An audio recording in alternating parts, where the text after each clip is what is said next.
Hello everyone. We hope you're doing well. We're doing great, and we truly appreciate your ongoing support. We'd like to briefly address some comments regarding our audiobook series.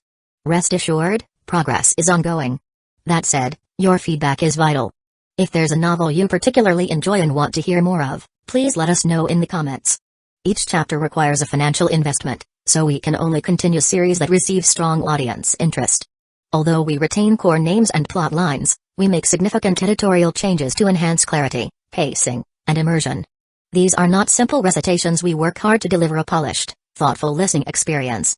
Without sufficient feedback or engagement, we may need to discontinue a series. So if you're enjoying something, don't stay silent. Your input truly matters. Note, our default audio speed is 3x. If that's too fast, let us know. We're happy to adjust it. Interested in early access to unreleased audiobooks? Visit our Patreon. You'll get to experience new content before it reaches YouTube. Just to clarify, I'm a fan like you. I've purchased these novels and adapted them with care, while respecting all rights and guidelines. For updates, follow us on Facebook and Twitter, X. YouTube update: recently, YouTube flagged some of our content for including mature themes, realistic violence, and darker story elements. As a result, we've decided to stop uploading anything that violates YouTube's guidelines. If you'd like access to the full, uncut versions including the more intense or mature content, you can find them on our Patreon page, where we upload everything first. Available now on Patreon: Shattered Innocence transmigrated into a novel as an extra. Transmigrating over 10,000 years late, I was forced to become a mighty presence. I, the celestial dragon, rule the heavens through the double gate, reigning supreme in countless worlds with beast taming, Tower of God sequence strength, cultivation when you take things to the extreme. Naruto is an Uchiha with cyst. WTF, the centuries-old ancestor in our family take concubine again. Plus 18, Ichi, reincarnated in Bleach as a wizard. Thanks for listening and happy listening. He was a middle-aged man, and the ugly scar which ran down his face made him look extremely ferocious. On top of that, he had a cultivation base in the great circle of the 7th level of chi condensation. He shot toward Baziush-hun, hefting a gigantic battle axe in his right hand. As he closed in, he gripped the haft of the axe with both hands, lifted it high into the air, and swung it down viciously toward Baziush-hun. "You're not going one step further," the man barked, his voice booming like thunder. Baziush-hun didn't hesitate for even a moment. As the axe descended, he shot forward, shooting his left hand out toward the axe itself. The middle-aged man laughed coldly, pouring more cultivation base power into his hands, causing the axe to scream madly through the air toward Baziush-hun. In the instant that Baziush-hun extended his left hand, a black flicker of light could be seen as his undying iron skin was unleashed. Even as his left hand made contact with the axe head, it turned completely pitch black. A boom rang out as Baziush-hun's left hand clamped onto the axe with such incredible force that the surrounding rainwater began to vibrate, and then exploded into a haze. Pain exploded out within him, and blood flowed, and yet the power of his undying iron skin kept his hand safe, albeit injured. The middle-aged man frowned, then tried to jerk his axe away. However, Baziush-hun's grip was like an iron vice that kept the giant axe completely locked down. No matter how the middle-aged man struggled, he couldn't move it even a teeny bit. The man's face flickered, and then he looked up and realized that Baziush-hun's eyes were blazing with flames of madness. It was a madness that this man had only ever seen within the eyes of various wild beasts in the Fallen Star Mountains. The man's heart instantly began to pound, and in the blink of an eye, the glow of defensive shields sprang up around him. Without any hesitation, he let go of the axe and fell back. He was fast, but Baziush-hun was faster. Even as his left hand maintained its grip on the axe, his right hand flared with black light, and simultaneously shot out toward the middle-aged man. His hand pierced through the man's defensive shields, causing cracking sounds to ring out as one layer after another was destroyed. Baziush-hun cut through them like a razor-sharp blade through bamboo. At the same time, because of the current state Baziush-hun was in, his throat-crushing grasp suddenly did something it had never done before. Unexpectedly, a gravitational force appeared, causing the middle-aged man to lurch to a stop. Before he could even react, his entire world was completely superseded by Baziush-hun's pitch-black hand. A boom rang out as Baziush-hun's hand clamped onto the man's throat and then clenched down hard. Crack! A flicker of disbelief passed through the man's eyes, and then blood oozed out of his mouth. There was no time for him to scream as the bones in his neck were crushed. Then, his head sagged to the side. He was dead. Disbelief could still be seen in his eyes. Although he had been aware that the person they were chasing was powerful, and had even been prepared going into the fight, the blow he had unleashed moments ago had not been a lethal one. He had only been trying to stop Baziush-hun and buy some time. How could he ever have imagined that this skinny outer sect disciple of the Spirit Stream sect would be so utterly powerful? In the moment that the man died, two more figures appeared off in the distance. Shockingly, one of them had a cultivation base in the 8th level of chi condensation. Seeing their dead comrade in Baziush-hun's hand, they let out roars of rage. "Chenzong! You people are forcing me to do this!" Baziush-hun growled. He tossed the corpse aside, then quickly changed directions and shot off at top speed. He was shaking, panting, and yet, his eyes gleamed with an even more intensely brutal light than before. He knew that he couldn't afford to stop for even a moment. After all, the whole crux of his plan was to get the Luotian clan members to follow him. As he changed directions, he could see a sprawling mountain range off in the distance. Because that particular mountain range wasn't a specific border region, it didn't have a name. It was a separate mountain range than the Fallen Star Mountains, but was comparable in size, and in fact, perhaps even a bit larger. The rain there fell at a steep angle, and the entire area was crashing with lightning. In fact, when Baziush-hun looked over, the lightning seemed to mass into a sphere which then exploded out into the rain. Baziush-hun sped in the direction of the mountain range, the two Luotian clan members hot on his trail. At the same time, more cultivators were closing in. There was even a bright beam of light which was none other than Chen Heng, who was getting closer by the moment. As the Luotian clan cultivators closed the distance to Baziush-hun, he got closer and closer to the tree-covered mountains. He was now several dozen meters away, completely soaked as he ran along. As of this moment, he was on the verge of making it into the jungle itself. "Stop him," Chen Heng said grimly. The cultivator closest to Baziush-hun was in the 8th level of chi condensation. He let out a roar, then reached out and grabbed the chi condensation 7th level clan member next to him. They exchanged a glance, and were instantly thinking the same thing. The chi condensation 7th level clan member curled up into a ball, and then the other clan member hurled him forward as hard as possible. Rumbling sounds filled the air as he called upon all the power of his cultivation base to propel his companion through the air. The second cultivator shot through the rain with explosive speed, and in the blink of an eye, was right upon Baziush-hun. As he closed in, he unleashed his cultivation base, causing thunderous rumbling sounds to echo out. Baziush-hun lurched to a stop, spun, and performed an incantation gesture. The wave of a finger sent his wooden sword flying out, and yet the Luotian clan cultivator actually allowed it to stab into him. Even as he passed away into death, a bizarre smile appeared on his face. Suddenly, he exploded into a cloud of blood and gore that then transformed into a rope of blood that began to entangle Baziush-hun. Baziush-hun's face fell, and he turned to flee. However, in that moment of distracted retreat, a screaming sound rose up from behind him, which was an arrow. That arrow had been shot from none other than the cultivator in the 8th level of chi condensation, who currently held a quivering bow in his hand. The sacrifice of the other cultivator led to a critical moment in which Baziush-hun was incapable of dodging. Baziush-hun's eyes flickered. Stopping in place, he suddenly shot directly toward the speeding arrow. A boom rang out as the arrow stabbed into Baziush-hun, causing an explosion of pain that left him pale-faced. The arrow pierced the bone in his shoulder, shattering it. The arrow itself was made from extraordinary materials, and backed by the power of the 8th level of chi condensation, making it incredibly strong. After snapping the bone, it actually sent the skinny Baziush-hun flying through the air past the blood rope. Thump! The arrow slammed into a nearby tree, simultaneously impaling Baziush-hun. Delight flickered in the eyes of the cultivator in the 8th level of chi condensation. He then flickered into motion, shooting forward and preparing to unleash a second arrow to cut down Baziush-hun. The other Luotian clan cultivators had brutal grins on their faces as they closed in. However, it was in this moment that Chen Heng's expression suddenly flickered. "Watch out." Chapter 59, You Die, I Live. In almost the same moment that Chen Heng's voice echoed out, Baziush-hun, who was still pinned to the tree, looked up. A valiant gleam appeared in his eyes as he reached up, grabbed the arrow which was protruding from his shoulder, then viciously pulled it out, ignoring the stabbing pain that resulted. Blood spurted out, and the arrow itself dragged out chunks of flesh. The pain itself was so intense that Baziush-hun trembled. And yet, without the slightest hesitation, he unleashed the violet chi cauldron control art. Using heaviness in lightness, he flung the arrow back at the Luotian clan cultivator. A piercing scream echoed through the air as the arrow accelerated rapidly.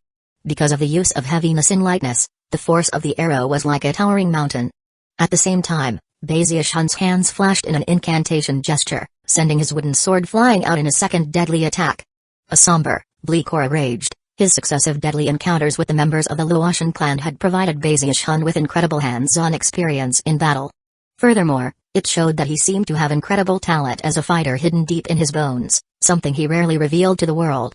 It was only on display now because of the numerous life and death situations he had faced. The Luotian clan cultivator who had been just about to fire a second arrow was taken aback. He had never imagined that Bazish Hun could be so vicious. In fact, now he realized that Bazish Hun might very well have intentionally let himself be struck with the arrow, all with the purpose of being able to make this almost instant counterattack. The man fell back instantly. He was in the great circle of the 8th level of chi condensation, and as someone who frequently fought various dangerous beasts in the Fallen Star Mountains, was very experienced. He knew that he had lost the initiative in the fighting, but even as he retreated, he chose not to activate any defenses. Instead, he took advantage of the brief moment he had to finish drawing the bow. "Are you gonna block this one?" he roared, a vicious gleam in his eyes as he launched a second arrow. In his estimation, Bazish Hun would definitely use his wooden sword to block the arrow, which would eliminate one of the two deadly threats which were heading his way, and would give him back the initiative. However, it was in this very moment that Bazish Hun's eyes turned bright red. He knew that he couldn't give his opponent even the slightest opportunity to make a move. If he did, then he would most likely be killed. Gritting his teeth, he decided not to use the wooden sword in defense, and instead allowed the arrow to close in and stab into his abdomen. At the same time, the arrow he had thrown rocketed forward and pierced into the man's chest. Blood sprayed everywhere as the man screamed, his eyes shining with surprise as the force of the blow shoved him backward even faster. That was when Bazish Hun's wooden sword bore down on the man as though it demanded to end his life. With a swift slashing motion, it completely severed the man's head, which toppled down to the ground. Having accomplished these things, Bazish Hun coughed up a mouthful of blood, and yet didn't hesitate for a moment to race into the cover of the trees, whereupon he vanished. After a few dozen breaths of time passed, numerous other Luotian clan cultivators arrived on the scene. As they looked around, expressions of shock appeared on their faces as they realized that Bazish Hun was so vicious that he would even injure himself to slay his opponent. A moment later, a flash of light could be seen as Crown Prince Chen Heng appeared. He looked at the severed head of his fellow clan member, and then at the other traces of blood in the area. His expression turned grim, and fierce killing intent radiated out from him. Also in the area were 5 other clan members, 3 of whom were in the 8th level of chi condensation, and 2 being in the 7th. "Chen Feng, Chen Gu, the 2 of you go search for the others. We can't let ourselves be drawn out of our territory. The rest of you, you're coming with me. We're bringing back this guy's head." With that, Chen Heng flicked his sleeve and headed into the trees. The 2 who were in the 7th level of chi condensation complied with Chen Heng's orders and resumed their searching. The other 3 followed Chen Heng into the trees, eyes flickering with the desire to kill. Within a jungle that covered the nameless mountain range, Bazish Hun proceeded along, dizzy and vision blurred. His shoulder, his abdomen, and his right leg were all seriously injured. Because of the cold brought by the rain, he was shivering even more violently than he would have normally been. "Am I gonna die?" he thought, chuckling bitterly. The sight of all his injuries, and the bone-stabbing pain that came along with them, caused tears to well up in his eyes. He suddenly recalled an image of his parents, lying sick on their deathbeds. Then he remembered how he had watched their bodies slowly growing colder in death. Perhaps that was when he had started to especially fear the idea of dying. "I want to live," he thought. He wiped the tears off of his face with his left arm, then gritted his achingly cold teeth as he sped along through the jungle. He had no idea where exactly he was, nor did he have a plan about what to do. There was only one thought in his head. "I have to stay alive." It was actually his fear of death which seemed to give him unending power, and kept him going as he sped along through the stormy night. Gradually, he came to realize that after all the fighting, his cultivation base was stirring, and he was actually not very far away from breaking through to the 7th level of chi condensation. Eventually, the sun became visible off in the distance, and as the rays of light pierced through the leaves, they reflected off of the falling raindrops, creating a beautiful scene. Chen Heng and the other 3 Luotian clan cultivators were following him at top speed. Chen Heng's face was growing increasingly unsightly as he realized that their quarry, despite being so seriously wounded, was moving so quickly through the jungle that they weren't making any headway in catching up. After following him for an entire night, they still had no idea exactly where he was. Furthermore, the rain ensured that the evidence of his passage was quickly washed away. Despite the fact that they were from a cultivator clan in the Fallen Star Mountains, who frequently hunted beasts in the jungle, they were still unable to track him. "Alright, let's split up," Chen Heng said through gritted teeth. "He's wounded, so he won't be able to run for long. The 3 of you, stay about 300 meters apart. When you find him, don't engage. Send me a message immediately." With that, the other 3 clan members nodded and headed off in different directions. Time passed. The next day, Bezius Hun was completely worn out, and was reaching his limit. If it weren't for the fact that he was running for his life, he would have long since collapsed. His lips were parched and cracked, his face haggard, his pace slowing. After proceeding for the time it takes an incense stick to burn, his face suddenly flickered as he saw a blur of motion to the right. However, no one attacked him. Instead, the figure fell back immediately. It was a long-faced young man, one of the 3 Laotian clan members who had fanned out to search for him. Even as the young man fell back, he pulled out a jade slip which he pressed down onto to send a message. Bezius Hun's face sank, and he pushed onward into the jungle even faster than before. The long-faced young man watched him go. Bezius Hun frightened him, and even as he debated whether or not to give chase immediately, he saw 2 figures speeding toward him from off in the distance, and his expression brightened. Those were the 2 other clan members, and further off in the distance, he could even see Chen Heng. Based on how fast they were moving, the 2 other clan members would arrive in about 10 breaths of time. Chen Heng was a bit further away, and would need roughly 20 breaths to arrive. The long-faced young man began to laugh heartily. Without any further hesitation, he powered up his cultivation base, simultaneously summoning numerous shield layers. He also slapped his bag of holding to produce a long sword. It was a great sword, over 2 meters long, with an ancient and crude appearance. The young man hefted it, and then swung it through the air, causing whistling sounds to ring out from the sharpness of the blade. Killing intent flickered in his eyes, and he smiled viciously as he shot after Bezius Hun at top speed. Killing a chosen from the Spirit Stream sect is definitely going to be fun. Much funner than killing random rogue cultivators. Laughing, he slashed the sword through the air, causing a beam of sword light to fly out, accompanied by a sound like rushing wind. He then performed an incantation gesture with his left hand and pointed his finger out, causing a fist-sized fireball to shoot in Bezius Hun's direction. Despite the falling rain, the fireball exploded with scorching heat as it shot through the air. A tremor ran through Bezius Hun, and when he turned to look back, killing intent flickered in his eyes. He was well aware that if he didn't take out this opponent immediately, it would be impossible for him to escape. However, in the moment that Bezius Hun turned, the long-faced young man suddenly fell back, eyes flickering with derision. There was absolutely no way he was going to give Bezius Hun the chance to get close to him. His only goal at the moment was simply to buy time. Bezius Hun's hands clenched into fists, and he began to run again. However, the long-faced young man quickly interfered, delaying him again. A few breaths of time passed, and the other 2 clan members were closing in.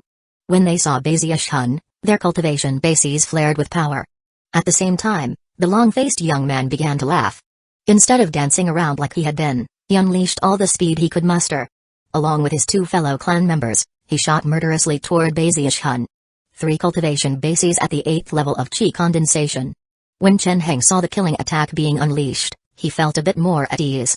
He was quite confident that, no matter what tricks Bezius Hun pulled, he would definitely be killed. What a pity, he said coolly. He won't even have a chance to grow up. However, before he could even blink his eyes, his expression flickered.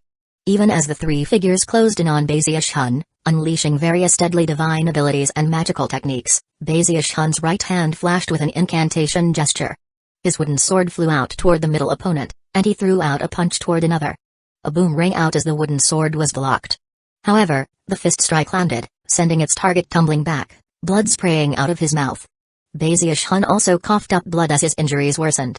However, before he could retreat, the long-faced youth closed in and slashed out with his long sword, sending a blast of sword light toward Bezius Hun. In the moment of critical danger, Bezius Hun barely managed to twist his body to avoid a blow to the heart. The blade stabbed into him, instantly causing sweat to break out all over his body. He shivered, and at the same time, the long-faced young man began to laugh. Then, just when he was about to pull the sword back, Bezius Hun reached out and grabbed the blade, then yanked himself forward down to the hilt. It was a heavy price to pay, but it put him directly in front of the long-faced young man, whose scalp was tingling so hard it felt like it might explode. A sudden feeling of intense, deadly crisis washed over him. Just when he was about to drop the blade and jump backward, black light appeared on Bezius Hun's right hand as he grabbed the young man's neck. "You," the young man said, eyes widening. Before he could say another word, a cracking sound rang out. His neck was crushed. Chapter 60, Fierce Life or Death Battle. The sudden development occurred too quickly. In the time it takes a spark to fly off of a piece of flint, the number of cultivators who were in the 8th level of chi condensation was reduced from 3 to 2. The remaining 2 gasped, but had little time to ponder the matter, and continued to charge toward Bezius Hun. Blood oozed out of the corners of his mouth as he flew back, slamming into a tree and simultaneously pulling the great sword out of his chest. He quickly slashed the sword out at one of the two remaining opponents. However, his target nimbly dodged to the side, allowing his companion to close in, whereupon his right hand flashed with an incantation gesture, and incredible power exploded out. A boom echoed out as Baziush-hun was sent flying through the air, blood spraying everywhere. His clothes were now completely soaked with blood as the two Luotian clan cultivators bar down on him. It seemed like a no-win situation, but Baziush-hun hadn't given in to despair yet. He desperately wanted to live. Roaring, he performed an incantation gesture, summoning a long spear, a huge axe, and two flying swords. Using the Violet Chi Cauldron control art, he sent the weapons slashing viciously toward his enemies. The faces of the two Luotian clan cultivators fell. They quickly unleashed magical techniques, causing a boundless black fog to spring up. Booms rang out, and the magical devices Baziush-hun had just launched clattered to the ground. At the same time, Baziush-hun himself staggered backward, blood spilling out of his mouth. Time to end things. For the third time, the two cultivators attacked. As the power of their cultivation bases erupted out, it seemed like they would strike Baziush-hun down at any moment. "Stay alive," he said in a hoarse voice, a gleam of madness in his eyes. "I've got to stay alive." His internal spiritual energy was flickering on the verge of sputtering out completely, but he let out a roar, and all of the power he had built up in his years of cultivation, power which had seeped into his chi passageways and bones, exploded out like hundreds of flowing streams. Up to this point in the fighting, Baziush-hun had not called upon these scraps of spiritual energy, but now, in this moment of critical danger, he did. They poured into the main chi passageways, and in the blink of an eye, had transformed into a huge river. As it flowed through his body, a sound like pounding drums burst out within him. At the same time, the cultivation base fluctuations of the 7th level of chi condensation suddenly erupted out. When his two opponents, who were in the 8th level of chi condensation, suddenly sensed those cultivation base fluctuations coming off of him, their faces flickered with shock and disbelief. Making a breakthrough in the middle of fighting? How? How is that even possible? ? As they reeled in shock, Baziush-hun looked up, and his eyes were glowing brightly.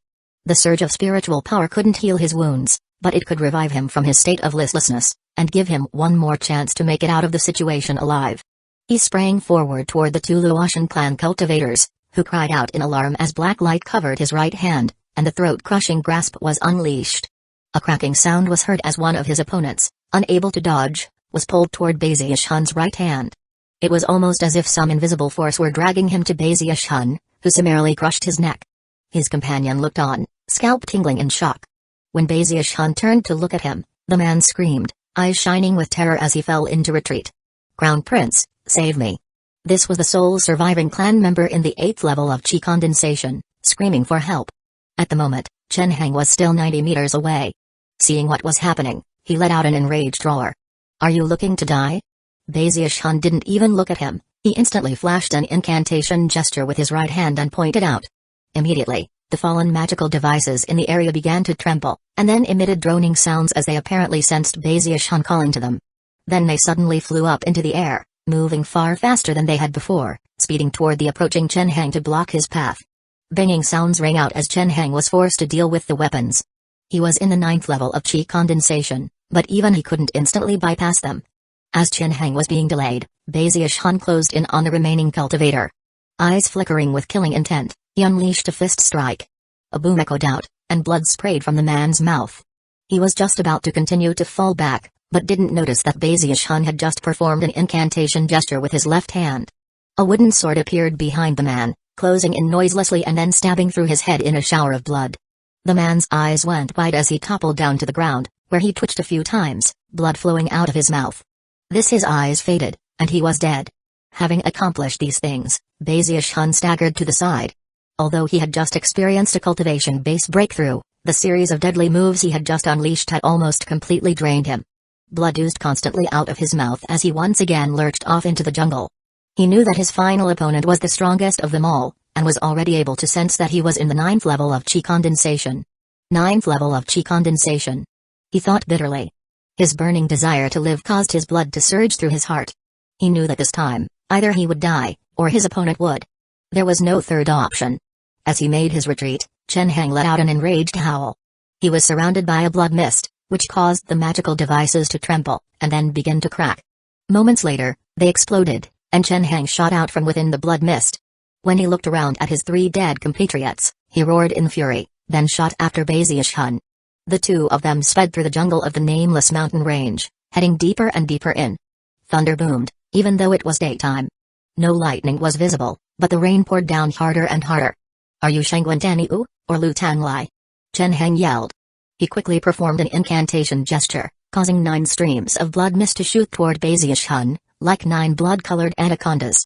"I'm your grandpa," Baziush-hun retorted, despite how ashen his face was. After evading the attacks, he glanced back at the crown prince, who was getting closer by the moment. Trembling, he crouched down, then shot forward with even greater speed.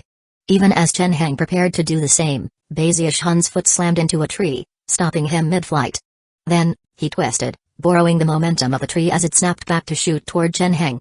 "I don't care who you are," Chen Heng said, "today, you're gonna die." Killing intent flickered in his eyes, and his right hand flashed with an incantation gesture. 9 blood anacondas once again shot toward Baziush-hun with gaping maws. Baziush-hun's eyes were bright red as he let out a howl. His hands flashed in a double-handed incantation gesture as he drew upon what remained of his spiritual energy to form a violet cauldron. The cauldron instantly spread out to surround him, completely blocking the path of the 9 blood anacondas as he smashed toward Chen Heng. "Child's play," Chen Heng said with a cold laugh. Another incantation gesture transformed the 9 blood anacondas into a fog, which then reformed around him in the shape of a blood-colored skull. Then the skull shot toward the violet cauldron. Massive booms rang out as the violet cauldron cracked and then exploded. The blood fog skull was significantly damaged, but remained intact. After the collision, the collapsed cauldron revealed Baziush-hun, who shot out of the fragmented remains toward the fog beneath him. At the same time, Chen Heng's eyes flickered. Then he leaped upward out of the fog, right hand flashing an incantation gesture to produce a vicious ghost face. At the same time, he threw his head back and glared at Baziush-hun. Their eyes met, and then they slammed into each other, one using a fist, the other a palm. Black light flashed as the undying iron skin went into action to meet the bizarre magical technique that was the ghost face. A deafening boom rang out. Blood sprayed out of Baziush-hun's mouth, and cracking sounds rang out from within him as he was sent tumbling backward like a kite with its string cut, to slam into a nearby tree. Chen Heng was shaken, and his face was ashen. His chi and blood were churning, and shock filled him regarding how powerful Baziush-hun was. However, he instantly shot back toward his opponent, raising his right hand, which caused all of the fog in the area to form together into a huge, blood-colored face which crushed down toward Baziush-hun. Baziush-hun's eyes flickered with the ferocity that comes from being pushed into a corner. He twisted in midair, pointing toward Chen Heng to unleash the violet chi cauldron control art. He wasn't using it to control random objects, but instead, Chen Heng's body. It was a technique Chen Heng had never even heard of before. Suddenly, a powerful force wrapped around him, as though a gigantic hand had grabbed him. He laughed coldly as his cultivation base erupted out, and the blood-colored face howled, causing Baziush-hun's spiritual energy to shatter. At the same time, Chen Heng quivered. It was in that moment that a wooden sword shot toward him, and Baziush-hun also charged forth, holding nothing back as called upon the full power of his undying iron skin. "What a joke," Chen Heng said, flicking his sleeve. The blood-colored face passed through him, crushing toward the wooden sword. When the two met, the wooden sword trembled, but didn't break. Instead, it stabbed through the face, opening up a gap. Baziush-hun dove in through that very gap, relying on his undying iron skin to deal with the injuries. As he shot out, Chen Heng's eyes flickered, and he performed an incantation gesture with his right hand. The wave of a finger caused an arc of blood-colored light to appear, a curving blade that sliced toward Baziush-hun. In the blink of an eye, the curving blood-colored light hit Baziush-hun, who coughed up a mouthful of blood. And yet, his fist, backed by the full power of his cultivation base, rocketed out. A boom rang out as Chen Heng was shoved backward by several paces, his face draining of blood. However, Baziush-hun wasn't done yet. As of this moment, it seemed he was completely overdrawing on his strength and even his life force. To unleash an explosive attack. Chapter 61, Fatal Attack. Baziush-hun moved so incredibly fast that Chen Heng didn't have time to react. Punches and kicks instantly turned into a maddening storm of attacks. Chen Heng's expression was extremely unsightly as he performed incantation gestures to summon protective shields. Rain pelted down in the jungle, and booms echoed out as he fought with Baziush-hun. The battle so far left Chen Heng dumbfounded. Earlier, he had already acknowledged that this particular outer sect disciple of the Spirit Stream sect was formidable, but it wasn't until actually fighting that it became clear how much he had underestimated him. To be able to slaughter over 10 of his fellow clan members, including cultivators in the 8th level of chi condensation, with seeming ease, indicated he had a high level of skill. That was not something that an ordinary chi condensation disciple could do. The Spirit Stream sect was one of the great sects, so it was expected that their disciples would surpass the local cultivator clans in terms of latent talent, but he had never imagined that the disparity would be like this. His fleshly body is too resilient. What body refinement technique does he use? Don't tell me that his power and speed are both a result of body refinement? Chen Hang flicked his sleeve, sending a fog rolling out to defend against Bazius Hun. Bazius Hun ignored any potential injuries as he attacked again. At the same time, Chen Hang's face grew more and more pale. Most terrifying are his powers of recovery. If his cultivation base were at the 8th level of chi condensation, I wouldn't be a match for him at all.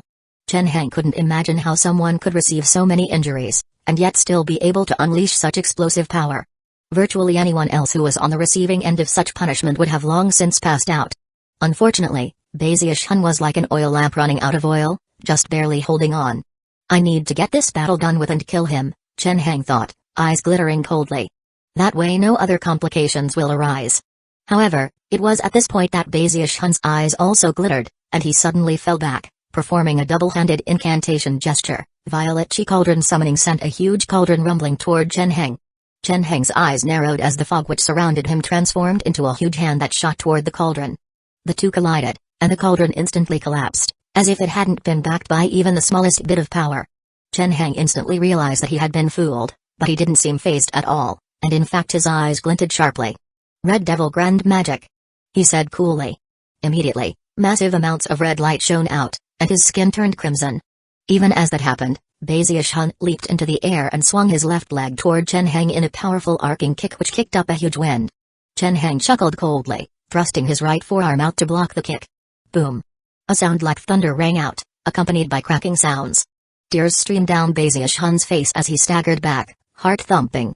How did this guy get so strong so fast? He thought. Red Devil Grand Magic? His skin is red, and now he's way more powerful. Bazius Hun was in so much pain that his heart was shaking. His left leg was twisted at an odd angle, and although his skin remained intact, the flesh underneath was mangled, and bones were broken. His breathing was ragged, and he was exhausted. Each time his injuries worsened, Bazius Hun felt as if he couldn't go on any further. By this point he had come to the realization that his body was constantly fixing itself. The strange regenerative power ensured that even the most serious of injuries were slowly healed. He wasn't sure, but guessed that it might be an outworking of the undying live forever technique. Chen Hang's right arm seemed to be fine, but closer examination would reveal that it was shaking. His skin was even redder than before, and the bones inside were broken. You have your body refinement technique, and so does my Luotian clan. Chen Hang began to advance with speed that seemed even greater than Bazius Hun's. It was almost like he was a different person, a person with boundless power at his disposal. In the blink of an eye, fierce fighting was once again underway within the jungle. Booms rang out constantly. Bazius Hun's right leg was seriously hurt, and the bones of his left leg were broken. He could barely stand straight, and was suffering setback after setback. The sensation of imminent death grew stronger. This Chen Hang was by far the most powerful opponent Bazius Hun had ever fought. Bazius Hun's eyes were bloodshot as his right hand shot out. Black light shone as the throat-crushing grasp was unleashed, like a bolt of black lightning that shot toward Chen Hang's throat. Chen Hang's eyes shone with an intense light when he realized that this was a move he had seen before, and was prepared to face. Red light flashed around him as Bazius Hun's right hand closed in. Chen Hang reached out casually, grabbed Bazius Hun's right hand, then crushed it hard. Cracking sounds rang out as Bazius Hun's hand was completely shattered. Chen Hang frowned. He hadn't expected things to be this simple. But then his heart seized as he thought about the vicious tactics Bazius Hun had already used in the fighting, and how he would even allow himself to be injured in order to unleash a devastating attack. Chen Hang instantly pushed back, and especially tried to move his neck out of the way. At the same time, Bazius Hun's left hand shone with black light, shooting past Chen Hang's neck and latching onto his shoulder. The power of the throat-crushing grasp erupted, and a cracking sound rang out. Chen Hang's face was ashen, and sweat was pouring down his face. The bones of his left shoulder instantly shattered, and the intense pain caused him to let out a bellow of rage. Red light shimmered around him as he unleashed massive power, grabbing Bazius Hun's left hand. Although Bazius Hun was inclined to pull his hand back, Chen Hang was too fast, and in an instant, his hand locked onto Bazius Hun's. Die! He howled, eyes bloodshot as he performed an incantation gesture with his left hand and then reached out to tap Bazius Hun's forehead. Bazius Hun's eyes flickered with a vicious gleam as he suddenly leaned to the side, allowing the bones in his left hand to snap as his right leg shot through the air and slammed into Chen Heng's body. Blood sprayed out of Chen Heng's mouth, and he was sent tumbling backward, with no choice other than to release his grip on Bazius Hun. That in turn allowed Bazius Hun to fall back at high speed. Within an instant, roughly 30 meters of space opened up between the two of them. Bazius Hun's hands were both crippled. His right arm was mangled, and although the left one was intact, his twisted fingers were incapable of unleashing the throat-crushing grasp. Both of his legs were shaking. The left one was distorted into an odd shape, and blood soaked his right leg. The kick he had just unleashed had come with a terrible price. He could barely stand up, and was in fact forced to lean back against one of the towering trees. He bit down on his tongue to force himself from lapsing into unconsciousness. He was now at his very limit. The only limb he could actually move was his left arm. Everything was numb. And yet, he still looked like he wanted to fight. As for Chen Heng, his eyes were bright red. His left shoulder felt like it was on fire, and he couldn't even lift his right hand. Several of his ribs were broken, and blood oozed constantly out of his mouth. "I underestimated you," he said hoarsely, glaring at Bazius Hun. He could never have imagined that with a cultivation base like his own, it would be so difficult to kill the injured Bazius Hun. From the look of it, Bazius Hun's body refinement practices had led to some sort of undying secret magic that kept him alive despite such serious injuries. In fact, to deal with him, Chen Heng had used almost every magical technique at his disposal, even the Red Devil Grand Magic. "Alright, it's time to end this fight." Chen Heng took a deep breath. Suddenly, all of the redness in his skin seemed to evaporate, transforming into a mist that rose up into the air. Normal color rapidly returned to Chen Heng's skin, and he seemed to weaken dramatically. The fight had been a difficult one even for Chen Heng, his opponent's tenacious desire to stay alive, his shocking restorative powers, and his willingness to sustain damage to inflict fatalities was completely shocking. Red Devil Secret Magic, Blood Saber. Attack. Chen Heng bit down on his tongue and spit out a mouthful of blood. The blood merged into the blood mist from moments ago, which then roiled and, in the blink of an eye, transformed into a long, blood-colored saber. The illusory saber was over 3 meters long and, shockingly, was covered with innumerable faces, all of which were emitting torturous screams. Chen Heng waved his finger, and the blood-colored saber began to move toward Bazius Hun. Utilizing this secret magic caused Chen Heng to sag again in weakness, and he was forced to reach out and support himself on a nearby tree. His face was ashen, and some of his hair had even turned white. "Die!" he growled, giving Bazius Hun an enraged stare. An unprecedented sensation of crisis exploded up within Bazius Hun as he realized that no matter what he tried to do, he would not be able to dodge or evade this blow. He was stuck. A crevice snaked toward him on the ground, and the tree behind him withered as the long, blood-colored saber rose up high, and then slashed down toward him. Bazius Hun trembled, and his pupils constricted. He didn't want to die, and in fact was terrified of it. Unfortunately, the regenerative properties of his Undying Live Forever technique weren't so heaven-defying that they could keep up with his current injuries. However, even as the blade descended, a sudden bit of inspiration flashed in his mind. Without the slightest hesitation, he waved his left hand, and a black beam of light shot out. In the blink of an eye, it grew larger, right there in front of him, forming into the shape of a wok. It was none other than the turtle wok. As soon as the wok appeared, the blood-colored blade slashed down onto it, and a deafening boom rang out. The blood-colored blade began to vibrate violently, and then shattered into countless pieces. As for the turtle wok, not even the slightest crack appeared on its surface, although the force of the attack transformed it into a black beam of light that shot back inside of Bazius Hun. Impossible. A tremor ran through Chen Heng, and he coughed up a mouthful of blood, an incredulous look on his face. He had already been in a weakened state when unleashing the magic, and now that it was broken, the backlash power slammed into him, instantly evaporating his spiritual power and turning his vision dim. "What? What is that thing?" "That's Lord Turtle." Bazius Hun growled as he stood there, clinging on to life. Blood oozed out of the corners of his mouth, and he rocked back and forth as he stood there. He stepped back, sliding down the trunk of the tree into a sitting position, and began to laugh bitterly. "Too bad I don't have any weapons." He could sense his life force fading away, and his vision was swimming. He thought of summoning his wooden sword, but simply didn't have the energy. Calling forth the turtle wok had taken the last scrap of spiritual power he had. He couldn't even open his bag of holding. "I don't care what secrets you hold, once you're dead, everything you have will belong to me," Chen Heng said, breathing raggedly. He was also like an oil lamp on the verge of sputtering out, although he was in a slightly better position than Bazius Hun. After a few breaths of time passed, he struggled to his feet and produced a long sword from his bag of holding, hefted it, and began to walk toward Bazius Hun. Bezius Hun looked at him silently, eyes somewhat blank. He thought back to life in his village, and then he thought about Big Fatty Zhang. He recalled Li King, the Spirit Stream sect, and the other amazing people he knew. Du Lingfei. Hu Yunfei. Hu Xiaomai.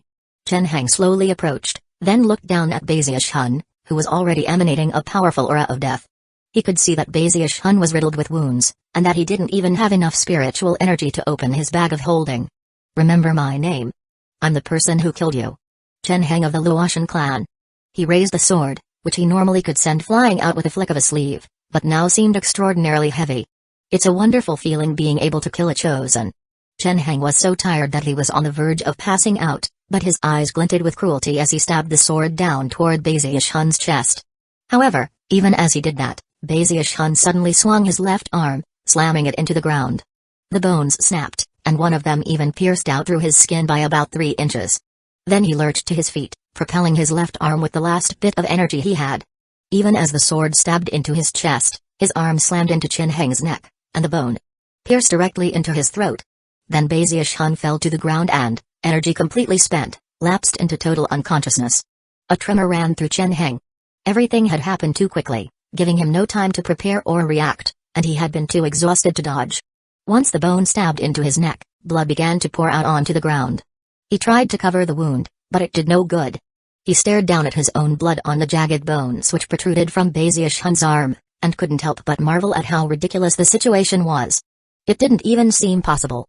Eyes flickering with an unyielding gleam, he thought about all of his goals and pursuits in life, and then laughed a bitter laugh. That was your dying blow, huh? He staggered back and toppled to the ground, dead, his eyes staring up into the sky. Chapter 62, Killing a Chicken with a Battle Axe. Deep within a jungle of the nameless mountain range, the rainfall eventually began to lighten. Around evening, it stopped, and the setting sun just managed to create a little bit of a rainbow. However, as the sun set, the rainbow gradually faded away.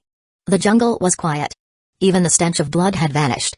However, the corpse-lined path stretching backward bore testament to the deadly fighting which had played out. As Chen Heng slipped away into death, his eyes continued to shine with an unyielding, incredulous expression. Next to his corpse, Bezius Hun lay still and unmoving. The flame of his life force was roughly 90% extinguished, with only a little spark left behind, struggling to stay alive. Eventually, footsteps could be heard from off in the distance. Someone was walking through the muddy rainwater and fallen leaves, to eventually come to a stop next to Chen Heng. It was an old man wearing a long black robe. He had flowing white hair, and his face was covered with wrinkles, making him seem profoundly ancient. Apparently, he had lived for so long that an aura of death was already seeping out from him. Intense focus has bolstered his soul. He's dead, and yet his soul hasn't dispersed. But that won't last for long. The man's voice was raspy, but also vague and bizarre as it echoed out into the jungle. Suddenly, the forehead of Chen Heng's corpse split open, and a green wisp of chi floated out.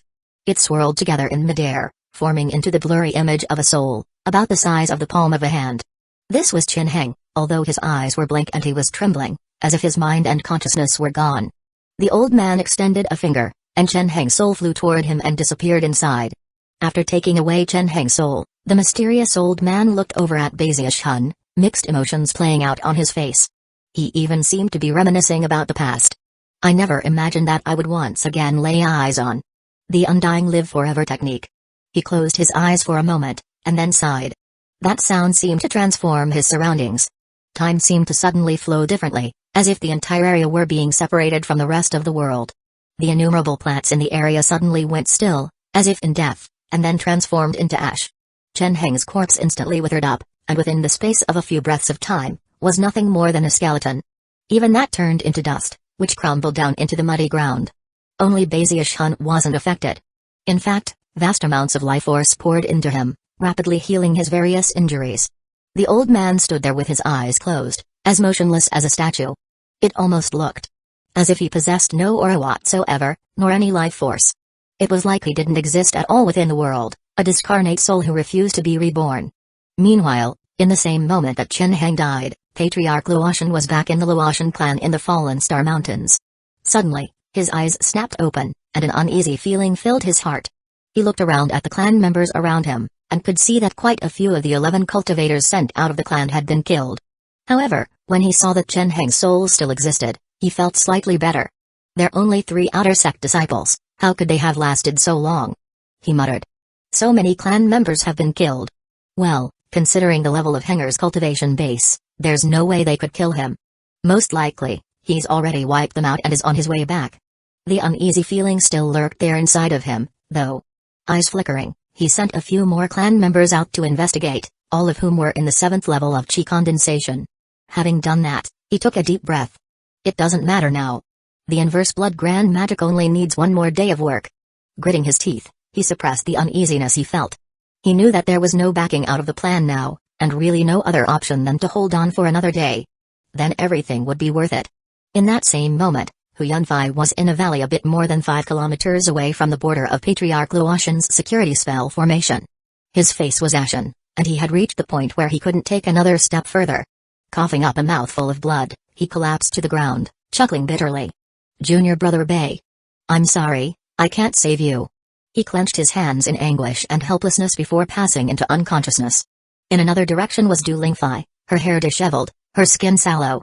Her chi passageways were almost completely destroyed, and she cut a completely different picture than she had in the past, in her peak of beauty.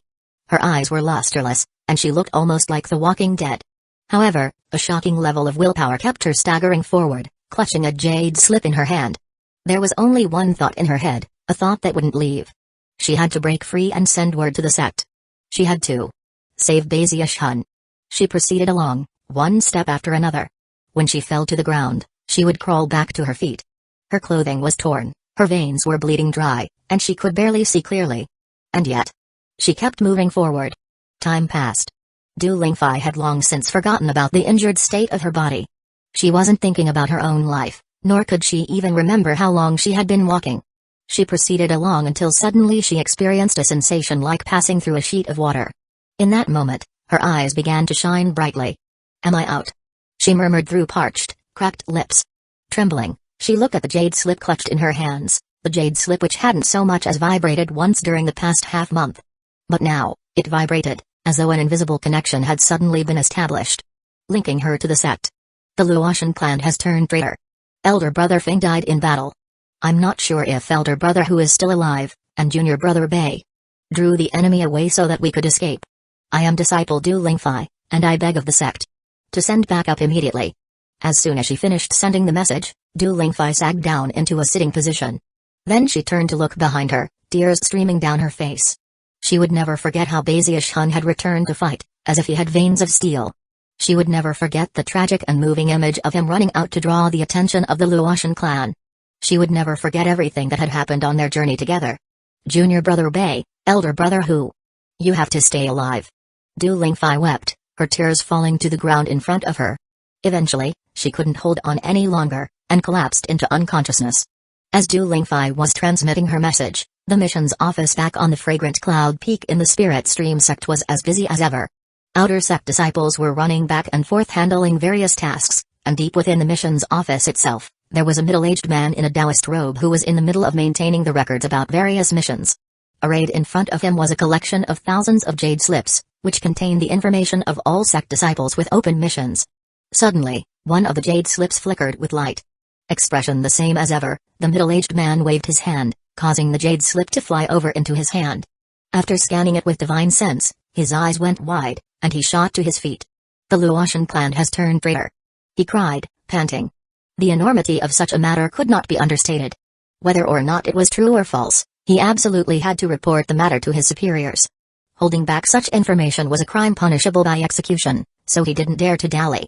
He immediately produced a violet jade slip from his robe and transmitted the new intelligence. The report was instantly sent to the Hall of Justice. Of course, Kyeondaejin worked in the Hall of Justice, but he had a very lowly position, and an intelligence report like this was something he didn't even qualify to look at.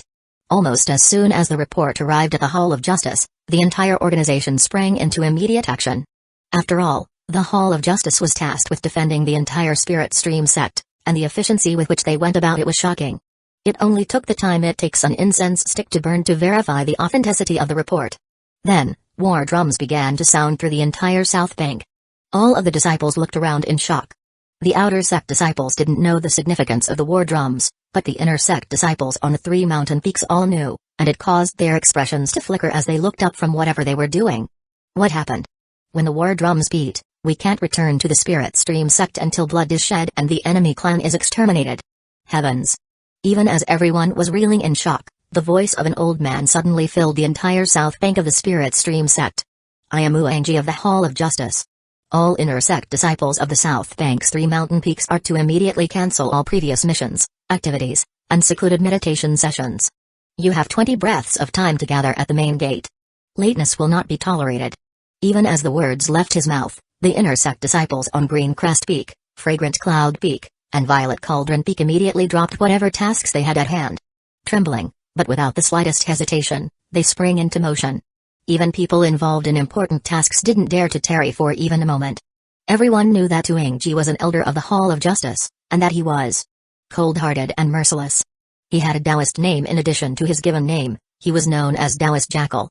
For him to take the lead in a sect affair meant that something completely infuriating had occurred. It meant that people needed to die. It meant that a clan needed to be exterminated. Rumbling sounds filled the air as countless figures appeared, speeding toward the main gate. Soon it became clear that among the 3 mountains of the South Bank, there were at least 2,000 inner sect disciples. Normally, it was a difficult thing to catch sight of 1 or 2, so the sight of so many left the outer sect disciples completely shaken. There were also several hundred disciples from the Hall of Justice, clad in black robes and led by an old man with bright red hair. That old man radiated intense killing intent, and he was none other than Uanji. Soon, over 2,000 people were gathered around the main gate, all of whom wore grim and somber expressions. The Luotian clan has turned traitor. The sect leader has ordered that their clan be exterminated all the way down to the chickens and dogs. Activate the Daoseed teleportation portal. Uanji waved his sleeve, instantly causing a huge pillar of light to rise up from Mount Daoseed, in the middle of the Spirit Stream sect. The light climbed up into the air, transforming into a huge teleportation portal, which instantly enveloped the 2,000 disciples. Rumbling could be heard as the teleportation process began. The outer sect disciples of the South Bank gasped, and suddenly, they were filled with sensations of deep pride regarding their sect. Compared to the Spirit Stream sect, the Luotian clan was small, with only one foundation establishment cultivator. And yet, for the sake of a few outer sect disciples, the Spirit Stream sect had mobilized 2,000 individuals. Then there was the violent and powerful Uanji. All of that was a mighty threat. It was a threat to all of the cultivator clans in the territory controlled by the Spirit Stream sect. The old saying asks, why use a battle axe to kill a chicken? In this situation, the Spirit Stream sect provided the answer. How else do you kill chickens than with battle axes? This was a sect that wouldn't hold back any resources, not even when it came to outer sect disciples. That in turn caused the outer sect disciples' loyalty toward their sect to reach new heights. The Spirit Stream sect had stood strong for 10,000 years, growing from a tiny little organization to its current height. Naturally, there were aspects to it that others would find astonishing. It was in this moment that, all of a sudden, there on the temple at the very top of Fragrant Cloud Peak, Li King flew out, face grim, aura murderous. That aura swept out explosively, creating a wild tempest as he shot toward the teleportation portal. Chapter 63, Crushing the Luotian Clan. It only took Li King a moment to reach the teleportation portal, where he hovered like an unsheathed blade, radiating an intense murderous aura. Uanji looked over at him, and his pupils constricted slightly. Among the 3 peak lords on the South Bank, Uanji viewed Li King as the most important. In fact, he was actually one of the most important people in the entire Spirit Stream sect. Not only was he a master apothecary, his profound natural talents were extremely rare. For example, he had only practiced cultivation for about 100 years, but had already reached late foundation establishment. In fact, it was even said that, within the entire sect, he was the most likely candidate to break through from foundation establishment and acquire a gold core. I heard that one of those 4 outer sect disciples is connected to Li King somehow. Uanji thought. At the same time, rumbling could be heard from the spell formation, and countless dazzling beams of light rose up. Instantly, the group of 2,000 cultivators, including Li King, became blurry, and then disappeared altogether. The journey which had taken Bazish Hunt and the others several months to complete, occurred in only a few seconds, thanks to the activation of the Spirit Stream sect's teleportation portal. Rumbling like thunder filled the air over Du Lingfei's unconscious form. The sky dimmed as something like an invisible hand ripped open a huge rift, revealing the image of an enormous spell formation. It descended rapidly to the ground, causing everything to quake in a 50-kilometer area. Blazing, fiery lines appeared in the ground as the shape and design of the spell formation appeared on the surface of the land. Within that 50-kilometer area, all grass, rocks, mountains, everything turned into ash, vanishing in an instant. This spell formation was incredibly domineering, and destroyed everything that got in its way. Du Lingfei was in that area, and immediately fell under the protection of the spell formation, ensuring she wasn't harmed at all. Even as the land shook, numerous figures came into view. It took only a moment for the more than 2,000 inner sect disciples from the south bank to appear.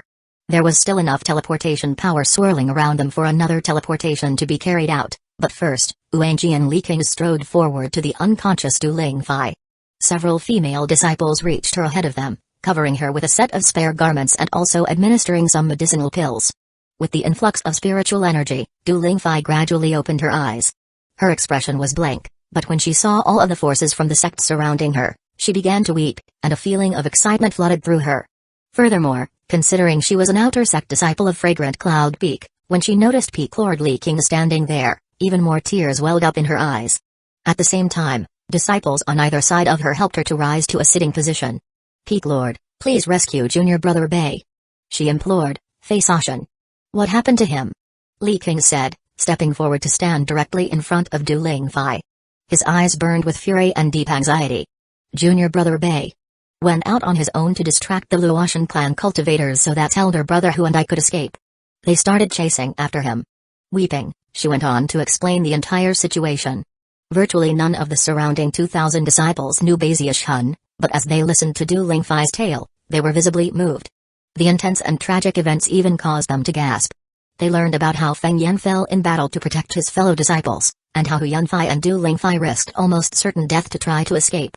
They heard about how the Luotian clan sent out 2 waves of cultivators in pursuit, including several in the 8th level of Qi condensation, and 1 in the 9th. Even these members of the inner sect would be hard-pressed to make it out alive under such circumstances. When Du Lingfei talked about Baizish Hun, they could sense how devoted and loyal he was. In fact, he was already the type of person who could be considered chosen. He had the option of fleeing on his own, but instead returned to save his fellow disciples. He fought enemies far more powerful than himself, then helped carry his 2 wounded companions for more than half a month, on a journey of nearly 5,000 kilometers. In the end, he chose to sacrifice himself rather than his principles, all to give his fellow disciples a chance to make it out alive. The result was that Du Lingfei was able to send her message. Were it not for that, the sect might not have learned about the traitorous actions of the Luotian clan until it was too late. It didn't take long before Baizish Hun had taken root deep within the hearts of the inner sect disciples. To them, he was profoundly devoted and loyal, an elegant and even heroic man, someone with veins of steel. The people from the Hall of Justice were completely shaken. Among their number was Qian Dejun, whose jaw dropped as he heard Du Lingfei's story. He almost couldn't believe that the Baizish Hun she was talking about was the same person in his mind. His impulsive plotting earlier had left him nervous about possible investigations on the part of the sect. Although he hadn't been absolutely sure that Baizish Hun was the little turtle, in his pettiness, he would rather kill the wrong person accidentally than risk the right person getting away. As of this moment, he breathed a sigh of relief. With Feng Yan being dead, there was no way word would get out. Even the iron-hearted Duangji, Taoist jackal, couldn't help but sigh in response to the tale, and a gleam of admiration appeared in his eyes. Considering the level of his cultivation base, he could tell at a glance that Du Lingfei wasn't making the story up. Everything she had said, although perhaps not completely accurate, was the truth. The Spirit Stream sect cannot permit a disciple such as that to perish in this place. Uangji flicked his sleeve and immediately sent several hundred disciples out to search for Hu Yunfei and Baizish Hun. Li King slowly looked off into the distance, eyes completely bloodshot, heart aching bitterly. Considering what Baizish Hun had done here, Li King suddenly felt as if he had judged him incorrectly. At the same time, he knew that, considering the circumstances, Baizish Hun's chances of getting out alive were small, to say the least. "And I was the one who brought you to this sect," he thought. His murderous aura exploded out with even more intensity. Taking a step forward, he drew upon some of the remaining teleportation power to suddenly vanish in the direction of the Luotian clan. Uangji sighed. After hearing Du Lingfei's tale, he knew that the situation did not bode well for Baizish Hun. Flickering into motion, he gathered the remaining forces and began another teleportation. Rumbling echoed out in all directions as Li King and Duangji led nearly 2,000 disciples to appear in midair above the Luotian clan mansion in the Fallen Star Mountains. The cloud layers were ripped apart as the teleportation portal became a powerful attack bearing down with intense energy of heaven and earth. Cries of alarm rang out within the mansion as the spell formation descended upon it. The spell formation landed, instantly shattering the limestone flooring, transforming it into ash. The mansion itself collapsed into rubble. Roars of rage echoed out as numerous figures flew out, expressions of fury and hopelessness on their faces. The guardian stone lions and the fruit trees from the courtyard transformed into puppets that instantly went on the offensive. Li King was the first person to make a move. He waved his sleeve, causing the lions to explode loudly. As for the fruit trees, they trembled, and the fruit began to fall off their branches. However, even as the fruits fled, they were destroyed. Rumbling echoed out as the Spirit Stream sect disciples unleashed mass destruction. Li King shot toward the center of the destroyed Luotian clan mansion. His right hand flashed with an incantation gesture, and he waved his finger, summoning a green fireball. His hair flew wildly about him as he then sent the fireball blasting down into the ground. Flames erupted, smashing into the rubble of the mansion and sweeping it away. The handful of enemy cultivators who had been attacking let out miserable shrieks as they were instantly incinerated. Next, Li King lifted his right foot into the air and stamped it down hard. The land shattered, and a huge crevice was ripped open, revealing the necropolis down below. At almost exactly the same time, the lake of blood spiraled out, followed by the Luotian clan's patriarch. When the man saw Li King, his face filled with an expression of despair. The Spirit Stream sect had arrived too suddenly. The spell formation he was working on was on the cusp of being completed, and had anyone else arrived, he might have been able to delay them for long enough. But unexpectedly, the people who came were none other than Li King and Duanji. The patriarch fell back, crying out miserably, "Flee! Anyone who can escape, get out of here!" Trembling, the Luotian clan cultivators in the necropolis began to flee in all directions. However, Uenji's face was expressionless as he waved his hand, sending the inner sect disciples after them in pursuit. Li King's eyes locked onto Patriarch Luotian, and the lake of blood that surrounded him. Uenji did the same, and then, flames of rage appeared in both men's eyes. "You slaughtered innocent mortals!" Li King growled. "The heavens cannot tolerate the existence of a clan like yours." With that, he waved his sleeve, sending a destructive sea of flames out. At the same time, blood-curdling screams began to rise up as the Spirit Stream sect disciples began to slaughter and crush the Luotian clan cultivators. 2,000 people versus a few hundred. Patriarch Luotian could only watch as everyone in his clan was killed, both descendants from his own bloodline, and members of other bloodlines. Screaming miserably, he fled at top speed in an attempt to escape. However, in that instant, he was overwhelmed by Li King's sea of flames. Face extremely grim, Li King clenched his hand into a fist. Rumble. Patriarch Luotian's screams intensified as he erupted into flames. His flesh and blood were incinerated, and in the blink of an eye, he was reduced to nothing more than ash. Li King killed him with one attack. When the surrounding inner sect disciples saw that, they gasped in shock. Even Uenji's eyes went wide in astonishment. As Li King hovered there in midair, he waved his hand again, sending the sea of flames exploding out again. The entire Luotian clan was engulfed, and everything began to burn. Li King looked off into the distance, his expression somewhat disconsolate. Sighing, he said, "Baziash-hun, I, Li King, have let down your Bei clan." In his bitterness, he flew off into the distance. He wasn't willing to entrust the search for Baziash-hun to others. If there was even the slightest hope that he was alive, he himself would search for him. Li King left, flames rising high into the sky behind him. As for the inner sect disciples, expressions of excitement began to appear on their faces. Now more than ever, they realized how powerful and glorious their sect was. Chapter 64, Morale and a Funeral. As Uenji watched Li King leaving, his voice rang out to the surrounding disciples. "Split up and do everything you can to locate Baziash-hun. Whoever finds him will receive a reward of merit points from me personally. If you encounter any surviving Luotian clan cultivators, kill them." 2,000 cultivators spent an entire month searching the 5,000-kilometer area. They searched virtually every possible location, but no one ever found Baziash-hun. However, they did discover the corpses of the Luotian clan cultivators he had killed. As corpses turned up one after another, the inner sect disciples grew more and more shocked. Virtually all of the Luotian clan cultivators had been killed with a single blow. The inner sect disciples could scarcely imagine how an outer sect disciple in the 6th level of chi condensation could possibly have done something like that. Hyundajan gasped over and over again, and suddenly realized it would actually be much better for him if Baziash-hun was dead. He himself was probably not a match for someone so violent and powerful. Li King's fury caused him to grow more nervous, and he even began to wail inwardly. "Damn it! Why didn't you tell me you had such connections? If you had, I would never have provoked you." Eventually they found the corpses of the 3 disciples who were in the 8th level of chi condensation, and they could only imagine what that bitter, intense battle must have been like. It left them reeling. Soon everyone came to the conclusion that Baziash-hun had most likely been killed in that nameless mountain range.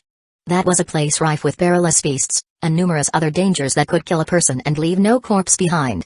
Eventually, they captured the 2 Luotian clan disciples that Chen Heng had dispatched after Hu Yunfei and Du Lingfei different directions. When they learned that one of the people chasing Baziash Hun had been none other than the Luotian clan's crown prince, who was in the 9th level of chi condensation, they all resigned themselves to the fact that Baziash Hun really must be dead. After the month of searching ended, everyone returned to the sect. Hu Yunfei had been found relatively early on, seriously injured, but alive. With the full power of the sect focused on healing him, he ended up being just fine. Both he and Du Lingfei had performed significant meritorious service for the sect, but that left them with no feeling of excitement. Instead, they felt sadness, and couldn't stop thinking about the events which had occurred. Both of them wanted to go back to join the search efforts when they were underway, but their injuries were too serious. The only person who refused to give up on searching for Baziash Hun was Li Qingyu. He journeyed alone into the nameless mountain range, where he searched for 2 full months. Other than a few places that even he couldn't enter, he searched the length and breadth of the mountains. Strangely, even though it seemed clear that Baziash Hun had to be in these very mountains, he couldn't find a single trace of him. It was almost as if Baziash Hun were currently in some other world. During the process of the search, he ended up fighting quite a few powerful beasts, and was even injured by some of them. 2 months later, it was with great bitterness that he stood in front of a certain tree with a blood-stained scrap of cloth stuck to it. "If I hadn't brought you to the sect," Li Qingyu thought. When he closed his eyes, he recalled the image of Baziash Hun there on Mount Hood, looking scared to death of the lightning and thunder. He thought about how frightened he had looked at 10000 Snakes Valley, about what had happened during the sect competition, and about how he had taken first place in all the stone steals. He sighed silently, seemingly growing older as he reached out and picked up the blood-stained cloth. He had already picked up 7 or 8 similar pieces of cloth just like this during his search. In the end, he left the jungle, transforming into a beam of light that shot off into the distance. Thus ended the rebellion of the Luotian clan. The Spirit Stream sect struck like lightning, completely wiping out the traitors. The matter caused quite a stir in the eastward lower reaches of the Heavenspan River.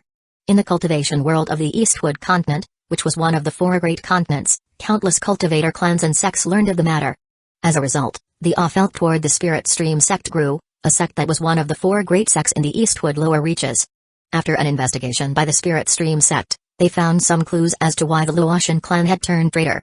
The bloodline seal was one reason, but there was an even more profound motivation. After piecing together various clues, the vast ramifications left the Spirit Stream sect shocked. If they hadn't stopped the matter when they did, the resulting chain reaction would have led to numerous other cultivator clans hearing about the matter and then following along in the rebellion. It would have been almost the same as a powerful enemy invading Spirit Stream sect territory, and would have led to grave repercussions, potentially even the destabilization of the sect. The news about the deeds accomplished by Du Lingfei and Hu Yunfei quickly spread, as did the stories of Baziash Hun nobly sacrificing himself. The fact that he had refused to abandon his fellow disciples, and had even used himself as bait to lead the enemy away, left many people moved. The cultivation world was full of selfish people. Individuals like Baziash Hun were not common. The loss of such a disciple left many people, even the sect leader and elders, feeling very aggrieved. There were other implications that came along with the whole event. However, as more clues came to light, the Spirit Stream sect only grew more silent. For some unknown reason, they eventually stopped investigating. However, all of the Foundation establishment cultivators in the sect increased their level of vigilance to a point far beyond normal. Apparently, a storm was coming. The south and north banks together had 7 peak lords. In addition to that were the sect leader and other elders. After much discussion and research, they came to a unanimous decision. Du Lingfei, Hu Yunfei, as well as the perished Feng Yan, had all performed meritorious service. As for Baziash Hun, he had accomplished a tremendous service beyond the ordinary. The final decision was explained by the Spirit Stream sect leader Zhenyu Ondong. A storm is coming. The most important thing is to lift everyone's spirits. For 10,000 years, the morale of our sect has remained high. Considering the tremendous service Baziash Hun has performed, at the cost of his very life, we can only repay his kindness by having a grand funeral. Those who contribute to the sect shall never be forgotten. In the following days, although the Spirit Stream sect didn't investigate any further into the reasons for the betrayal of the Luotian clan, they took every opportunity to spread the story of how Baziash Hun had sacrificed himself for his fellow disciples, and how he had nobly fought for the sect. As the story was propagated, more and more disciples from the various mountain peaks on both the south and north banks learned of the name Baziash Hun, and what he had done to save his fellow disciples. Of course, the sect itself wasn't ambivalent to such a devoted and loyal disciple. Li King had eradicated an entire clan, and 2,000 inner sect disciples had been mobilized. Sending such a powerful force to handle the situation was like killing a chicken with a battle axe. Not only did all the disciples in the sect remember Bazius Hun's name, they were moved by how the sect reacted to the situation. Even though the sect had obviously reacted in such a way intentionally, that reaction was exactly what the disciples expected. For 10,000 years, that was the unchanging tradition of the Spirit Stream sect. Touch one of our disciples, and you will die, no matter how far you run. When a Spirit Stream sect disciple went outside of the sect, they were never alone, they were backed by the entire Spirit Stream sect. The sect was like a shield, eternally there for their protection. Because of that, the disciples were devoted to their sect, and would expend any and all effort, even give up their lives, to defend it, their home. That was the mighty Spirit Stream sect, which had started out 10,000 years ago as a tiny sect with only a few dozen people in it.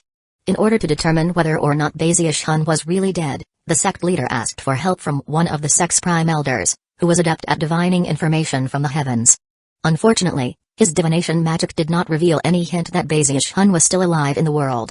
The only thing he discovered was an aura of death, which seemed to prove that Bazius Hun had died in battle, fighting for the sect. On a rainy morning a few days later, the mournful tolling of bells could be heard throughout the Spirit Stream sect. Countless disciples wearing black robes emerged silently from their residences, expressions grief on their faces as they gathered midway up Fragrant Cloud Peak. There, a gravestone had been erected, with a portrait of Bazius Hun on it, smiling happily. Big Fatty Zhang stood there in the crowd. He glanced at everyone around him, and then looked at the gravestone, and Bazius Hun's name. As the rain fell and soaked his clothing, he wept, recalling all of his memories of the past. He thought about how they had eaten the various pilfered spirit treasures, about how they had laughed and joked together, about how they had sold spots in the outer sect, and about stealing chickens. 9 Fatty. Big Fatty Zhang murmured, looking very sad. His heart felt empty, and the pain made the entire world seem dark. The other fatties from the ovens, Bazius Hun's elder brothers, were all filled with grief, and couldn't stop crying, including 3rd Fatty Hai, Zhu Bakei, Qin Zhang, Jia Yiduo and elders Zhu and Zhu, as well as everyone else Bazius Hun had came to know since joining the sect, all stood in the crowd, faces filled with grief. Zhu Xingqi came and stared silently at the gravestone. After hearing the story of what Bazius Hun had done, she couldn't help but think of how zealously he had searched for the chicken thief. Hu Yunfei came, propped up on the shoulder of Hu Xiaomai. He stood there, fists clenched, shaking in grief. Junior brother Bei. A bitter smile twisted his face. After returning to the sect, he began spending his days drinking. He just couldn't forget that moment in which Bazius Hun had led all the enemies away, using himself as bait. More and more people showed up, until the middle section of Fragrant Cloud Peak was densely packed with countless disciples, all silently looking at the gravestone. At the front of the crowd was Du Lingfei. Her face was pale, and it was impossible to tell the difference between the tears that streaked down her cheeks, and the rainwater. She seemed to be in a daze, and while her face was as beautiful as it had always been, that beauty was now sad and poignant. You could have stayed alive. But here I am, and you're gone. Du Lingfei's days had been spent in sorrow and misery recently. She had lost weight, and often dreamed about that moment in which Bazius Hun had returned, unshakable and determined. And then he had left, a scene which left her weeping and racked with pain. As the morning bells tolled, echoing about in all directions, beams of light shot toward the gravestone from all directions. Within them were the 7 peak lords, all of the Spirit Stream sect elders, and even the sect leader. They wore black robes, and as they gathered near the gravestone, their expressions were those of sorrow. As for Li King, bitterness and self-reproach filled his heart. A moment later, the sect leader began to speak, his voice calm and slow. Bazius Hun was an outer sect disciple of Fragrant Cloud Peak in the Spirit Stream sect. He was a blazing sun in the Tao of medicine, a chosen among disciples. In his battle against the Luotian clan, he killed numerous Luotian traitors, and sacrificed himself to save his fellow disciples. He was loyal to his sect, and gave his life in the most tremendous display of meritorious service. Disciples of the Spirit Stream sect will remember his name for all eternity. His voice was filled with grief, and as his voice echoed out, Du Lingfei's tears flowed even harder. Hu Yunfei, Big Fatty Zhang, and countless other people were all weeping. On this day, I confer upon Bazius Hun the title of the Spirit Stream sect Prestige Disciple. In response to the sect leader's words, countless disciples were shaken. To hear the term Prestige Disciple left everyone moved.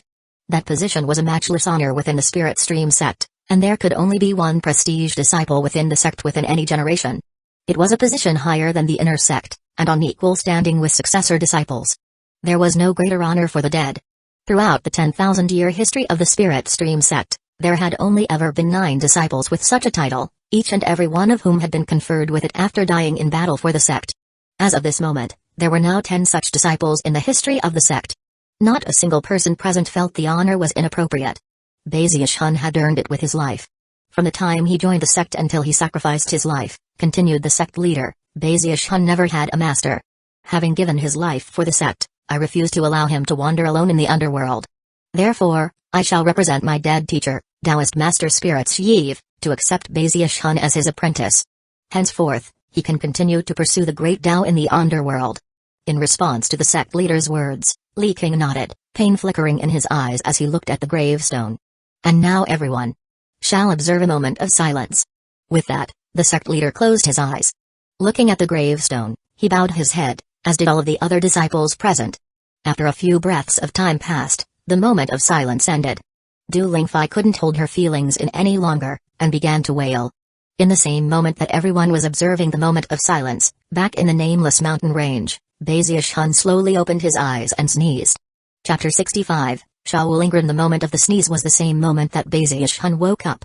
His mind was still in the same state it had been when he was seriously injured and fallen into a coma, so as soon as he woke up, he subconsciously cradled his left arm and let out a miserable cry.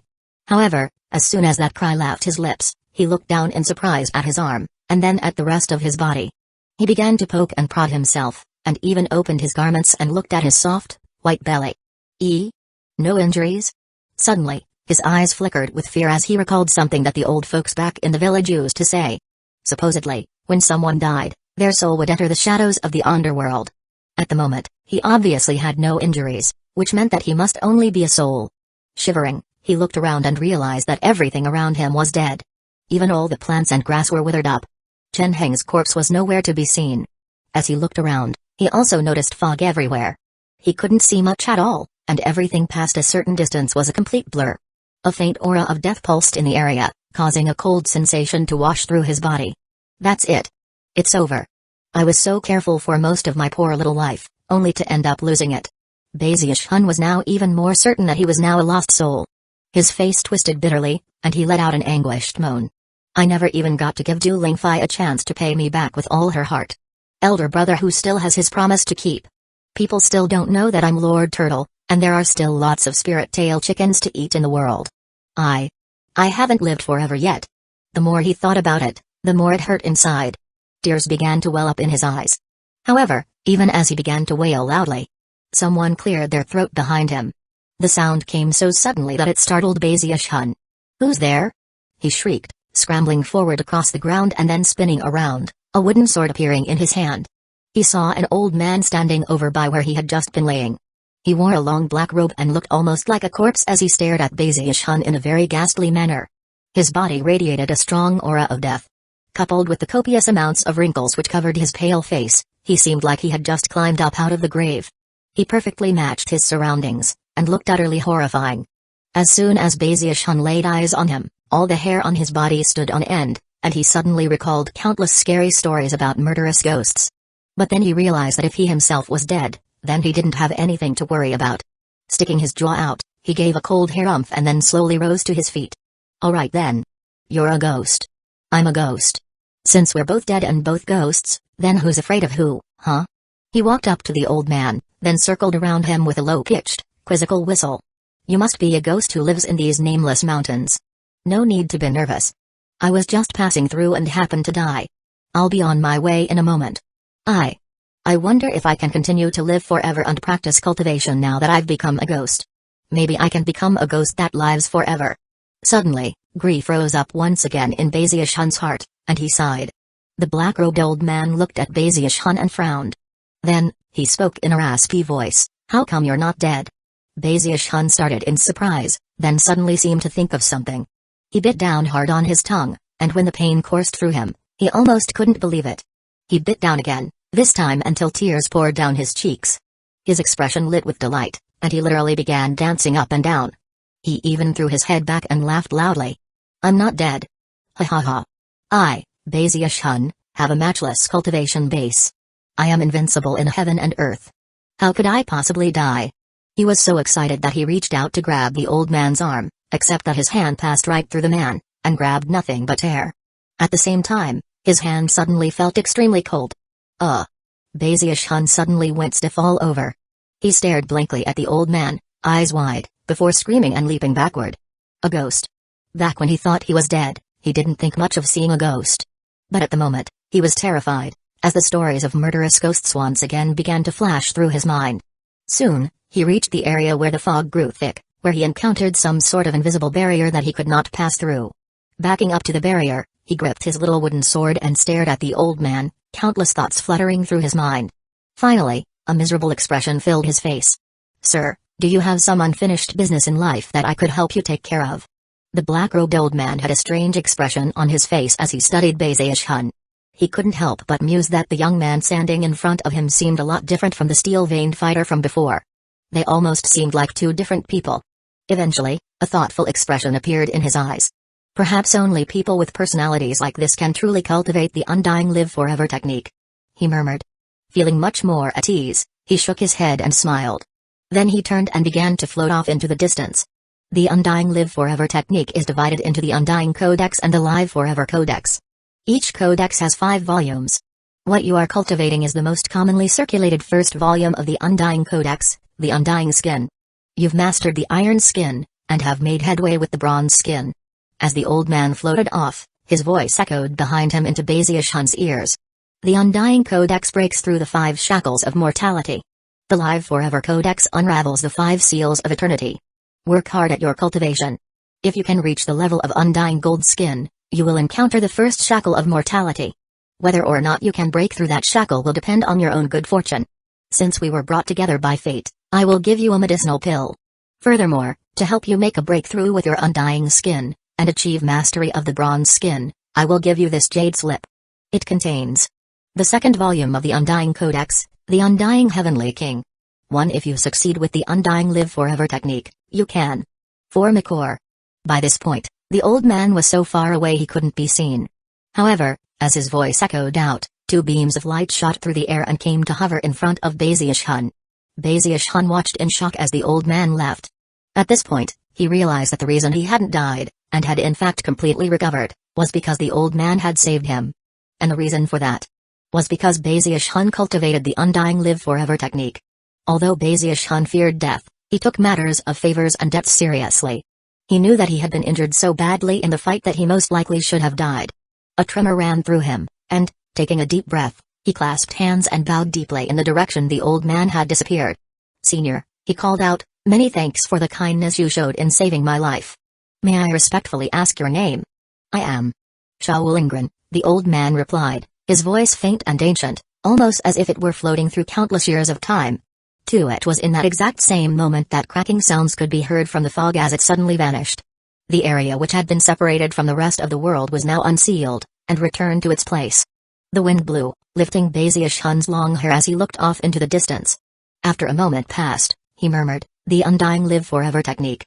5 shackles of mortality and 5 seals of eternity?" This was his first time hearing of such things. Finally, he took a deep breath and looked over at the medicinal pill and jade slip. He first took the jade slip, scanning it with divine sense. Inside was the second volume of the Undying Codex. He put the jade slip away and then looked over at the medicinal pill. Although he was already a journeyman apothecary, he was unable to determine the pill's quality. He took it in hand and began to examine it. He was a cautious person by nature, and he knew that if the old man in the black robe had wished to harm him, he could have done so in a variety of ways. As such, the medicinal pill would most likely bring only benefits, and would not harm him. Muttering to himself, he looked around, then put the medicinal pill away and began to walk. As he proceeded along, he looked around at the jungle, and sighed emotionally. When he thought about the whole chase and battle with the Luotian clan cultivators, and the danger that had been involved, he couldn't shake the feeling of fear that remained in his heart. I wonder how elder sister Du and elder brother Hu are doing. Did they make their escape? At the moment, he didn't dare to use his jade slip to try to make contact with the sect. He was worried that the Luotian clan cultivators might still be around, and would detect the fluctuations of an attempted transmission. That could lead to a big problem.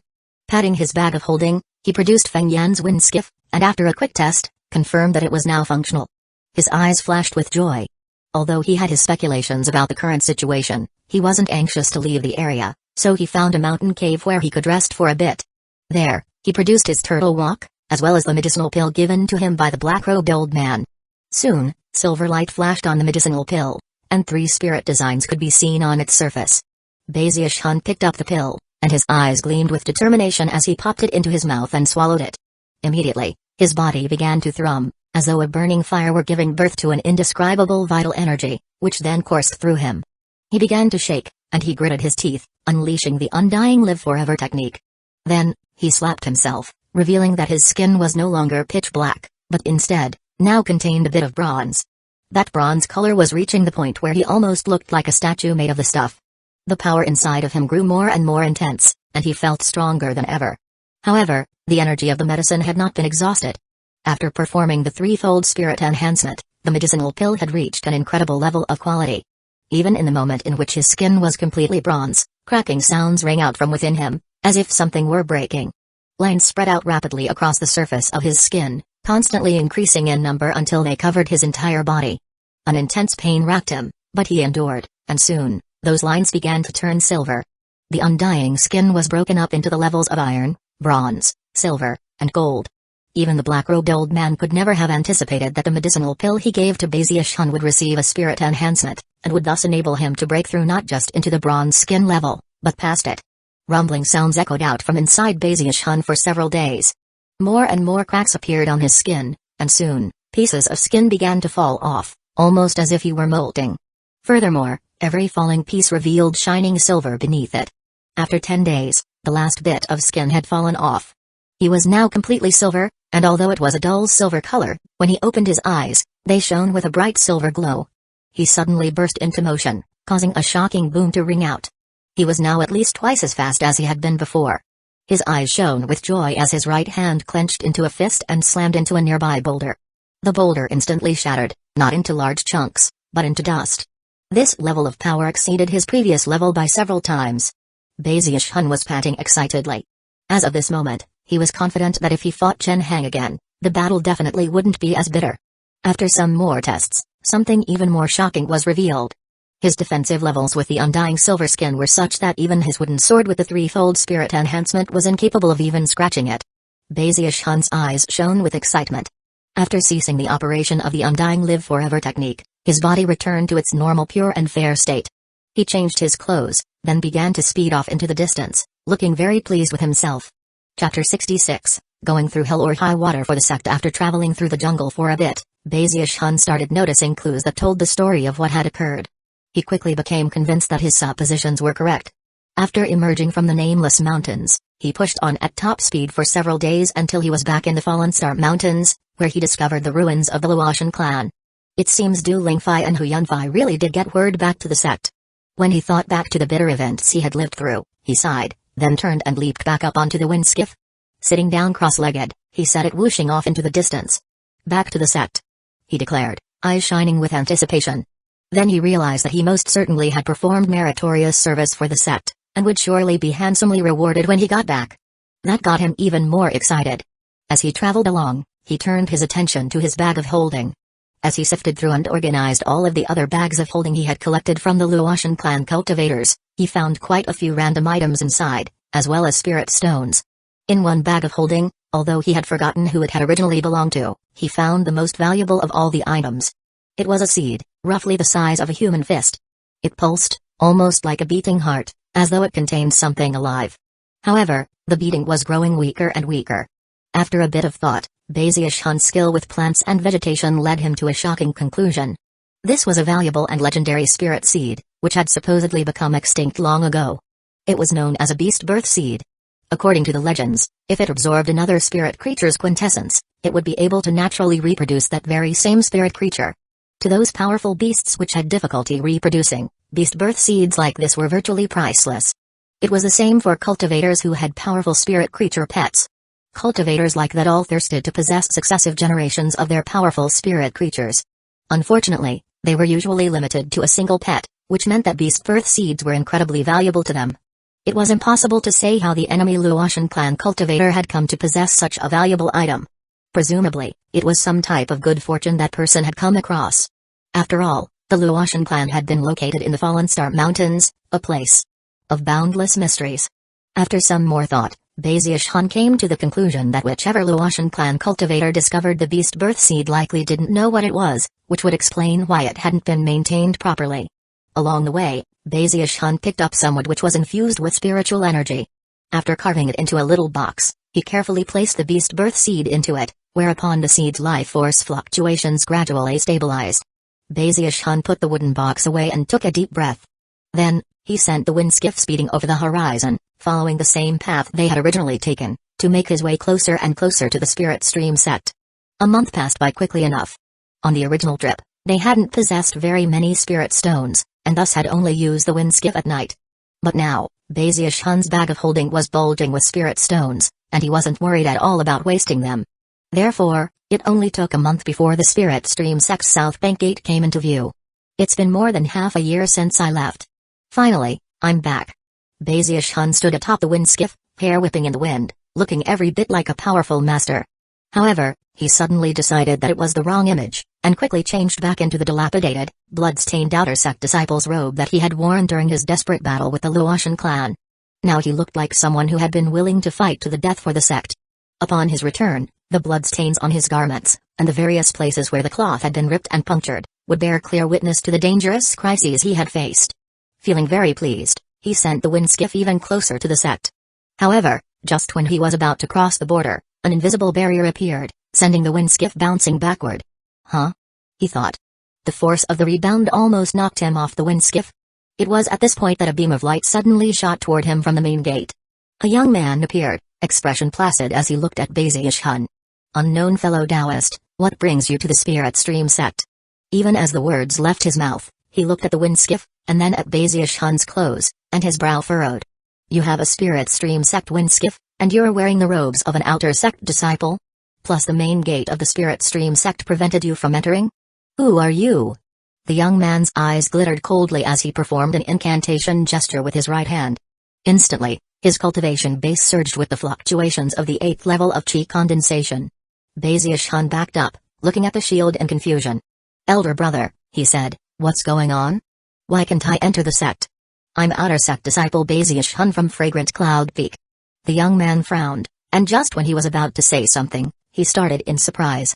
Wait, you're Bazius Hun? The more he studied Bazius Hun, the more familiar he looked. He had attended Bazius Hun's funeral service, in which his portrait had been on display above his gravestone. A tremor ran through the young man, and when he realized that Bazius Hun's garments were stained with blood, he gasped. You're not dead? ? I'm not dead at all. Even as Bazius Hun stared in surprise, the young man excitedly pulled out a jade slip and sent a message back to the sect. As the news about Bazius Hun was being sent back, Li King was in secluded meditation on Fragrant Cloud Peak. Suddenly, his eyes opened, and a tremor ran through him. At the same time, the news was passed to the sect leader, whose jaw dropped. He immediately sent a stream of divine sense out to the main gate of the South Bank, and when he saw Bazius Hun, he was first shocked, then delighted. He immediately began to send notifications out into the sect. It only took a few breaths of time for gasps of disbelief to begin to rise up. The collective sound was so loud that it was even faintly audible outside of the main gate. Furthermore, bells began to toll. Bazius Hun? Didn't he die? How could he be alive? ?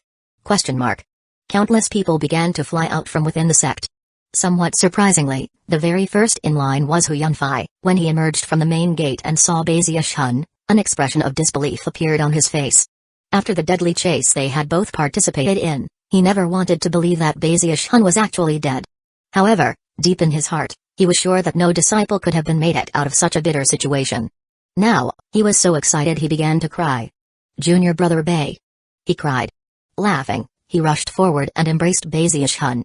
Elder brother who? Bazius Hun replied, blinking. By this point, he realized that the sect had thought him to be dead. He looked at Hu Yunfei, eyes brimming with happiness. Come on, let's get back to the sect. Hu Yunfei said excitedly. He grabbed Bazius Hun and immediately headed back through the main gate. With Hu Yunfei there, Bazius Hun could now enter the sect. As for the young man from earlier, he followed along, clearly shaken. He had personally participated in the extermination of the Luotian clan, and had seen the evidence of the battle fought by Bazius Hun, including the mangled corpses of the Luotian clan cultivators. To see that Bazius Hun had returned alive left him deeply astonished. Almost as soon as Bazius Hun walked through the front gate, more people began to rush toward him from all directions. Ninth Fatty. Big Fatty Jong, Third Fatty Hai, and the other fatty elder brothers from the servants' district were so happy they were shaking. That was especially true of Big Fatty Jong, who gave Bazius Hun a big bear hug, tears streaming down his face. Bazius Hun was moved. Seeing how many people were crowding around him, he suddenly felt as if everything he'd done really had been worth it. Then, a beam of light flew over, which was Li King, who had an incredulous look on his face as he looked at Bazius Hun. In his hands was a bag, within which were all the blood-stained scraps of clothing he had gathered up when searching for Bazius Hun. He more than anyone understood the grave and deadly peril Bazius Hun had faced. Bazius Hun hurried forward, clasping hands and bowing to Li King. "Greetings, Peak Lord." Li King was normally a very calm person, but right now he couldn't stop himself from trembling. Reaching out, he placed his hand on Bazius Hun's head and said, "I'm just glad you're alive," Li King said. "Just glad you're alive. This is my home," Bazius Hun said, puffing his chest out. "I'm willing to go through hell or high water for the sect." Then he waved his sleeve, deliberately revealing the numerous blood-stained holes in it. People continued to stream over from all three of the South Bank's mountain peaks. Everyone wanted to see Bazius Hun, and when they saw his dilapidated, blood-stained clothing, they were shocked. That was especially true when people began to spread the words he had just spoken. Everyone was shaken, and when they looked at Bazius Hun, in their hearts they felt that he was a true sect chosen. As the crowd built, the weeping voice of a young woman could be heard. It was none other than Du Lingfei. She had spent the recent days awash with tears, to the point where she had even lost weight. When she heard people saying that Bazius Hun had returned, her mind began to thrum, and she instantly dropped everything and raced over. When she actually laid eyes on Bazius Hun, even more tears began to flow. She hurried over and wrapped her arms around him, crying and laughing at the same time. She almost didn't seem to dare to believe that what she was seeing was true. In response, Bazius Hun felt a warm sensation in his heart. His hands almost began to move in the direction of certain bulging areas of her clothing, but then he remembered that there were lots of people watching, and he held back. "It's like I said, elder sister Du," he said coolly, lifting his chin, "If I, Bazius Hun, have only one breath of air left, I would never let anyone harm you." As the sappy words left his mouth, he seemed like he was looking down on the entire world. However, Du Lingfei went a bit limp, and deep within her eyes, the hidden emotions therein turned even sweeter than before. People from the Hall of Justice were also there, led by Uang. When he saw Bazius Hun, he looked shocked for a moment, but then profoundly pleased. That was especially true when he saw Bazius Hun's tattered state, and then heard the words he had just spoken to Li King, upon which he nodded his head. "Bazius Hun, I am Uang from the Hall of Justice." When Bazius Hun heard the words Hall of Justice, his heart thumped, but then he thought back to the incredible service he had performed. Chest puffed out just like before, he clasped hands respectfully to Uang. Uang rarely smiled, but he was smiling now as he said, "Why don't you come back with me to see the sect leader and talk about what happened with the Luotian clan?" He waved his finger in Bazius Hun's direction, causing a spirit fog to appear beneath his feet, which sent him flying off into the distance with Uang.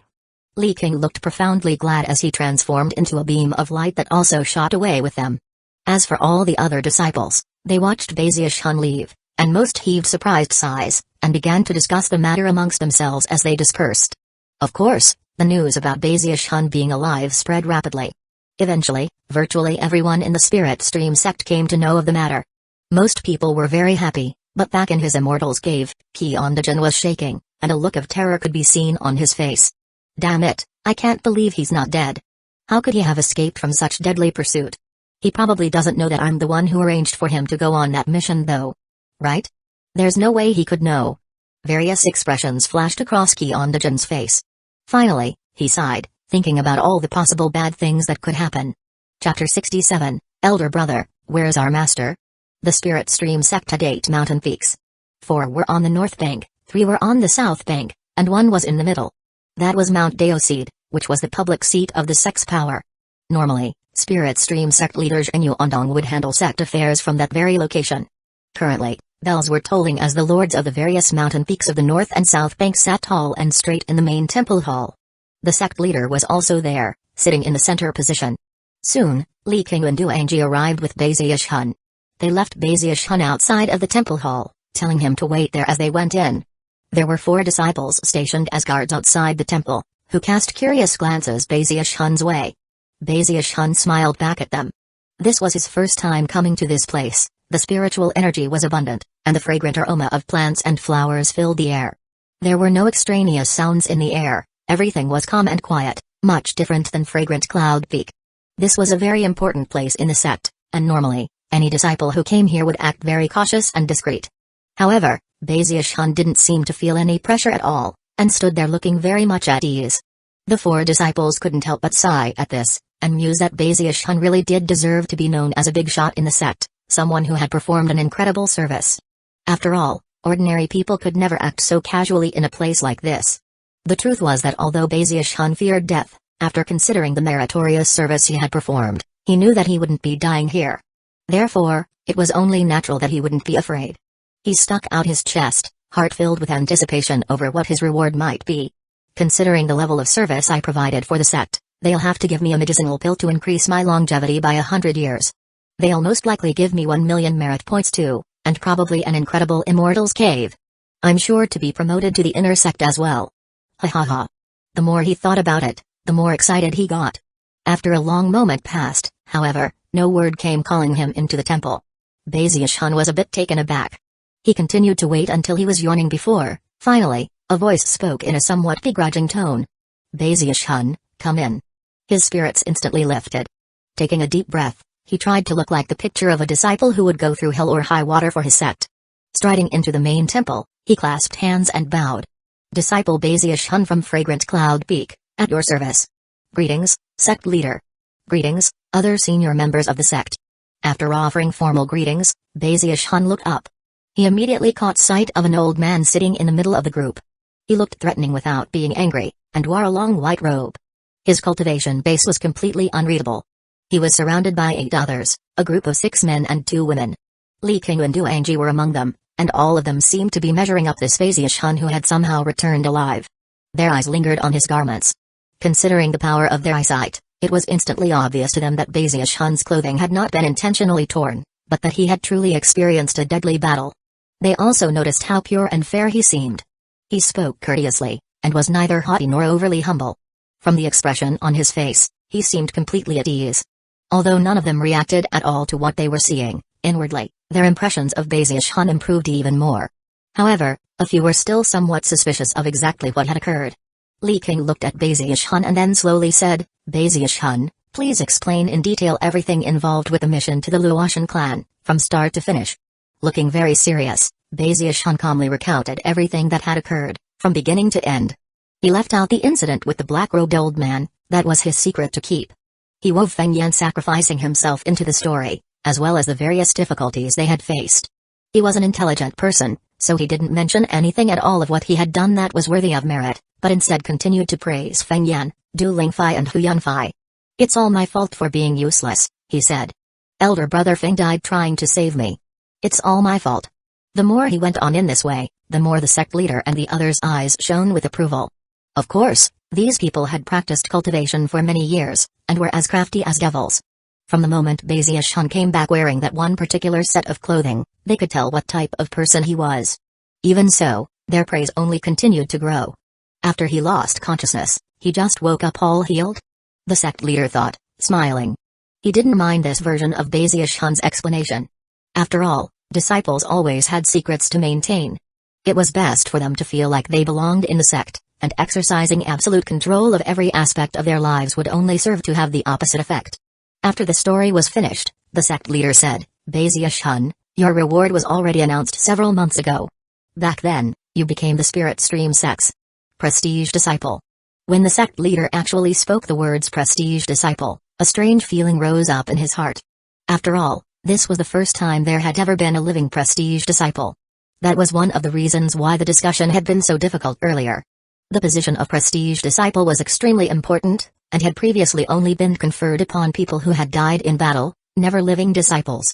And yet, here Baziush-hun was right in front of them, healthy and no worse for wear. That was one reason why all of them had been so shocked to hear the news that he was alive. Furthermore, it was a status that could not just be stripped away. The funeral service had been carried out, and the meritorious service performed. The group had been somewhat perplexed about what to do, and thus had left Baziush-hun waiting outside for some time. After much discussion, they decided that there was no way to change what had already been announced. In accordance with the sect rules, they would allow Baziush-hun to keep that position. Prestige disciple? Baziush-hun asked, looking shocked. He had never heard of any such title before, so he simply stood there, looking blankly at the sect leader and the other senior sect members. Although all of them had strange expressions on their faces, they didn't say anything else regarding a reward. Bazish-hun couldn't hold back from asking, That's it? That's it, replied the sect leader, smiling. Bazish-hun instantly started to get nervous, and then prepared to start explaining how difficult the journey had been, how many times he had almost died. Before he could start, Li King, who knew Bazish-hun better than anyone, cleared his throat and said, "Hurry up and thank the sect leader. The title of Prestige Disciple has only been given out 10 times throughout the history of the Spirit Stream sect. You are the only person to get it within the past 1,000 years. As the Prestige Disciple, you rank higher than the inner sect, and have the most prestigious glory in the entire Spirit Stream sect. Your descendants will all have special access to sect resources, and will be inner sect disciples from birth. The Spirit Stream sect will protect your bloodline for all eternity. Currently, there are 9 great clans who are part of the Spirit Stream sect, and all of them are prestige clans. It's a truly glorious and honorable position." When Bazish-hun heard the explanation, a somewhat sad expression appeared on his face. His spirits suddenly sank, and he looked miserably at Li King, then back at the sect leader. He wasn't sure what to say.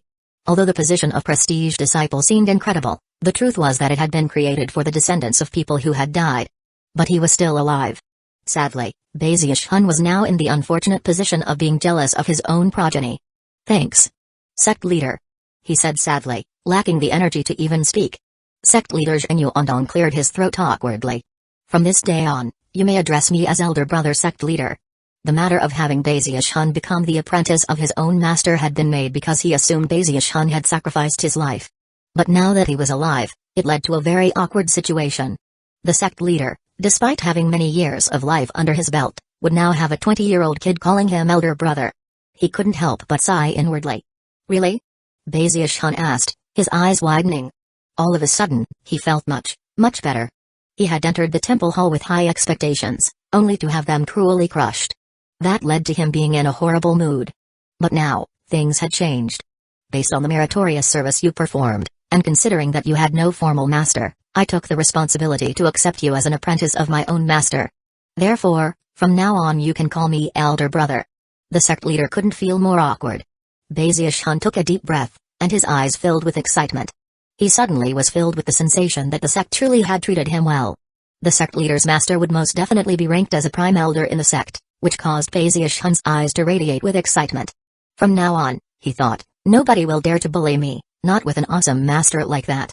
Ha ha ha. Heart leaping with joy, he clasped hands and bowed deeply. "Many thanks, elder brother sect leader," he said, sounding elated. "Elder brother sect leader, where exactly is our master? I would love to go pay my respects." A strange expression could be seen on the sect leader's face as he slowly said, "There's no hurry in that. There was a portrait made of him before he passed away in meditation, which was enshrined on the backside of the mountain. I've already made arrangements for some people to escort you over there shortly." Bazish-hun felt as if he were being struck by lightning. Passed away in meditation. Enshrined on the backside of the mountain.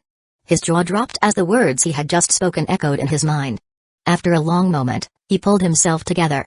The master he had become apprentice to had already passed away.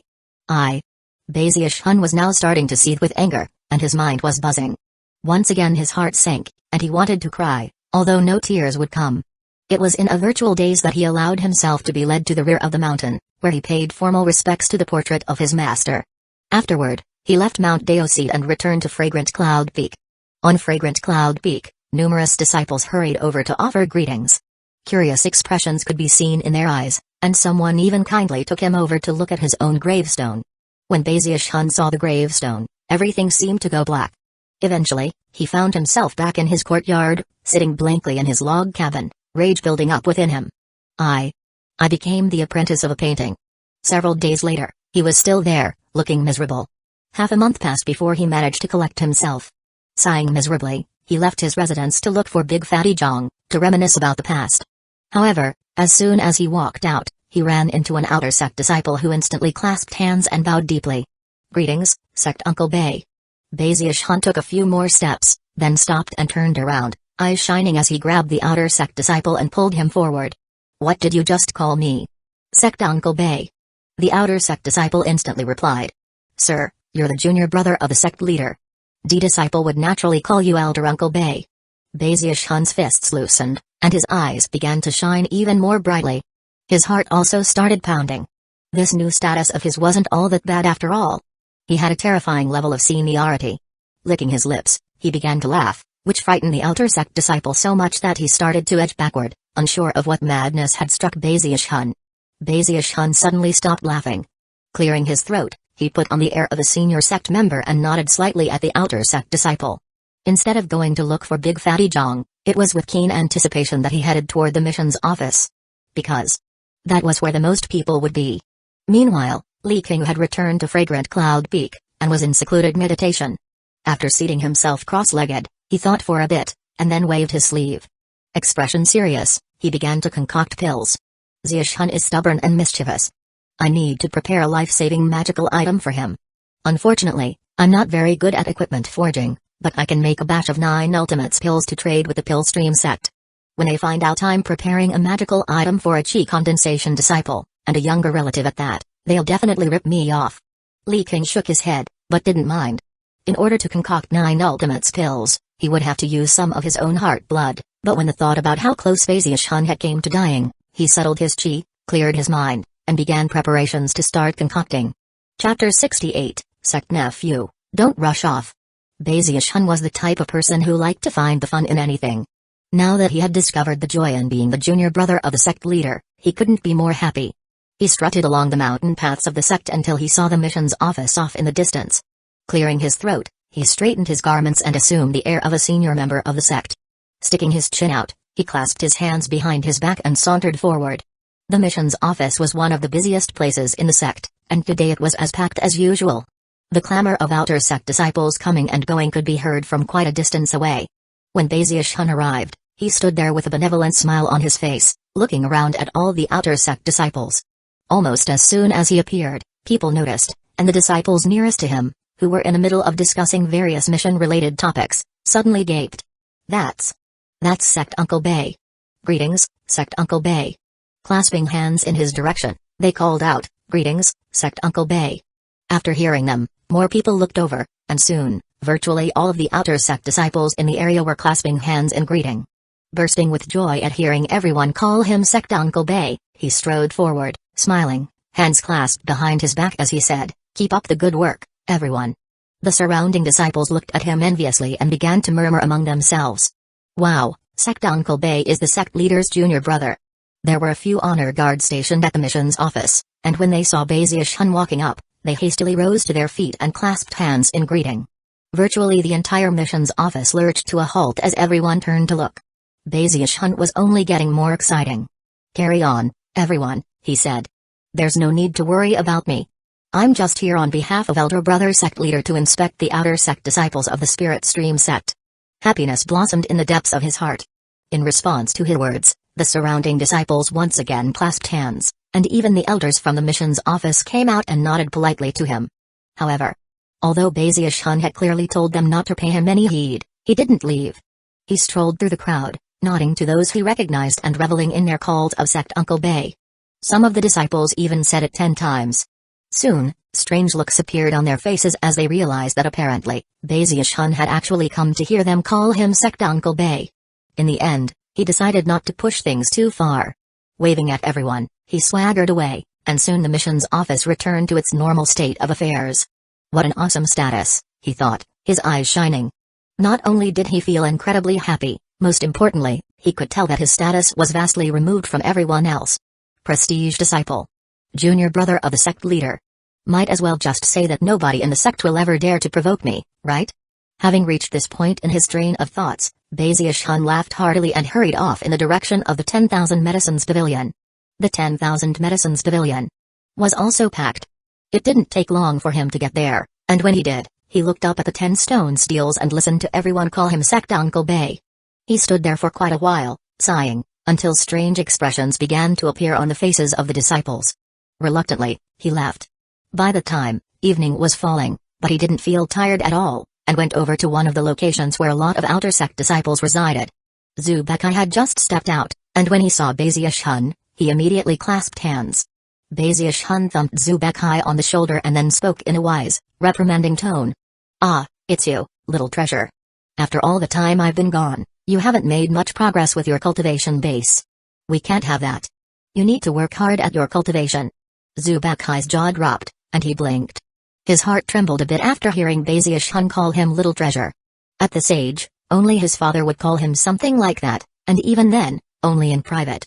Despite feeling a bit odd, he didn't dare to say anything, and merely nodded in assent. One eye. I mean, as an important person like myself. Bazius-hun suddenly realized that with a position like his, it would be improper to simply refer to himself as I, and so he decided to try to make himself sound like an important person, like Li King. He cleared his throat. Clasping his hands behind his back, he stuck his jaw out and said, as an important person like myself, I'm not very familiar with this area. Could you show me around a bit? Zubakai had no choice but to immediately begin to show Bazius-hun around. More and more disciples were returning home, and when they caught sight Bazius-hun, they looked a bit surprised.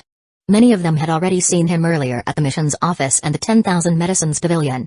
Seeing him here caused them to exchange quizzical glances. However, they had no other option than to clasp hands and offer greetings. Bazius-hun once again reveled in the glory of this status. Joy surged in his heart at the sight of one outer sect disciple after another offering greetings. It was late at night before he finally left, feeling very pleased with himself. As he walked along, he saw the Spirit Tail Chicken Farm, and decided to stop by. Before long, calls of Sect Uncle Bay could be heard. When he left, he held 2 Spirit Tail chickens in his hands. Ah, the perks of having status. When I wanted to eat chickens before, I had to steal them. Now I can just take them openly. Who would dare to provoke me now, huh? My elder brother is the sect leader. Bazius-hun hummed a little tune as he strolled back to his residence, emanating an air of pride and complacency. Early the next morning, when the sun had just risen, Bazius-hun crawled out of bed, feeling in very high spirits. Straightening his clothes, he looked at himself in his copper mirror and selected the best pose he could come up with, then stepped out. Then he went about doing things in a very serious way, as if it were his job. He didn't go to the mission's office, but instead, visited many other locations on Fragrant Cloud Peak. He even went to watch the fighting competition. Throughout the day, he heard countless people call him Sect Uncle Bay. To him, it was almost as if he had become an immortal. His spirits were so high he nearly burst. And then, the 3rd day arrived. Then the 4th, and the 5th. He strolled around the sect for more than 10 days in a row.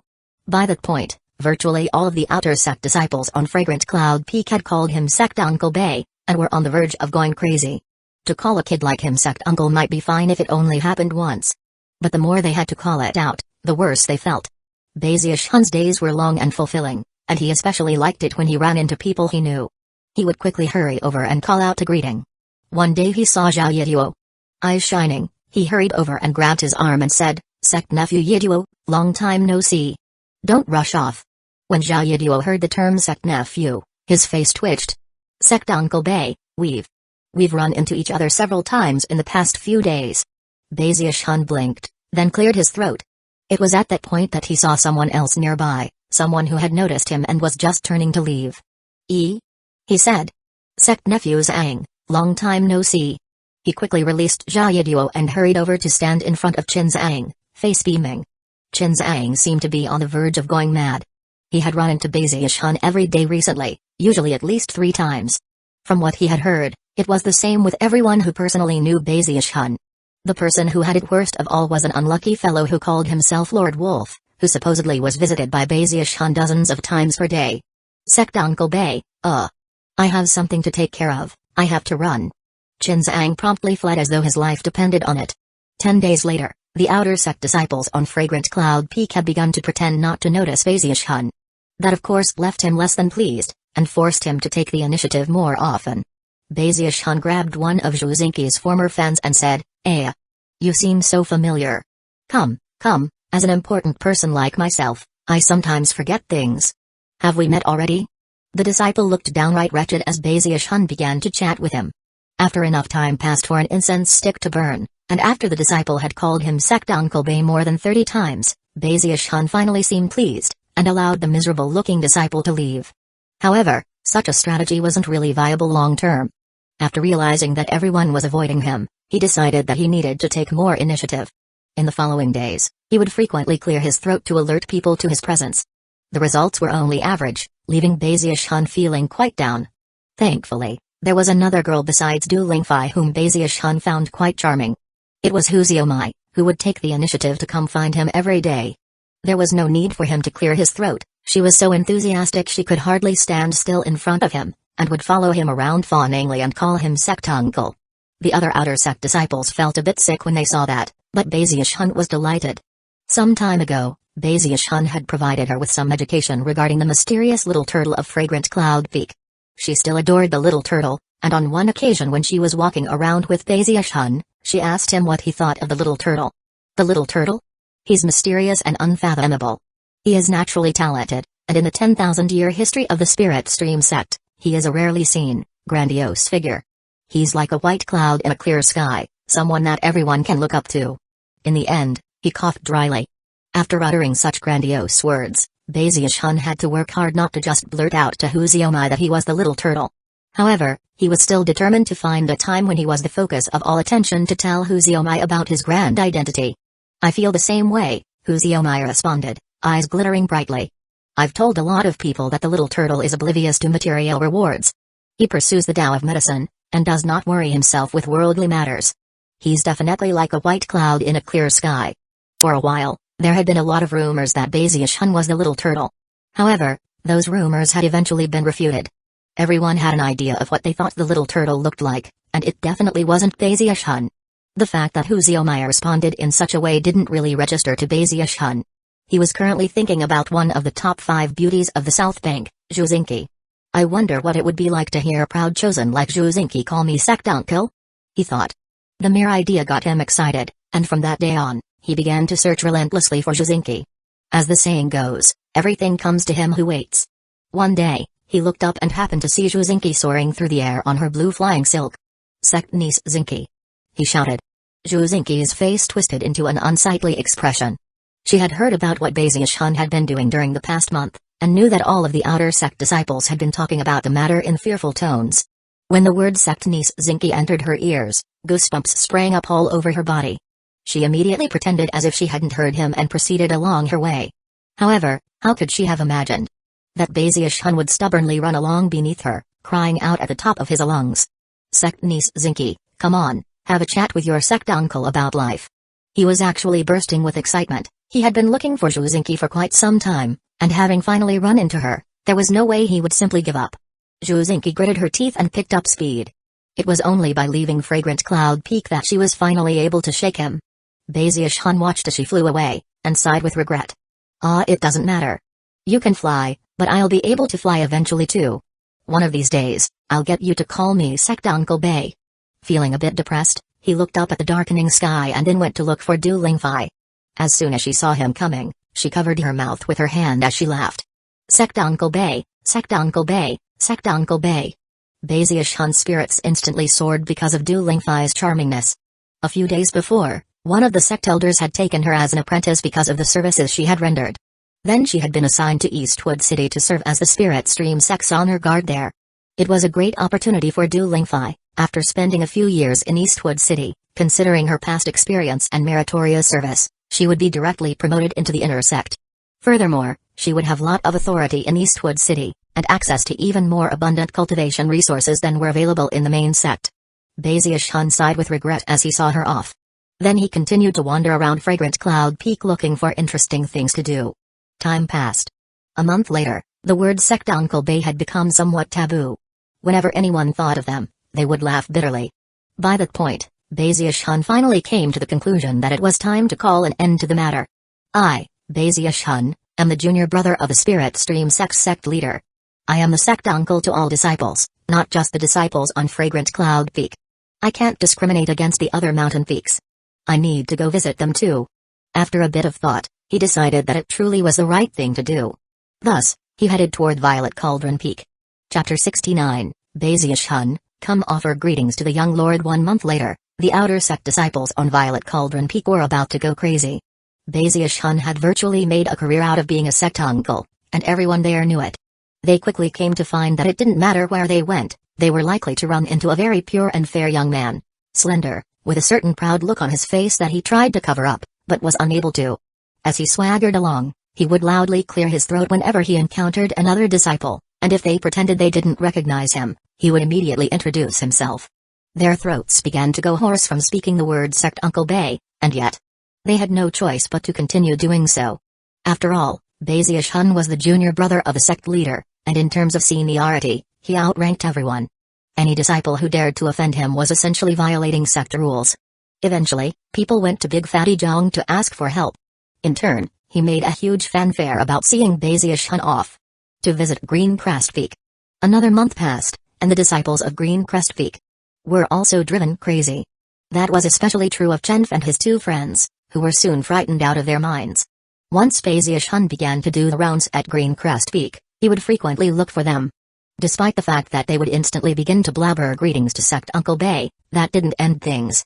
Bazius Hun was quick to nitpick, and if they showed even an iota of disrespect, he would imply that he would report them to the Hall of Justice. Chenf and his friends began to shake with fear, and were soon treading on thin ice no matter where they went. In the end, they finally ratted out Qiondajan. After giving them another good thrashing, Bazius Hun finally let them off the hook. Sighing, he left Green Crest Peak, all the while blaming himself for what was going on. The outer sect disciples all know me, but I haven't had a chance to meet any of the inner sect disciples. And then there's Qiondajan. Does he really think I've forgotten about him? After a long moment of thought, Bazius Hun nodded deeply at the prospect of the immense pleasure he was about to experience. With that, he hurried off to find some inner sect disciples. In the following days, Bazius Hun made appearances on all three of the mountain peaks, most of the time in the areas occupied by the inner sect disciples. Considering his status, he could go almost anywhere in the Spirit Stream sect. However, he quickly lost interest. The inner sect disciples all happened to be in secluded meditation, and he hardly saw a single one even after a few months passed. That was especially true of Qiondajan, whose Immortal's Cave was constantly under the protection of several spell formations. I refuse to believe this just a coincidence. Bazius Hun thought as he stood there in front of Qiondajan's door. He tried to break through the spell formations, but considering they were there to protect the Immortal's Cave of an inner sect disciple, they were simply too powerful. Seeing that it was impossible for him to succeed on his own, he decided that it would be best to go get some help in breaking them open. However, it was at this point that two people appeared off in the distance, racing in his direction. They were inner sect disciples, one tall, one short, and as they closed in, they didn't even make a show of clasping their hands in greeting. The first one to speak was the tall one. Voice cool, he said, "Sect Uncle Bay, how about you give my clan's young lord a bit of face and forget about what happened with Qiondajan? Oh, by the way, that young lord is none other than Shangwantaniu." From the young man's tone of voice, he made it clear what he expected Bazius Hun to do. Shangwantaniu was the most respected among the three great chosen of the three mountain peaks of the South Bank. Latent talent such as his had been rare for at least 1,000 years on the south bank of the Spirit Stream sect, and although he was only an outer sect disciple, there was no question that he would soon reach foundation establishment. Because of that, many of the elders in the sect viewed Shangwantaniu as being a bit different from everyone else. Many people even hoped that he would eventually be able to outdo the disciples of the North Bank, and as such, a lot of resources were being put into his training. That in turn caused Shangwantaniu to have a lot of fans, especially on Green Crest Peak. Bazius Hun's expression was the same as ever. In the past, he might have started to get scared. However, his general fear of death did not indicate that he lacked courage. In fact, as long as a situation didn't carry the threat of death, he was actually quite dauntless. Because of his current status, there was virtually nothing and no one in the sect who could threaten his life, and therefore, he simply turned his nose up and stared at the two newcomers with a slight smile. When you meet an important person like me, but fail to offer formal greetings, it shows what great gall the two of you have, doesn't it? He flicked his sleeve. Who might it be that egged you on into such impertinent disrespect? Might it have been Shangwantaniu? The two inner sect disciples' expressions flickered, and the tall one's gaze turned sharp as he stared at Bazius Hun. "Sect Uncle Bay," he said, "you'd do best to pick your words a bit more carefully." Almost as soon as the words left his mouth, and before he could continue speaking, Bazius Hun suddenly vanished. A blast of wind swept across the inner sect disciple, who stared in shock as Bazius Hun appeared directly in front of him. His speed was so incredible that the two inner sect disciples hadn't even seen him move. Before they could react, Bazius Hun stretched his palm back and swept it toward the tall disciple's face, causing a sound like thunder to rumble out. Almost instantly, a protective shield sprang up from within the young man's robe, the result of a magical device given to all inner sect disciples. However, in almost the same instant that the shield appeared, Bazius Hun's palm landed, and it shattered into 1,000 pieces. It was completely incapable of standing up to the incredible power of Bazius Hun's palm. A massive slap rang out, and the tall disciple instantly saw stars. His mind thrummed, and he almost felt like he had been crushed by a mountain. Blood sprayed out of his mouth as he slammed into the ground, tumbling backward like a kite with its string cut. After rolling along for several dozen meters, shrieking the entire way, he finally lapsed into unconsciousness. Everything happened so quickly that the short disciple could do nothing more than stand there, mouth agape, mind spinning. After a moment, he began to edge backward, glancing first at his unconscious comrade and then back at Baziush-hun.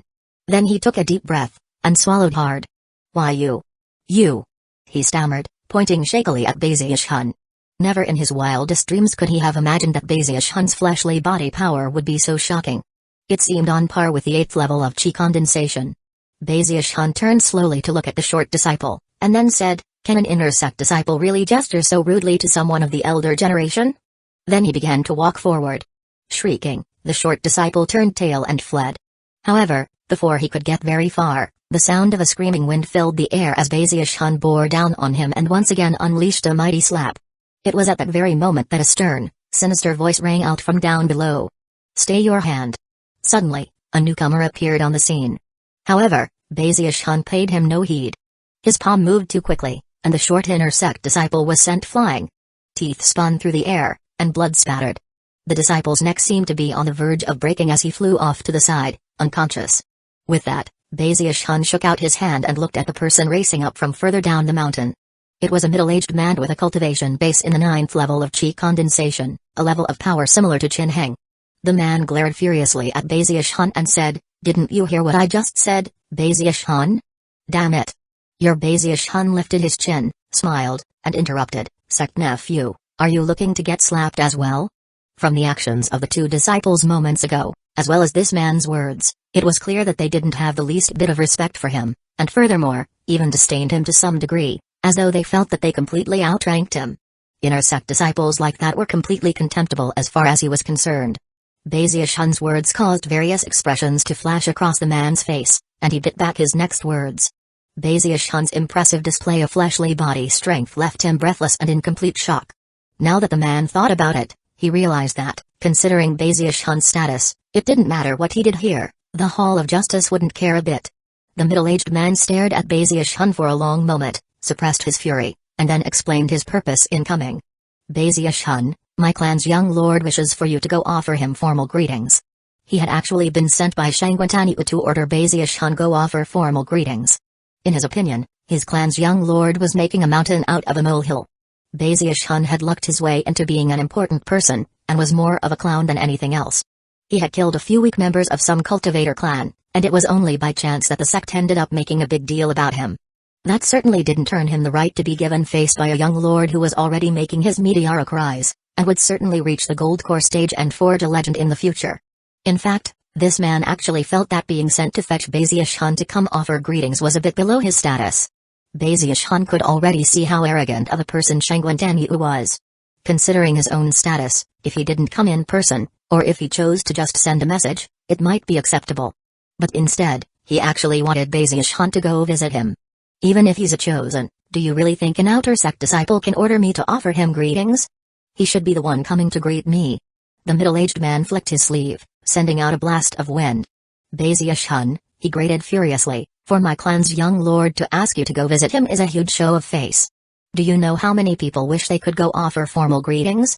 Before he could finish speaking, his face flickered, and he leaped backward. However, he was just a bit too slow. Baziush-hun appeared directly in front of him and reached back his palm. "How dare you!"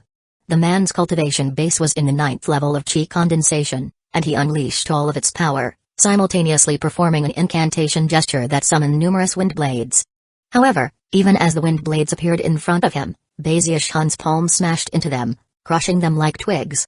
They couldn't provide even the slightest bit of protection. The palm proceeded onward almost as if nothing had attempted to block its way, landing almost instantly on the man's face. A slapping sound echoed out, followed by a scream. The middle-aged man staggered backward 30 meters or more before finally lurching to a stop. With that, Baziush-hun swished his sleeve and snorted arrogantly. "You're not even as powerful as Qin Heng. No wonder you're such a lackey. Screw off." The man looked back at Baziush-hun in astonishment. He was shaking visibly, and his cheek was already swelling up. Blood oozing from between his teeth, he quickly fled.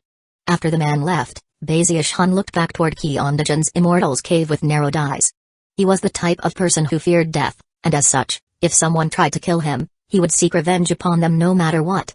It didn't matter if Kiondajan asked for help from Shangwantaniu, there was no possible way Baziushun would let him off the hook. Although Baziushun's actions in the sect recently had seemed somewhat casual, he had actually long since carried out a thorough investigation about Kiondajan. "You think you can hide away in there?" he thought. "You think I have no way of making you show your face?" With a cold snort, he turned to leave. Based on his current status, what happened next was no surprise. A jade slip from the Hall of Justice appeared, a mission. It took only a moment for it to pass into Kiondajan's Immortal's Cave, and hover in the air in front of him. It was just like what had happened with Baziushun. Kiondajan was being forced to accept a very dangerous mission outside the sect. A bitter smile appeared on his face, as he realized that he had no choice but to emerge from hiding to carry out the mission. However, he still clung to the hope that being outside of the sect might help him avoid catastrophe. Unfortunately, he had underestimated the lengths to which Baziushun would go to exact his revenge. He had already arranged for several such missions to be assigned to Kiondajan. Furthermore, he'd asked for some help from Hu Yunfei. The Hu clan had a foundation establishment patriarch, and access to other deep reserves. Considering how important Baziushun was to them, and coupled with the urgings of Hu Yunfei and Hu Xiaomai, they had become a powerful ally. With the help of the Hu clan, it was a foreordained certainty that Kiondajan would be struck with misfortune during the course of trying to carry out the missions. It wasn't that the Hall of Justice was unaware of what had occurred with Kiondajan, and how it led to Baziushun's fall in combat. However, despite the fact that the news was never spread publicly, internal records had been maintained. Now that Baziushun was back and wanted to settle accounts, there was little they could do to stop him. In fact, it was almost as if they owed him, and were simply allowing him to do what he wanted. To top it off, there were even some people who had already come to view Kiondajan as dead. Chapter 70. Hey, Elder Brother Lee. In a certain location near the summit of Greencrest Peak was a solitary little path. At the end of that path was a pool of water, within which swam several golden-colored fish. Next to the pond was an Immortal's Cave. It was a somewhat remote and isolated place, very quiet, with abundant spiritual energy that clearly exceeded anything else nearby. On the bank of the pond sat a young man. He wore the long robe of an outer sect disciple, and was exceedingly good-looking, with long black hair, fair skin, and a refined, intelligent air. He was the type of young man that female disciples would sigh over constantly, whose phoenix-like eyes were delicate, and yet glistened with flickering light. Overall, he seemed completely unique. He currently held a fishing rod, which he would occasionally cast out into the pond, whereupon the fish would voraciously compete to gobble up the food attached to the end of the line. The middle-aged man who Baziushun had just slapped was hurrying up the path, face ashen. When he reached the end, he slowed down and respectfully clasped hands and bowed to the young man. "Greetings, young lord," he said through gritted teeth. "Young lord, Baziushun doesn't know how to appreciate favors." I carefully relayed your message, but instead of coming to offer greetings, he acted bossy and domineering. He thinks he can simply throw his weight around with impunity. The young man looked over, his expression seemingly ambivalent. "Well," he said coolly, "forget about it then. He's a nobody. It was mostly just on a whim that I thought to have him come offer greetings." The man nodded. "I think I understand what you mean, young lord. The reason he's a nobody is that the position of prestige disciple is only given to dead people, right? Plus, being the junior brother of the sect leader is a complete joke. In fact, his master is actually a corpse." The man chuckled coldly for a moment, but then shivered as he realized that the young man was staring at him with an icy expression. All of a sudden, the middle-aged man was struck with fear. Young lord. It's true that he's a nobody," the young man said, "not even worth paying attention to. However, the sect leader's master is a former patriarch of our sect. Do you really think you qualify to even mention him? Go to the frigid abyss and slap yourself for 3 months straight as punishment." With that, the young man looked away and continued to feed his golden fish. Trembling, the middle-aged man nodded in assent and quickly took his leave. Having settled the issue of Kiondajan, Baziushun returned to Fragrant Cloud Peak. He wasn't worried at all about Shangwantaniu. Considering the meritorious service he had performed for the sect, unless he turned traitor, his life wouldn't be in danger at all. As time passed, he lost some of his excitement over being called sect uncle, especially considering that most people avoided him at all costs. In fact, he actually came to feel a bit melancholy. However, one day he happened to wander into the scripture pavilion, whereupon his spirits were lifted almost instantly. He found that as soon as he arrived, he was immediately granted a reading space alongside the lecturing elders, where he could look down upon the countless disciples in attendance. He fell in love with the experience almost immediately, after which he came to frequent the mountaintop sermon pavilion. There he would sit, occasionally giving a smile and a nod to disciples down below, eyes sparkling with satisfaction. He looked very much like the Foundation establishment elders whom he sat next to. The Foundation establishment elders didn't know whether to laugh or cry, and as for the disciples from the various mountain peaks, their spirits couldn't be lower, but they had no choice but to simply stare up angrily at Bazish-hun. Bazish-hun had found a new way to flaunt his status as the junior brother of the sect leader. When he came into the presence of the Foundation establishment cultivators, he would immediately call them elder brother and elder sister. Although they didn't say anything in response, strange expressions could be seen on their faces, and any nearby disciples would eventually be forced to utter the word sect Uncle Bay. Things went on like that for some time until one day, Bazish-hun happened to run into Li King. Unable to restrain himself, Bazish-hun immediately cried out in an amiable tone, "Hey, elder brother Li." Li King looked a bit haggard. He had been working this entire time on concocting the 9 Ultimates pill, and was currently on his way out of the sect. As soon as the words entered his ears, his jaw dropped, and he looked around until his gaze came to fall on Bazish-hun. Then, his cheek twitched. Although he had been spending all his time on pill concocting lately, he had heard about Bazish-hun's antics, which had turned into quite a headache. To hear Bazish-hun addressing him in such a fashion left Li King glaring in shock. As soon as the words left his mouth, Bazish-hun regretted speaking them. Seeing Li King's reaction then caused him to suck in a breath.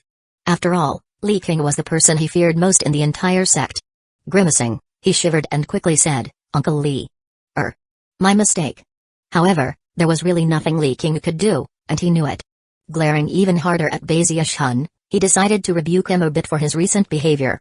"I'm leaving the sect for a bit," he said. "At the soonest, I'll be back in a few months, at the most, a year. Don't even think of fooling around while I'm gone. Work hard at your cultivation." After a few more words of exhortation, he turned and left. Bazish-hun let out a long sigh of relief as Li King made his way off into the distance. A glimmer of fear could be seen in his eyes, but at the same time, a bit of warmth and respect for one of his elders could also be seen. He couldn't help but remember what Du Lingfei said about the time he had gone missing, and how Li King had spent 2 months searching for him on his own. Upon his return, Li King had been in quite a sorry state, and seemed to blame himself for what had happened.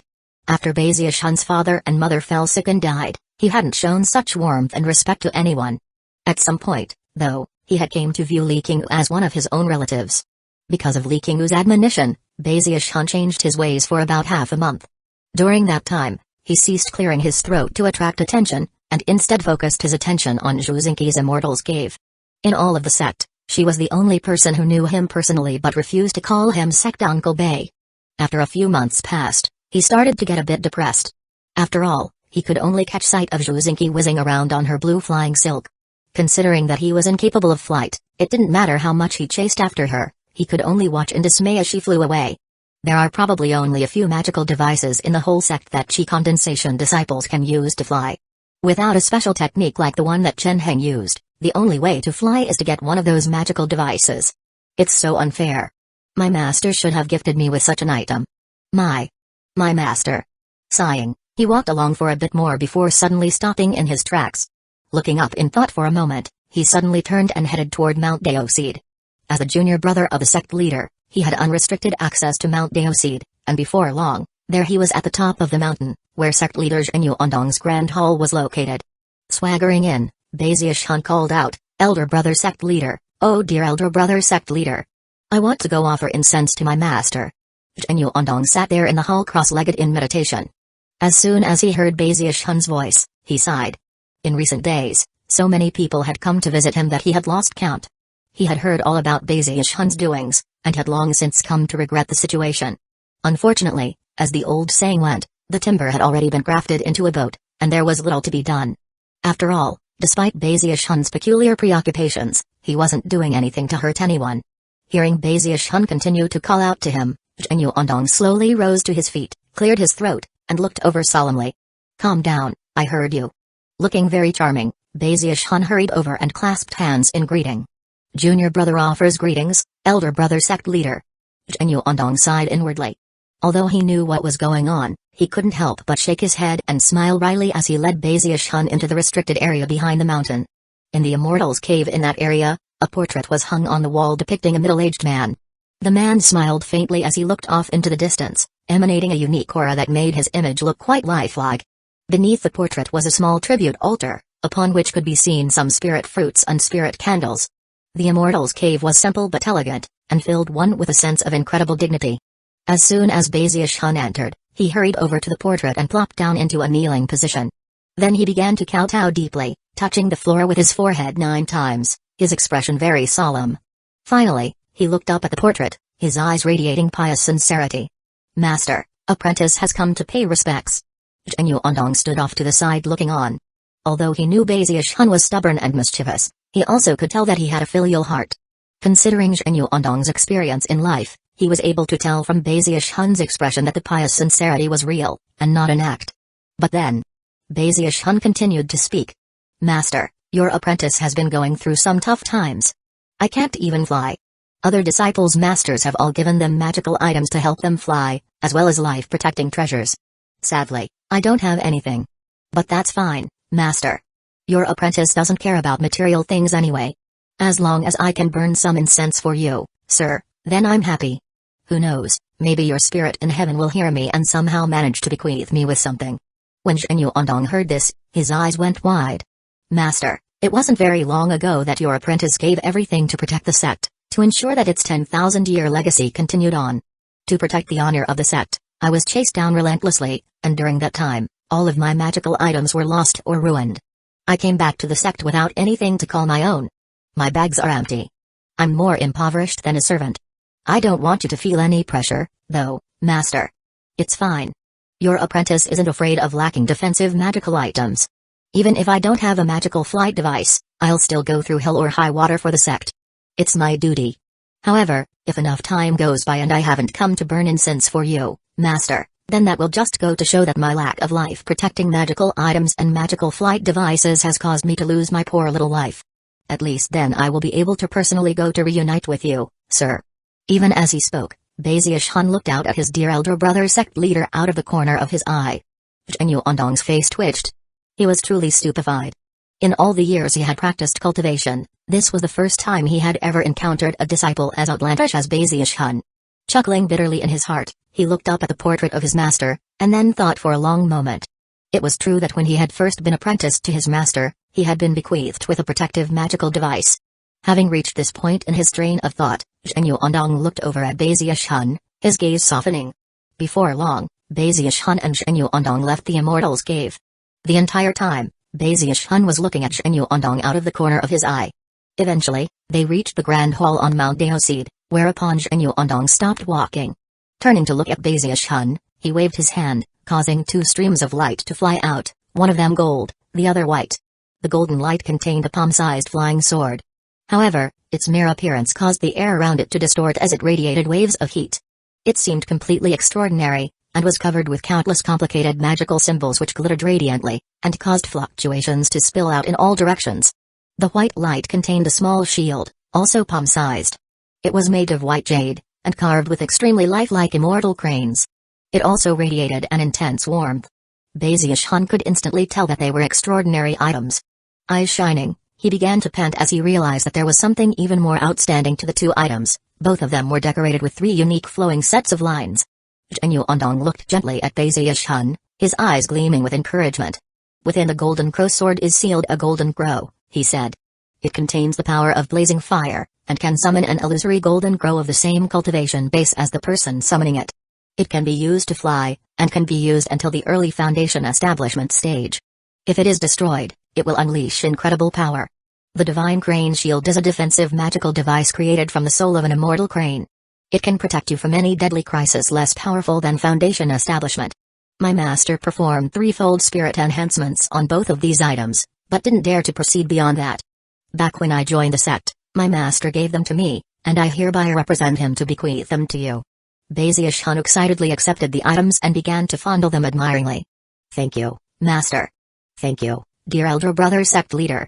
Chapter 71, Living Prestige Scion. Because of the turtle walk, Baziush-hun understood quite a bit about spirit enhancement. He also was well aware that there was a foundation establishment elder from Violet Cauldron Peak who was a skilled spirit enhancer. For a few merit points, that elder would help disciples perform spirit enhancements, usually no more than a 1- or 2-fold enhancement. Any higher than that, and the chances of failure mounted.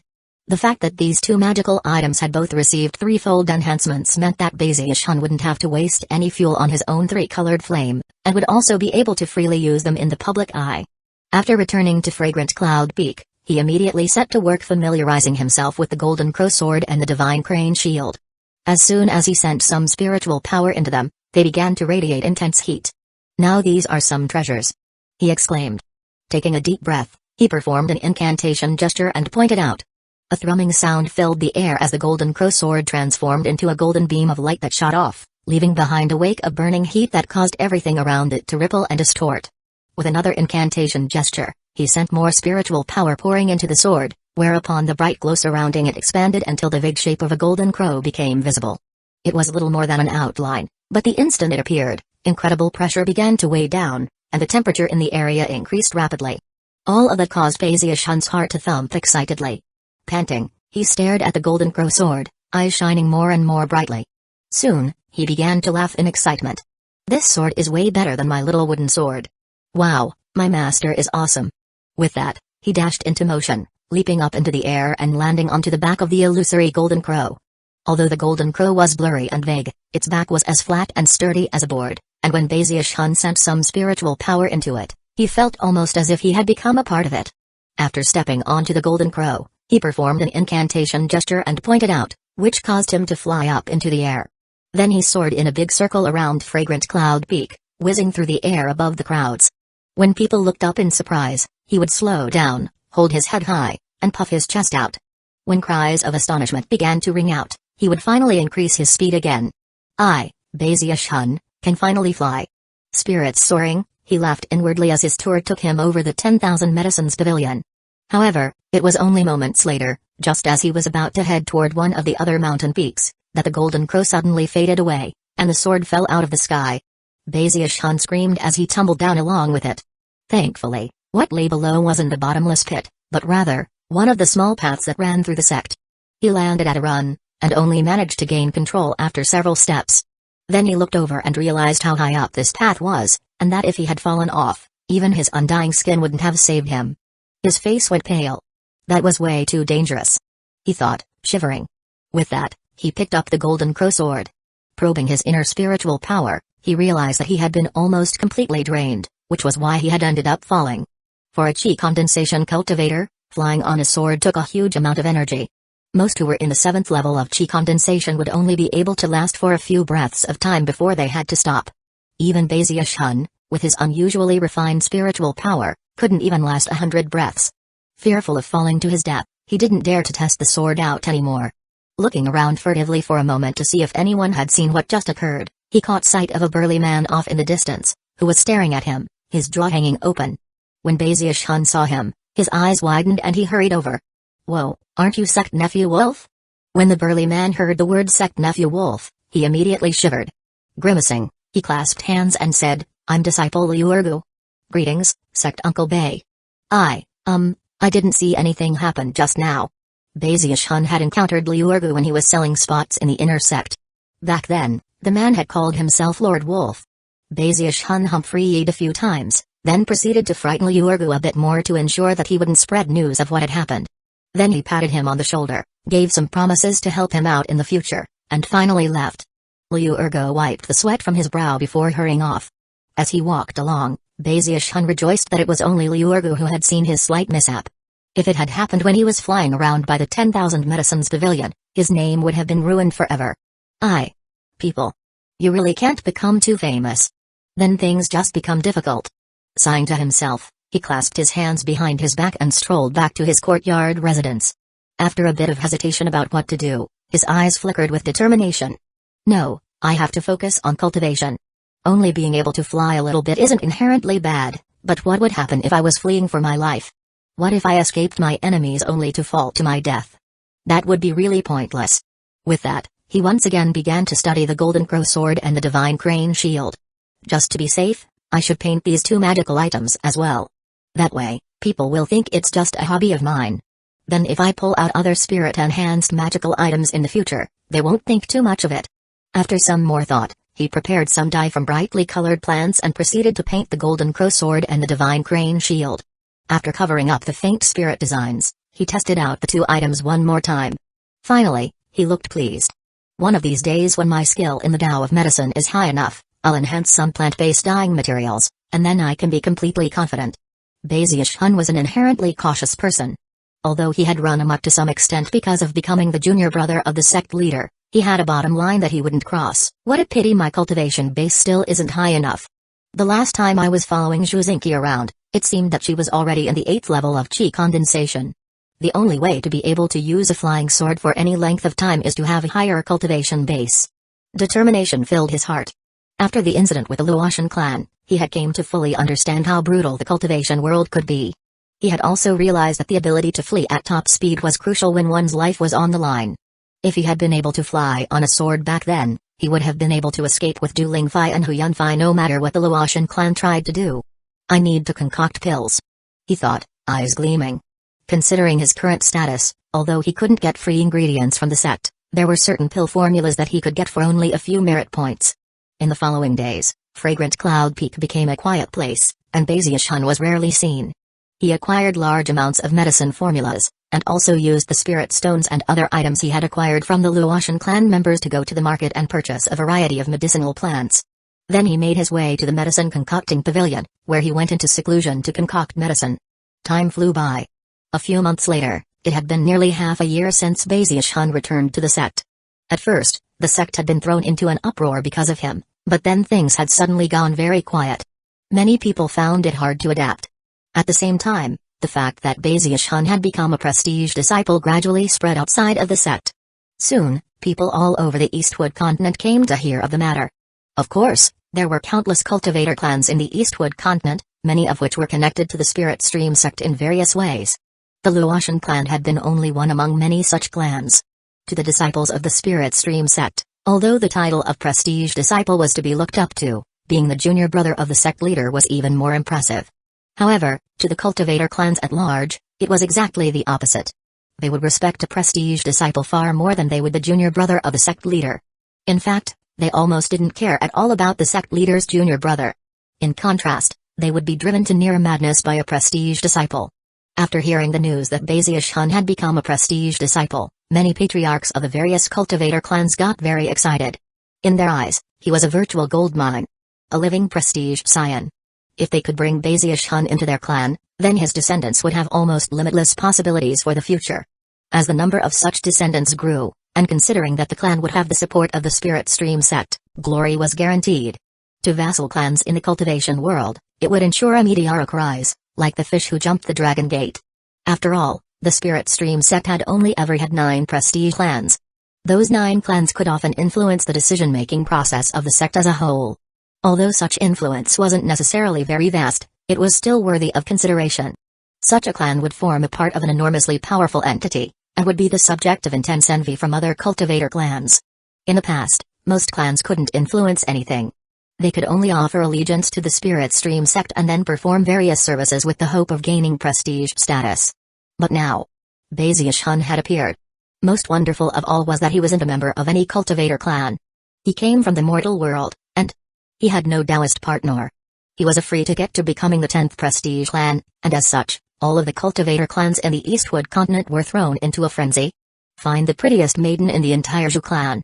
She'll be coming with me to offer greetings to fellow Taoist Bei. You're the pearl of the Zhao clan. You have to get on Baziush-hun's good side. If he takes a liking to you, all of the problems of our clan will disappear. Although the daughters of the Sun clan aren't particularly outstanding, we still qualify to compete. Prepare an amazing gift for me to give when I go offer greetings to fellow Taoist Bei.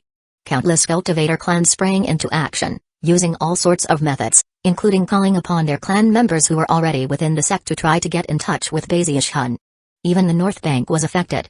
Soon, the name of Baziush-hun could be heard in all parts of the Eastwood continent. The Hu clan was no exception. The middle-aged patriarch of the Hu clan summoned Hu Yunfei and Hu Xiaomai, whereupon he expressed his sincere wishes. Yunfei, you have an unusually close relationship with Baziush-hun. You have to help out the clan in this matter. I can tell that your sister has taken a liking to Baziush-hun. Find a good chance to act as a matchmaker between them. Hu Xiaomai's face reddened. Pouting coquettishly, she hurried off. Hu Yunfei was a bit worried, but he put on a bold face and nodded in agreement. A few days later, people from numerous cultivator clans began to show up, gathering on Fragrant Cloud Peak around Bazius-hun's residence. As news spread, some people even began to head toward the medicine concocting pavilion, waiting anxiously for him to come out of seclusion. Chapter 72, The Sect Has Rules. A few days later, a boom echoed out from Bazius-hun's pill concocting workstation. Moments later, he appeared, frowning and looking anxious. Although I'm pretty familiar with Tier 1 medicinal pills now, he lamented, Tier 2 pills are a lot harder. Other than cultivation, his time recently had mostly been spent on concocting medicines. In his attempt to produce some Tier 2 spirit medicines, he'd already used up most of the plants and vegetation in his bag. Unfortunately, the degree of difficulty he was working with was vastly greater than before, and despite being meticulously careful, he had failed consistently. Each time he found that he had used too many materials, he would make adjustments. And yet even then, new problems would arise. Sighing in despair, he walked out of the medicine concocting pavilion and looked up to find a large host of people sitting there cross-legged. Most of them sat in groups of 3 to 5, with a few groups of 10 in sight. The majority were pretty young women, none of whom were familiar to Bazius-hun. They were all different shapes and sizes, but each one was beautiful in her own way. The lot of them were clearly vying with each other to be the most glamorous, and as soon as they saw Bazius-hun emerge, their eyes shone brightly.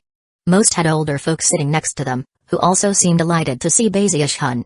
In fact, they all rose to their feet and rushed over in a hubbub.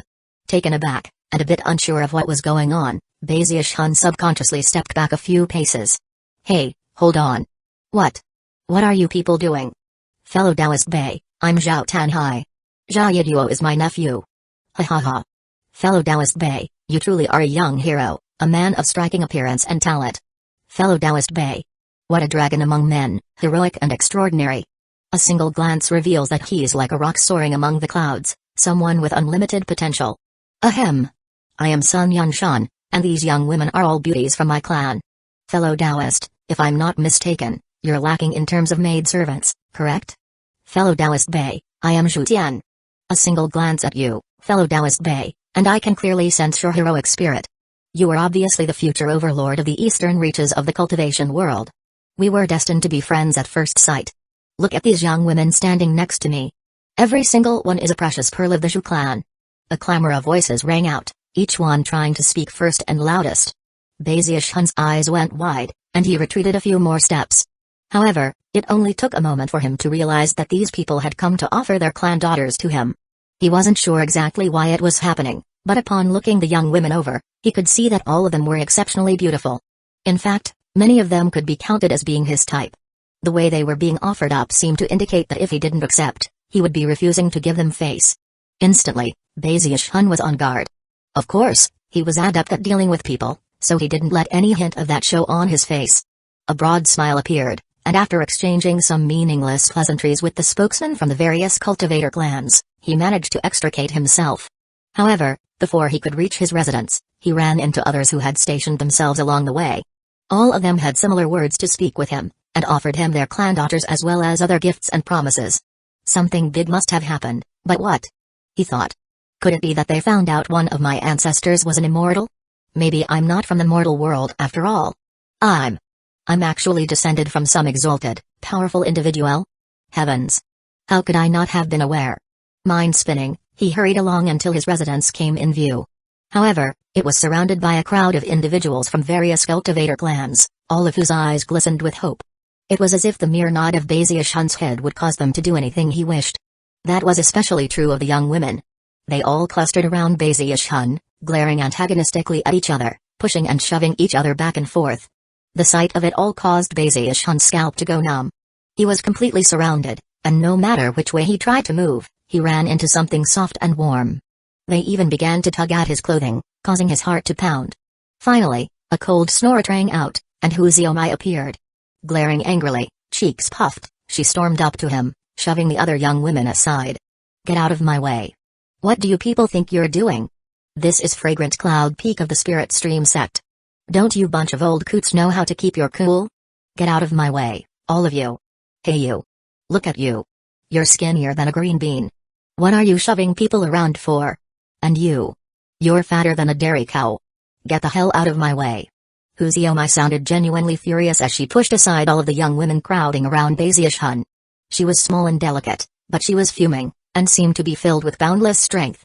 Facing such opposition, the other young women immediately surrendered and opened a path, crying out in confusion. Hueco stormed forward with her hands on her hips, looking like a chili pepper, the words she uttered incisive and damaging. Bazius took advantage of the moment to hurry into the courtyard. Once inside, he looked down to find that his garments had been tugged at so much that they were about to fall off. Absolutely terrifying, he thought, gasping. Heart pounding with residual fear, he looked back out through the main gate and saw Hueco standing there verbally sparring with the other young women, standing alone against a crowd of dozens. Eventually, the responsible members of the cultivator clans couldn't stand idly by. They finally intervened and suggested to the young women that they leave. Clasping hands respectfully in Bazius direction, they promised to come back to visit at a later date. Soon, it was evening.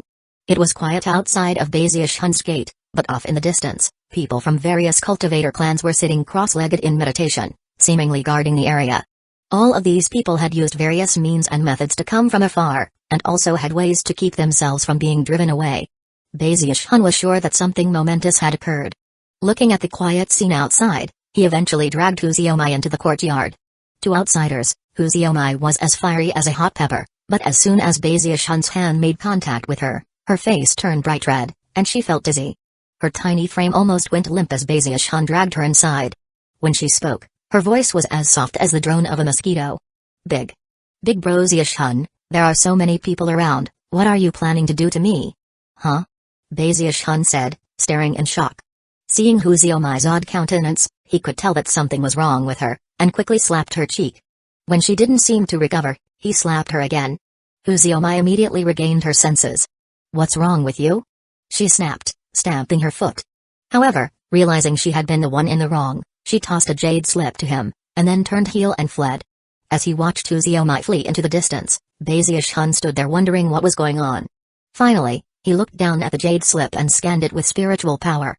As he did, his eyes went wide. After scanning it again, he stood there in the courtyard, breathing heavily. Prestige Clan. The jade slip had been sent to Bazius by Hueco, with Hueco being the messenger. The words contained within were the type that almost couldn't be uttered aloud. They explained why all of the cultivator clans were so interested in Bazius' status as a prestige disciple, and what had occurred as a result. They also explained that the Hu clan held an intense hope that Bazius' descendants would also have the blood of the Hu clan running in their veins. Then Bazius thought about how Hueco had been acting just now, and he rubbed his chin thoughtfully. Eyes sparkling, he thought, not about Hueco, but about his own words from moments ago. Something momentous had occurred. How could I have imagined? And here I thought the reward for my meritorious service was basically useless. I thought that being the junior brother of a sect leader would make me a big hero in the sect, but I never thought that being a prestige disciple would make me so important on the outside. He licked his lips, and soon, his heart began to beat faster. I could pick any Taoist partner I wanted. All of their clan resources would be at my disposal. Finally, I have some real hope to live forever. Chuckling mischievously, his eyes began to shine. Previously, he had been worried about how to keep up his efforts to concoct Tier 2 spirit medicine. But now, people were essentially fighting over the chance to give him gifts. What a pity I can't accept them all, he murmured. But then, he was struck with inspiration. Wait a second. Why can't I accept them all? Clearing his throat, he entered his cabin to rest for the evening, thinking the whole time about what to do next. The following morning at dawn, he leapt out of bed, trembling with excitement. After pushing open the gate of the courtyard, he found a whole host of people from various cultivator clans waiting for him. Fellow Taoist Bey. Greetings, fellow Taoist Bey. Your humble servant has come upon the request of our clan patriarch to offer formal greetings. Everyone started talking at once, filling the air with a cacophony of sound. Bazius stuck out his chin and flicked his sleeve. All right, enough is enough, he said, smiling so widely that his eyes became slits. Everyone come close. Whatever requests you have, we can talk them all out. With that, he randomly nodded in the direction of one of the clans. The responsible member of the clan rushed forward in delight, dragging a few young women with him. The women approached, looking a bit nervous.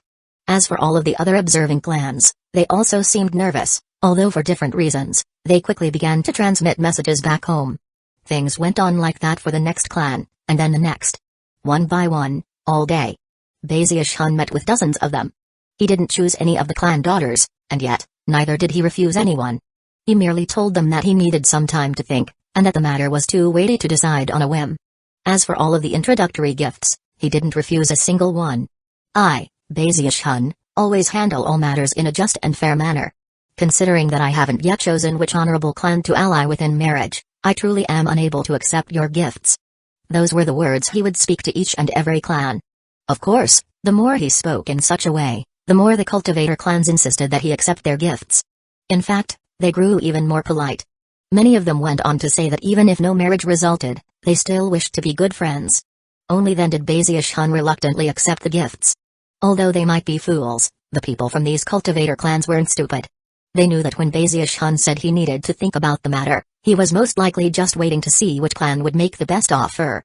That, of course, was within the purview of expectation. Furthermore, all of them feared that if they didn't offer their gifts, Bazius-hun wouldn't even consider their clan daughter to be his Taoist partner. The result was that the next day, the crowds hadn't thinned at all, and in fact, had grown more numerous.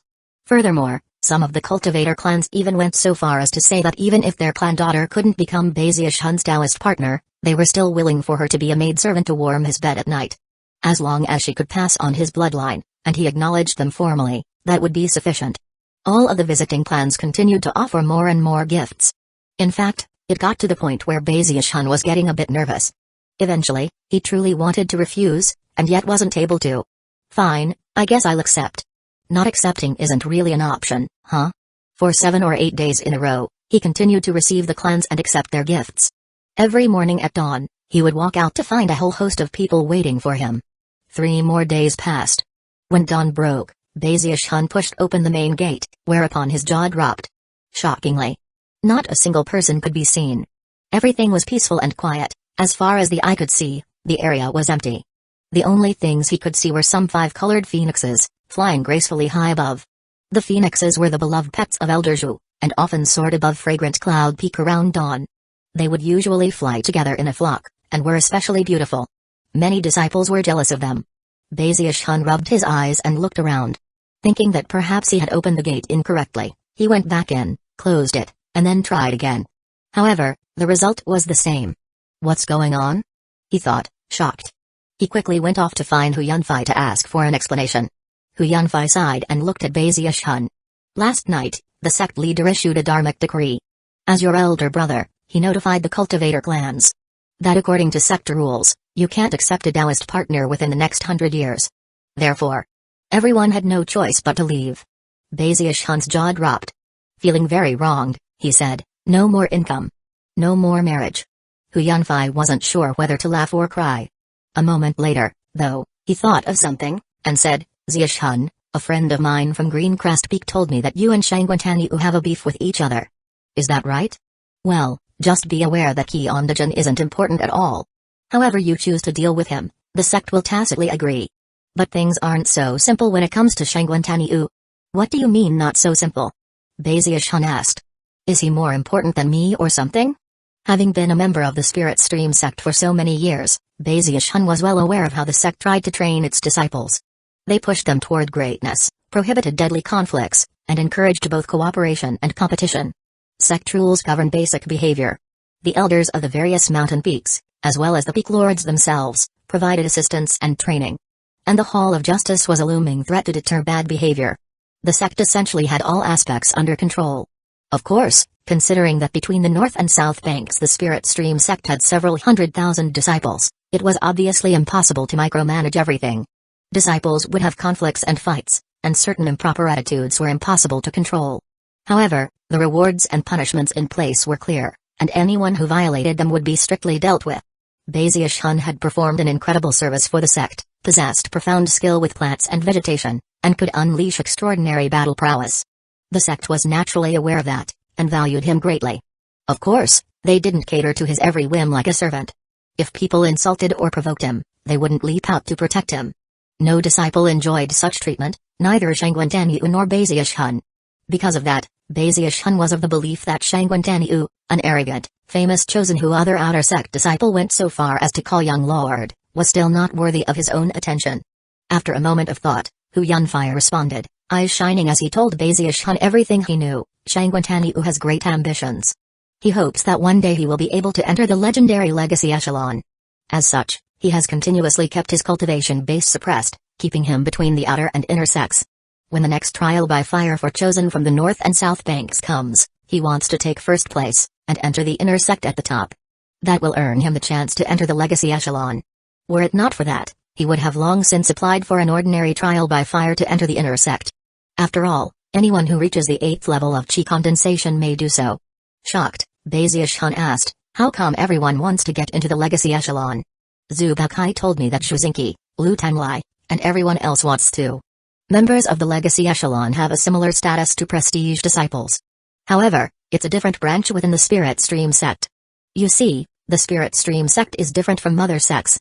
We have 2 branches, one of which focuses on protecting the sect, and one of which focuses on increasing its glory and power.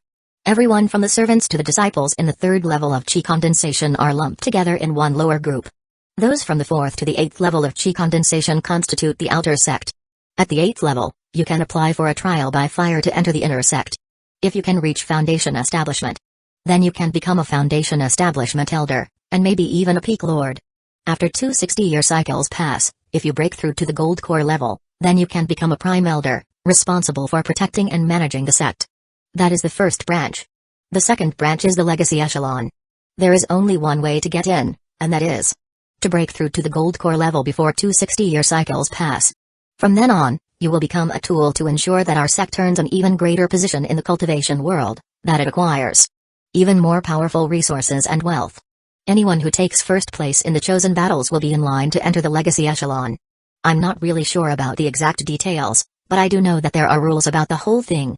The only thing is, reaching the gold core level before 2 60-year cycles pass is very, very difficult. Of the members of the previous generation, the only person who has even come close is Peak Lord Li Qingyu. That's why the sect favors him so much. Baziush-hun took a deep breath.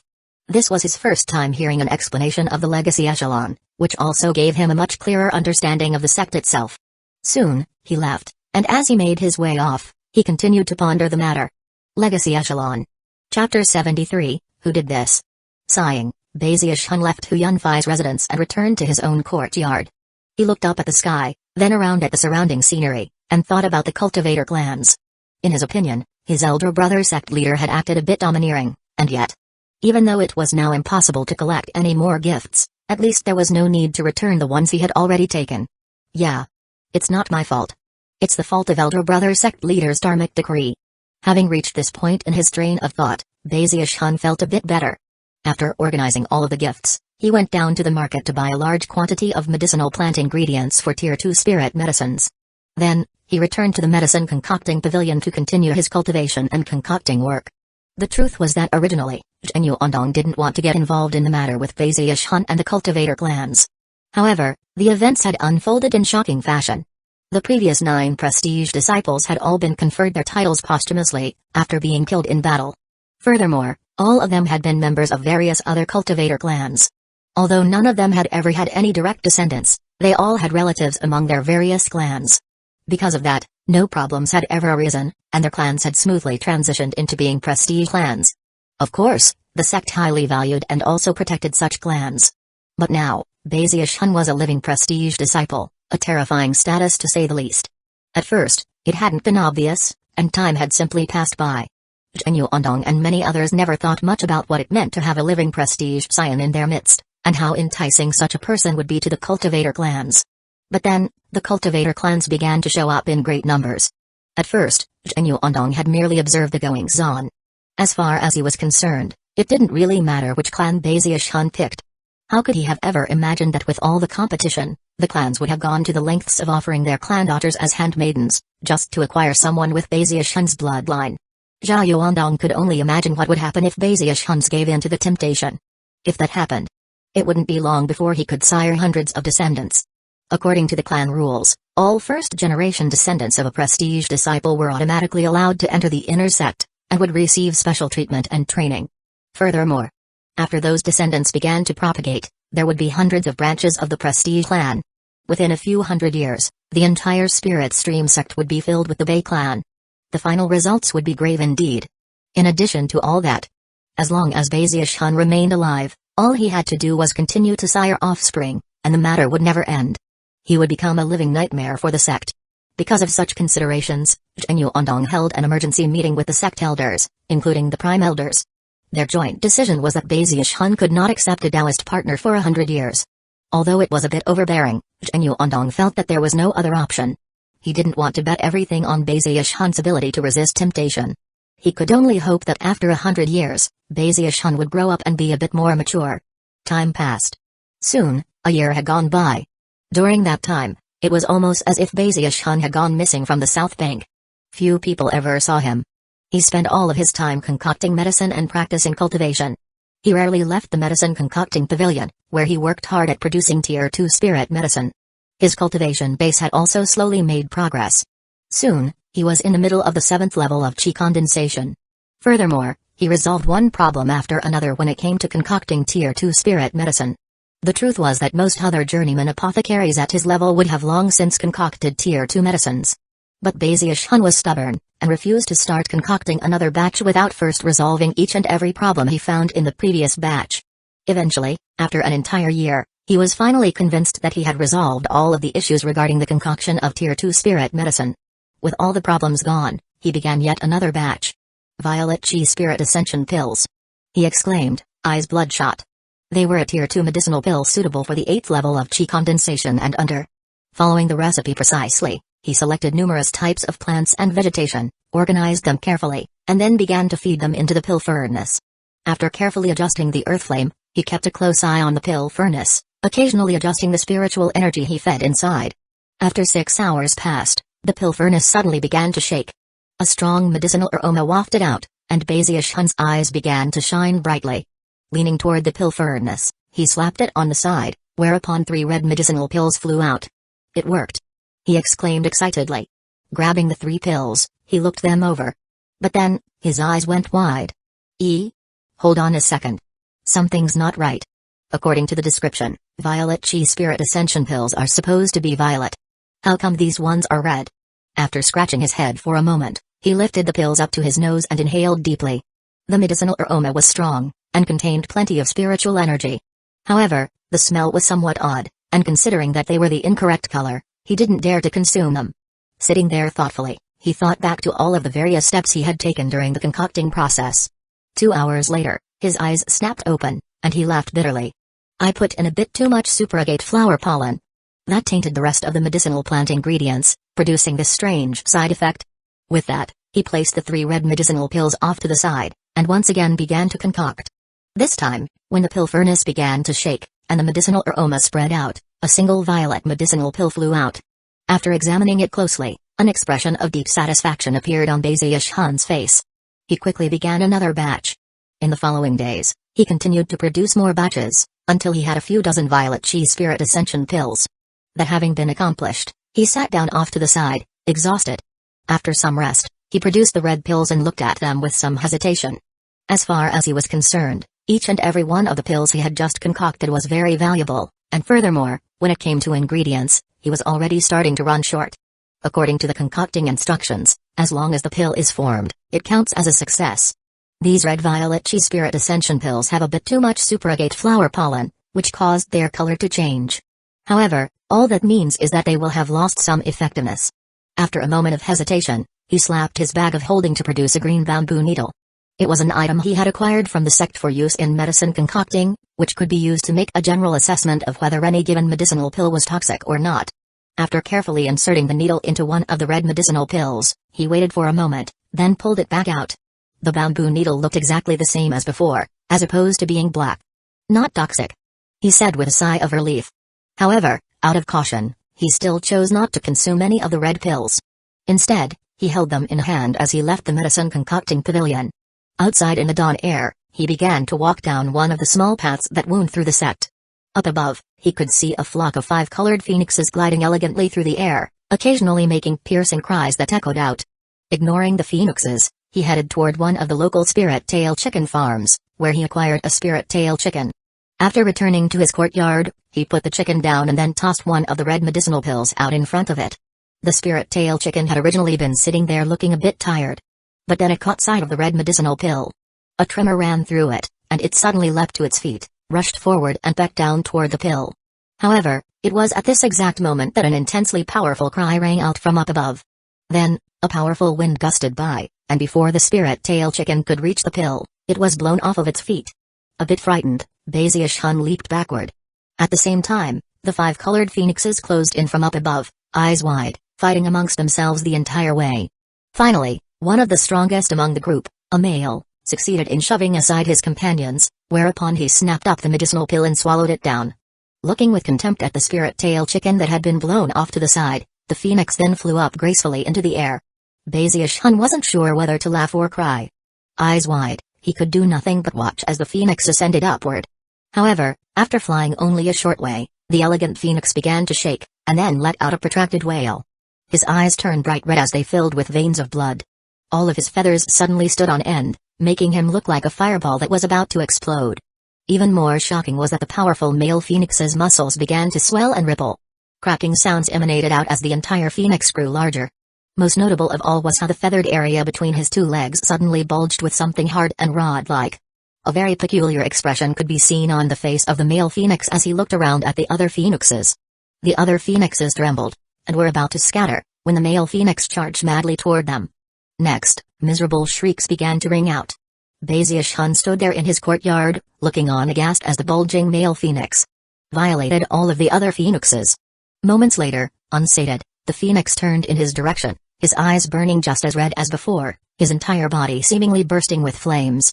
Terrified, Bazius-hun fled, barely able to hold back from screaming. Thankfully, the phoenix was actually targeting, not him, but the spirit tail chicken. Soon after, he watched as the male phoenix flew back toward the top of the mountain, clamoring loudly the entire way. Only after that did Bazius-hun wipe the sweat off of his brow. Simply terrifying, he thought, looking down at the remaining 2 medicinal pills he held in hand. Just what kind of medicinal pills are these? His heart began to pound as he realized that they must be some type of aphrodisiac. Clearly, they were also very effective. That day was a day that would never be forgotten by the disciples of Fragrant Cloud Peak.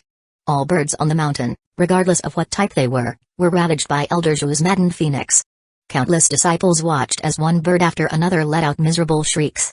Although the birds tried as best they could to escape, none of them were a match for Elder Zhu's phoenix.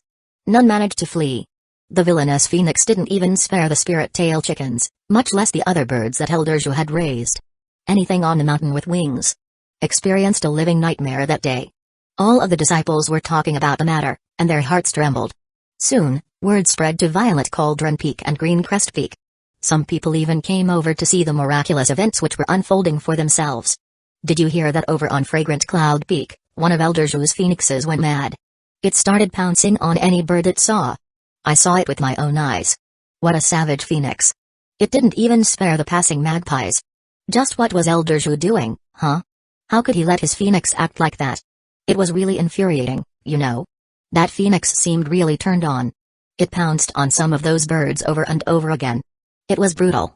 When Bazius-hun heard the talk going around the sect, he began to tremble, and even felt a bit guilty. It isn't my fault, he said to himself. It's really not my fault. I was trying to give that pill to the spirit tail chicken.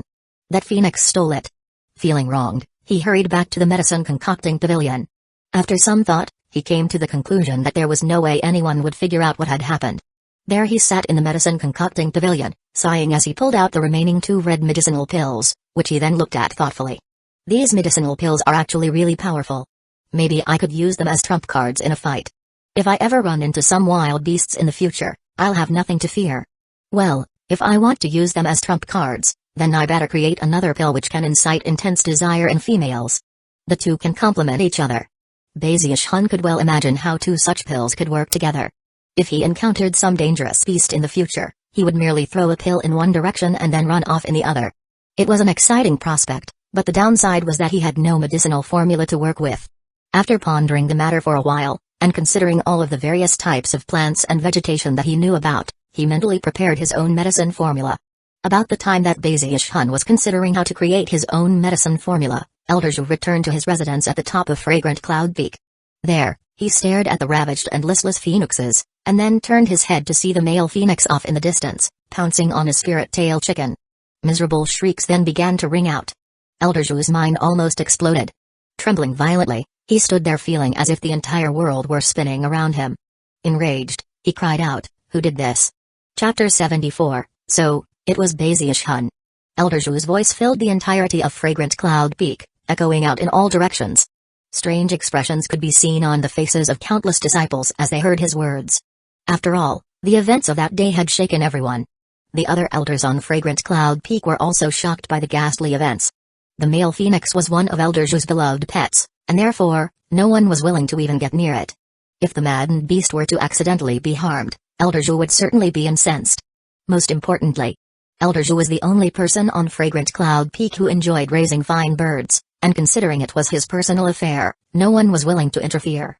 As for the spirit tail chickens, Li King was away, and his apprentice Zhuzinki had little power to do anything. Besides, the male phoenix was especially powerful, leaving Zhuzinki with no other option than to observe from afar, her face flushed, not daring to even step forward. When Elder Zhu saw what was happening, he couldn't stop shaking. His heart twinged as he watched the clamoring phoenix, and when he looked around at the rest of the dispirited and listless birds, he wished to cry, and yet could find no tears.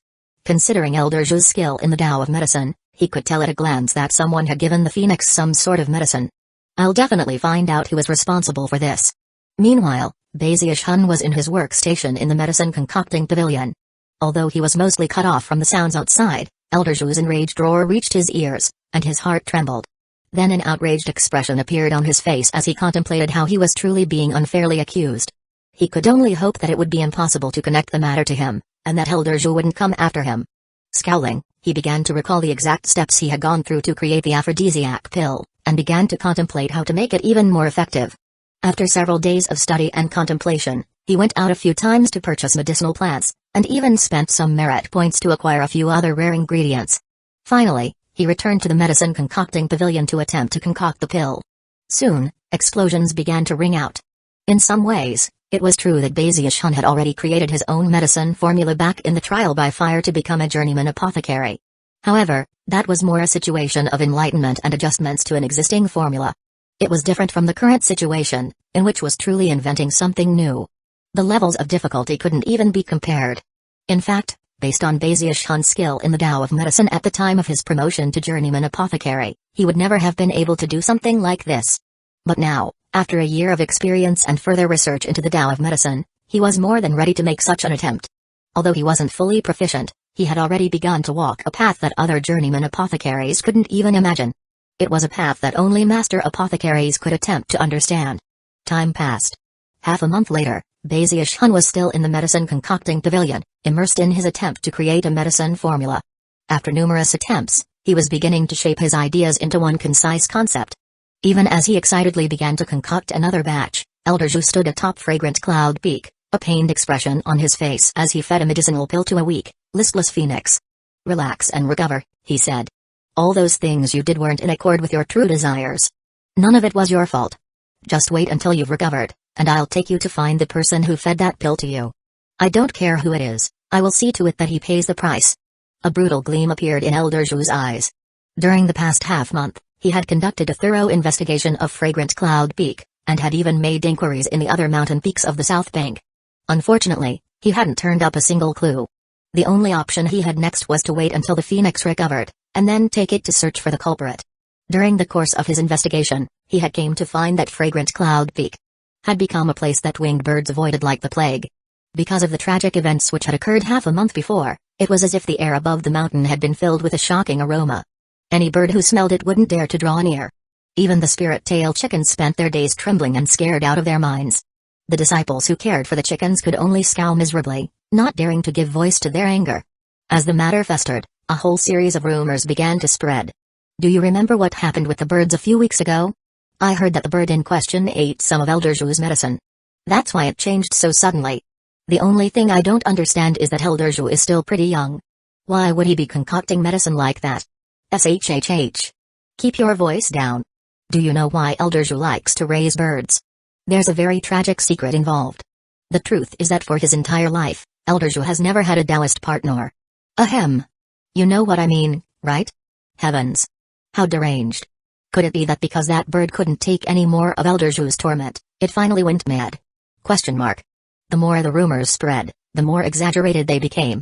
Eventually, all of the disciples on Fragrant Cloud Peak were spreading them. When each person passed the news along, they couldn't help but add details from their own imagination, until countless versions of the story could be heard. When Elder Zhu caught wind of it, he got so mad he very nearly coughed up a mouthful of blood. He was of a mind to put an end to the rumors, but no matter how he tried to explain things to people, They would just look at him oddly. Although they quickly put respectful expressions on their faces, his explanations did no good, and the rumors continued to fly. Another half-month passed. One day, Elder Zhu appeared, bristling with a murderous aura, his expression unprecedentedly ferocious. The wave of his hand sent the recovered male phoenix flying out. Surprisingly, it was just as large as it had been before, and was actually a bit stronger. Clearly, it had actually profited from its previous disaster.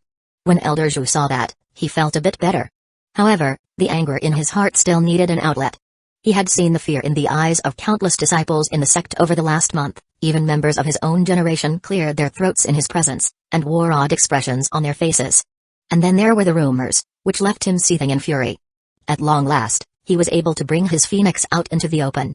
"Find me the person who gave you that medicine," he said through gritted teeth. The phoenix let out a piercing cry as it flew up into the air. Elder Zhu followed along, his murderous aura growing more and more intense. Quite a few disciples on Fragrant Cloud Peak were paying attention to the goings-on, and some of them even began to follow from a distance. Soon, it was obvious that the male phoenix was flying toward Bazius Hun's residence. When it arrived, it began to fly in circles up above. Then it turned and glanced at Elder Zhu, looking very maligned as it let out whimpering calls. Apparently, it was telling Elder Zhu that this was the place where it had consumed the medicinal pill. When the disciples who had followed along saw what was happening, their eyes went wide. But then they realized who the residence belonged to, and they blinked oddly. "That looks like Sect Uncle Bay's residence. Yeah, it's definitely Sect Uncle Bay's.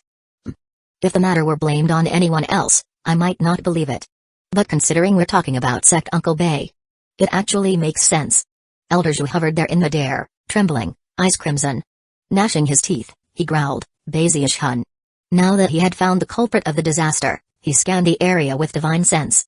Having found that the residence was empty, he waved his right hand, producing a jade slip that, based on his authority in the sect, could track Bazius Hun down wherever he was. Soon, he found that Bazius Hun was in the medicine concocting pavilion. Normally, Elder Zhu was a calm person, but right now his face twisted with ferocious anger as he led his phoenix toward the medicine concocting pavilion. The surrounding disciples of Fragrant Cloud Peak were starting to get excited. They began to send messages to their friends, and soon word was spreading throughout the mountain. "Hurry up. The culprit who drove that bird crazy has been found out. Sect Uncle Bay did it." Countless disciples, even some from the inner sect, all heard the news. Trembling with excitement, they hurried out to see what they could see.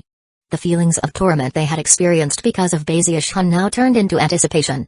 In fact, the more torment they had experienced, the more excited they were now. Qin Zhang rushed out, looking thrilled. Jia Yiduo raced out at about the same time. The two of them exchanged pleased glances, and then raced in Bazius Hun's direction as quickly as possible. Among the crowd was one particularly burly man, whose cheeks were wet with tears. It was none other than the self-proclaimed Lord Wolf, Liu Ergu. Throwing his head back, he roared, "Judgment comes." Even as all of Fragrant Cloud Peak was thrown into a commotion, Bazius Hun was there in the medicine concocting pavilion, looking excitedly at the pill furnace in front of him. It was trembling, and a strong medicinal aroma wafted out from it as several white medicinal pills appeared. These pills currently had no names, and were not meant to be consumed by humans. In fact, if you pushed down on them too hard, they would collapse into dust. They had only one use: to make male animals incredibly attractive to whoever consumed the pill. Bazius Hun had filled them with several powerful stimulants, and had even gone to the trouble of procuring some spirit creature ingredients from the North Bank. The cost was high, but he had succeeded. The pills were not weak by any means. Although Bazius Hun wasn't sure exactly how powerful they were, he could well guess, and was sure that they weren't inferior at all. Actually, to ensure that they were as powerful as possible, he had even performed spirit enhancements on all of the ingredients before using them. Face bright with anticipation, he looked down at the white medicinal pills, trying to imagine the results of using the pills in concert with the aphrodisiac pills. He couldn't hold back from laughing. "This will be the pheromone pill. That sounds good. And the red one from before will be the aphrodisiac pill." After a bit more thought, he performed threefold spirit enhancements on all of them. In the briefest of moments, the medicinal pills completely changed. No longer were they low grade, but instead, superior grade. As for their medicinal efficacy, Bazius Hun's eyes shone at the mere thought of it. "Humphrey. Now it doesn't matter what kind of beast I face, from now on, when I say jump, they'll jump." Coughing dryly, he put the medicinal pills away. Feeling very proud of himself, he was just about to go outside and take a walk when he heard an enraged roar echoing down from the sky. "Bazius Hun. Chapter 75, I've been wrongly accused. The shocking roar of fury caused even the trees in the area to tremble. Leaves fell, to be picked up by the raging wind, which swept them to and fro. When Baziush-hun heard the enraged cry, he was so scared he almost jumped straight up into the air. He looked up, and saw the white-haired Elder Zhu hovering up above, veins bulging out all over his neck and face. Elder Zhu seemed like a wild beast, and in fact, actually looked quite similar to the way the phoenix had a month ago. Baziush-hun, it was you that harmed my phoenix. On this day, even if Li King tries to interfere, I will teach you a harsh and bitter lesson. With another thunderous roar, he extended his right hand and made a vicious grasping gesture in Baziush-hun's direction. That gesture caused the air around Baziush-hun to begin to solidify. Baziush-hun trembled inwardly and let out a miserable shriek. A silver glow sprang out from his skin, and at the same time, a white light appeared further out as he activated the divine crane shield. From a distance, it almost looked like an eggshell. He's trying to kill me. He's trying to kill me. As soon as the light enveloped him, he ignored the pressure crushing down from Elder Zhu and unhesitatingly shot off at the highest speed possible. Murmured Elder Zhu. Although he hadn't used his full strength, considering he was in the early Foundation establishment stage, even a fraction of his power should have been enough to prevent any chi condensation cultivator from breaking free. Looking at the light-wreathed Baziush-hun fleeing off into the distance, he roared, Baziush-hun, do you really think I don't know that you were out to harm me even when you were back in the ovens? I know that the ginseng root that was meant for my soup was eaten by you, all the way down to the spirit rootlets. I also know that it was your idea to make the bowl shallower. And now you went and fed some medicine to my phoenix. On this very day, I will ensure that you came to understand the severe consequences of stirring up trouble in our sect. With that he gave chase. The truth was that all of the elders in the sect knew about the things that went on in the ovens. You can't blame me. Baziush-hun shrieked miserably. That bird of yours stole my medicinal pill. I really had nothing to do with it. Looking back over his shoulder, he saw the overly aggressive Elder Zhu, his cultivation base unfathomable. Baziush-hun immediately pushed forward with as much speed as possible, as if his life depended on it, rapidly transforming into nothing more than a set of afterimages. Up in midair, the male phoenix heard Baziush-hun's words, and his feathers immediately stood on end. Letting out a miserable squawk, he pointed his wings at Baziush-hun, and if he could talk, he would obviously be crying hysterically to everyone present that it was Baziush-hun who had given him the medicine. He most certainly hadn't stolen it. Why you? Seeing the phoenix falsely accuse him made Baziush-hun feel worse than before. How could he ever have imagined that, given how smart he was, he would one day be framed by a bird? Hatred filled his heart. Looking at the bird, he decided firmly in his heart that once this matter was resolved, he would ensure that bird felt what it was like to be humiliated. The bird might be a male, but Baziush-hun would find an even manlier bird to teach it a lesson. How dare you quibble over meaningless details? Elder Zhu said, picking up speed. As he shot toward Baziush-hun, he waved his sleeve, causing a massive power to shoot through the air. When it landed on Baziush-hun, however, he merely staggered a bit, and then picked up speed as if nothing had happened. The scene caused Elder Zhu's eyes to widen. He had used enough power to send any other outer sect disciple tumbling to the ground, and yet Baziush-hun treated it as if it were nothing. Baziush-hun was also shocked. The blow just now had shaken him down to his teeth, and left him trembling. Looking back at Elder Zhu, he quickly produced the golden crow sword and poured some spiritual power into it. The golden crow materialized, and Baziush-hun transformed into a golden beam of light that shot up into the air. Elder Zhu snorted coldly, and also flew up, joined by his phoenix. All of the observing disciples in the area felt quite pleased at the ability to revel in Baziush-hun's misfortune. Seeing him flee madly for his life enabled them all to release a bit of the anger which had been festering inside of them. Wide smiles blossomed on the faces of Qin Zhang and Zhao Yeduo, and Liu Ergu, the so-called Lord Wolf, was so happy that tears streamed down his face. The heavens do have eyes, he murmured. Flying through the air over fragrant Cloud Peak, Baziush-hun let out a miserable cry. Anyone who wasn't watching what was happening but heard that scream would be completely shocked. Elder Zhu, your bird's lying. I'm telling the truth, and he's making stuff up. Baziush-hun wanted to cry, but no tears would come. He stood atop the golden crow, pushing forward with everything he could muster. Shut up. Elder Zhu roared. It was bad enough that Baziush-hun was constantly saying all kinds of things about his bird, but even worse, there were plenty of people who could hear it, and all of them had odd expressions on their faces. Elder Zhu's right hand flashed with an incantation gesture, causing a blast of air to shoot toward Baziush-hun. But it's true. Your bird is falsely accusing me. Baziush-hun just wanted to resolve the situation, and yet, the blast of air continued to close in, leaving him trembling in fear. Somehow pushing forward with even more speed, he managed to avoid the blast, and it smashed a sizable hole into a nearby boulder. Bazius-hun looked over his shoulder at the hole, and his scalp went numb. Finally, he decided to call upon his most powerful backer. I'm the junior brother of the sect leader. I'm the apprentice of Taoist Master Spirit Yves. Nobody can help you now. Elder Zhu said, glaring. The truth was that he was actually losing a bit of face by personally chasing after Bazius-hun. What was even worse was that he hadn't even touched Bazius-hun, who was fleeing like a rabbit whose tail had been stepped on. It was truly a miserable sight. Somewhere on Fragrant Cloud Peak, Zubakai looked up at what was happening, mixed emotions on his face. Of course, he wasn't worried about Bazius-hun. Rather, he felt bad for Elder Zhu, and couldn't help but think back to his own past. Stop running, Bazius-hun. Elder Zhu cried, closing in like a powerful rock. Next to him, his phoenix continued to let out piercing cries, and occasionally pointed at Bazius-hun with his wings. I'm a prestige disciple. Bazius-hun screamed. I've shed blood for the sect. I've performed incredible service. As he fled for his life, his words echoed out even to Violet Cauldron Peak. Many people there looked up and saw Bazius-hun in full flight, and strange expressions quickly filled their faces. When they realized what was happening, they couldn't hold back from laughing. That title is given to the dead, Elder Zhu growled. I'm going to make you into a true prestige disciple. The truth was that he didn't really plan to kill Bazius-hun. He just wanted to teach him a very hard lesson. Hoping to scare him, he waved his hand again, sending out another blast of wind, which caused a vortex to spring up around Bazius-hun. When Bazius-hun heard Elder Zhu's words, and then saw the wind vortex appear, he screamed even harder than before. He poured all of the spiritual power he could muster into the golden crow sword. Bazius-hun burst out from within the vortex, surrounded by golden light, shooting all the way to the midway point between Fragrant Cloud Peak and Mount Deoseed. It was only then that the light began to fade. Silver light glittered around him as he charged onward, screaming. He was well aware that Li Qingyu wasn't in the sect at the moment, and that the only person who could save him was his elder brother sect leader, which was why he was now heading toward Mount Deoseed. Elder Zhu was inwardly shocked that Bazius-hun had been able to dodge his attacks so many times, and was now sure that this was one of the reasons he'd been able to make it out alive when being pursued by the Luotian clan. However, considering that there were so many people watching, it left Elder Zhu with little face, and only served to fuel his anger. Unleashing all of his cultivation base, he shot after Bazius-hun once again. Elder brother sect leader, save me. Bazius-hun wailed at the top of his lungs. Whistling through the air at top speed, he continued to evade Elder Zhu as he headed toward Mount Deoseed.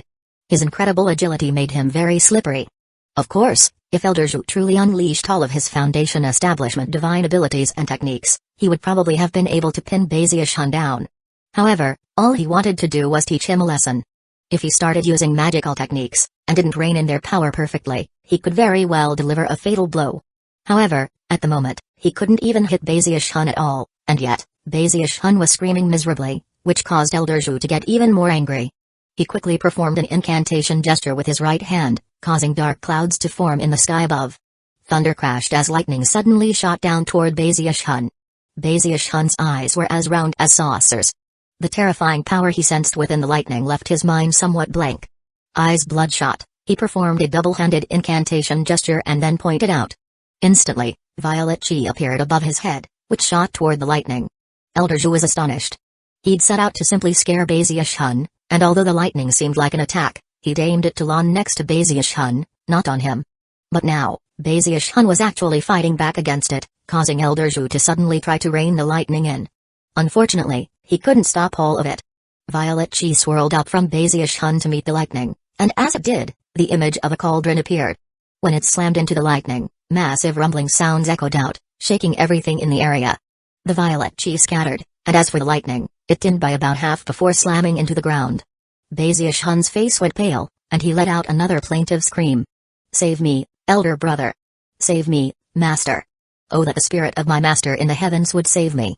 Elder Zhu stopped in place in midair, looking at Bazius-hun in surprise.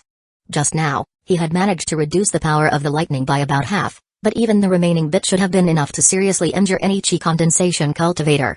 And yet, other than causing Bazius-hun's face to go pale, and sending his chi and blood into chaos, it had done little else. That was violet chi cauldron summoning, Elder Zhu murmured to himself. Du Lingfei and Hu Yunfei both said that Bazius-hun had gained enlightenment of violet chi cauldron summoning, but that level of power exceeds the 7th level of chi condensation. The battle prowess this kid can unleash with that technique is incredible. A strange light gleamed in Elder Zhu's eyes. Now that he realized Beizier was a chosen of this caliber, some of his anger was mitigated. Furthermore, Beizier's ear-splitting screaming left him unsure of whether to laugh or cry. With a cold snort, he once again gave chase. I don't care if the Phoenix was at fault, Beizier was the main cause. This kid is stubborn and mischievous, I need to take the chance to scare him into restraint. Chapter 76, 8th Level of Chi Condensation. Moments ago, the Foundation establishment cultivators of the 3 mountain peaks had been looking on, smiling with the realization that Elder Zhu was simply trying to frighten Beizier's. But then Beizier's suddenly fought back against the lightning, and their expressions flickered. Many were about to intervene, but then they realized that the lightning didn't harm him at all. Strange gleams appeared in their eyes. This kid is extraordinary. No wonder the Luotian clan couldn't chase him down and kill him. He has some very unique abilities. This young scion of ours might just be on the same level as Shangguan Taniu. He has clearly surpassed Lu Tanglai and Zhu Xingqi already. As they looked on, nodding inwardly, sect leader Zhenyu Ondong stood atop Mount Daoseed, watching the situation unfold with a strange look in his eyes. Even as Beizier's cried out at the top of his lungs, Zhenyu Ondong was using divine sense to watch everything. He was shocked by what he saw Beizier's doing. Instead of immediately interfering, he waited, hoping to see Beizier's show off his full potential. Eventually, he began to nod with admiration. Finally, he flickered into motion, appearing directly in front of the madly fleeing Beizier's. As soon as Beizier's saw Zhenyu Ondong, he cried out, Dear elder brother sect leader, Elder Zhu is trying to kill me. My poor little life is on the line. Even as the words left his mouth, he dove behind Zhenyu Ondong to hide. Zhenyu Ondong coughed dryly at Beizier's woeful appearance. Smiling wryly, he looked up at the incoming Elder Zhu, who was glaring fiercely at Beizier's. A moment later, Elder Zhu came to a stop in front of him, where he clasped hands in greeting.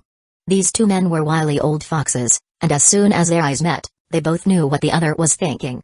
Both of them were well aware that Beizier's presence meant that the sect had another fearfully talented person in its ranks. That was something far more important than the trifling incident with the Phoenix. If Li Qingyu were in the sect, things would have been easier to keep under control. But with him gone, no one in the sect could really control Beizier's. That was especially true considering his recent achievements, coupled with the fact that he was a prestige disciple and a junior brother of the sect leader. Zhenyu Ondong was fairly certain that if he tried to punish Beizier's would simply go to the portrait of his master to weep and complain. Sect leader, said Elder Zhu, please pay no heed to this affair and hand Beizier's over to me immediately. With that, Elder Zhu glared at Beizier's, chuckling cruelly. Beizier's scalp immediately went numb, and he began to explain, Your bird. As soon as Elder Zhu heard the word bird, his face began to turn green. Beizier's immediately bit his tongue and turned his pleading gaze to Zhenyu Ondong. Elder brother, he said, I've shed my own blood for the sect, I've performed great services. Zhenyu Ondong's face twitched, and he coughed dryly. Elder Zhu, he said, let's drop this matter. Zieshun might be a bit naughty and mischievous, but he's a good person. How about this? If anything like this happens again in the future, I won't intervene at all, and you can handle the matter any way you see fit. Elder Zhu looked very torn, but eventually he nodded begrudgingly. Then he took his leave, casting one more glare at Beizier's as he did. Beizier's took a deep breath and slowly rose to his feet. He looked a bit suspicious. He was an intelligent person, and the way things had turned out seemed very sudden. Something seemed off. However, he wasn't completely sure of what it all meant, so he looked over at the sect leader. Zhenyu Ondong looked back at him. Those phoenixes were raised by Elder Zhu's former Taoist partner, he said coolly. There was a battle once outside the sect in which that Taoist partner died in the process of saving Elder Zhu's life. Elder Zhu himself barely survived. The pain of losing his Taoist partner harmed his mind, and he nearly went insane. Most people think he's merely obsessed with plants and vegetation. What they don't know is that without that obsession, he wouldn't be able to suppress the insanity within. He uses that obsession to stave off the madness. In the future, don't provoke him. If he really goes mad, I might not be able to save you in time. Hearing this, Beizier's spine tingled in fear, and yet, he couldn't help but feel a bit sorry for Elder Zhu. Nodding vigorously, he said, I really didn't give it the medicine. His thing. His bird really did steal it from me. Zhenyu Ondong patted Beizier's shoulder. Karma exists everywhere.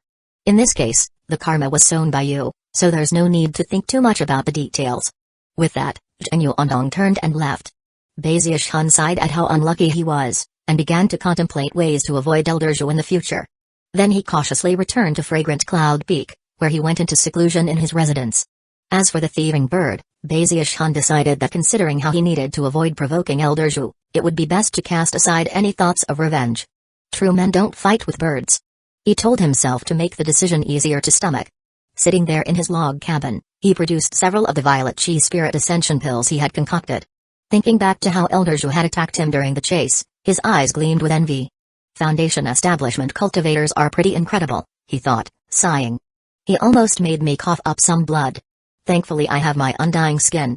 With another glance at the violet chi spirit ascension pills, he looked around furtively to make sure he was alone, and then produced the turtle walk to perform some spirit enhancements. Soon, all of the pills had received threefold enhancements, and contained faint silver designs on their surfaces. Bazish-Han sighed again. If only I had some fuel to make four-colored flame. Based on some discreet inquiries he'd made earlier, he knew that the sect did have fuel to make four-colored flame. However, it wasn't very plentiful, and required an incredible amount of merit points to acquire. With the exception of certain unique medicines, or certain cultivation practices related to fire, it was rare to ever need four-colored flame. It was generally impossible to procure such fuel from the market at the bottom of the mountain. The only place it usually appeared was at auction, and even then, it wasn't commonly seen. I'm running low on spirit tails too, he thought. After some more thought, he finally popped one of the violet chi spirit ascension pills into his mouth and began to cultivate. Days passed. Bazish-Han practiced cultivation the entire time, occasionally consuming violet chi spirit ascension pills as he did. His cultivation rapidly progressed until eventually, he ran out of pills. It happened late at night, when the clouds filled the sky obscuring the moon. Inside, rumbling could be heard, not within the cabin itself, but inside Bazish-Han's body. He began to shake as spiritual power built up inside of him, becoming a vast, dragon-like river that raged through all of his chi vessels. After completing a full cycle within him, his overall spiritual power expanded, surpassing his previous limit significantly. Filth oozed out from the pores all over his body, and an invigorating sense of buoyancy filled him. Enlivened, his eyes snapped open, and they shone like beacons in the dark of night. The 8th level of chi condensation. Laughing heartily, he rushed out of his courtyard to wash off. He had been in the spirit stream sect for years now, and although he was a lot tougher, he hadn't grown much physically, which left him feeling a bit depressed. In terms of his overall appearance, he was still just as pure and fair, and just as skinny. Now that I'm in the 8th level of chi condensation, my controlling arts should be much more powerful. He waved his finger at a nearby boulder, which subsequently flew up into the air. In accord with Bazish-Han's will, it sped up, then slowed down as he experimented with both lightness and heaviness and lightness. What I'm most interested in, however, is what I accidentally unleashed when fighting Chen Heng. The human controlling grand magic. Eyes shining with a bright light, Bazish-Han experimented a bit more, but made little progress. After all, controlling inanimate objects and controlling people were two different things. Finally, he decided to abandon the idea for the time being. Later, back in his courtyard, he stood there contemplating the matter. In the description of the Violet Chi Cauldron summoning art, it says that once you cultivate all the way to the 8th level, you can utilize a mid-grade version of Violet Chi Cauldron summoning. With that, he performed a double-handed incantation gesture and waved his finger. Violet Chi swirled about, and after 2 breaths of time passed, a large violet cauldron appeared in front of him. This time, it went much faster than before, at least twice as fast. Furthermore, it was larger than before, and it was much more corporeal. It was so clear that various magical symbols could be seen engraved on the surface of the cauldron. From the terrifying pressure that radiated from the large cauldron, Bazish-Han could tell that it was anything but ordinary. That pressure is far more powerful than before. He quickly probed his cultivation base. When he used Violet Chi Cauldron summoning in the past, it drew significantly on his spiritual power, and would require a lot of cultivation to recover from afterward. But now, he still retained about 70% of his internal spiritual energy. I can use it 3 times in a row. Elated, he dispersed the violet cauldron and pulled out the golden crow sword. As the golden light spread, he stepped onto the golden crow, and then flew out of the sect. Soon he was in the jungle outside of the sect. Up above, the sky rumbled with thunder, as though a storm were brewing. Sensing the impending danger of the storm, Bazish-Han quickly stopped in place and performed an incantation gesture, once again summoning the violet cauldron. Waving his finger, he sent it smashing into a nearby boulder. A boom echoed out, and the ground trembled, startling countless birds and animals. A crater appeared, with crevices snaking out from it for 30 meters in all directions. So powerful, he said with a gasp. After measuring himself up, he was sure that with his undying silver skin and Violet Chi Cauldron summoning, if he had to fight Chen Heng again, it wouldn't take much effort on his part to wipe him out. Or maybe not. he thought after a bit of hesitation. After all, fighting Chen Heng would still be quite dangerous, and would be best avoided. He could still lose his poor little life. The best thing would be to fight only enemies in the 7th level of Qi condensation.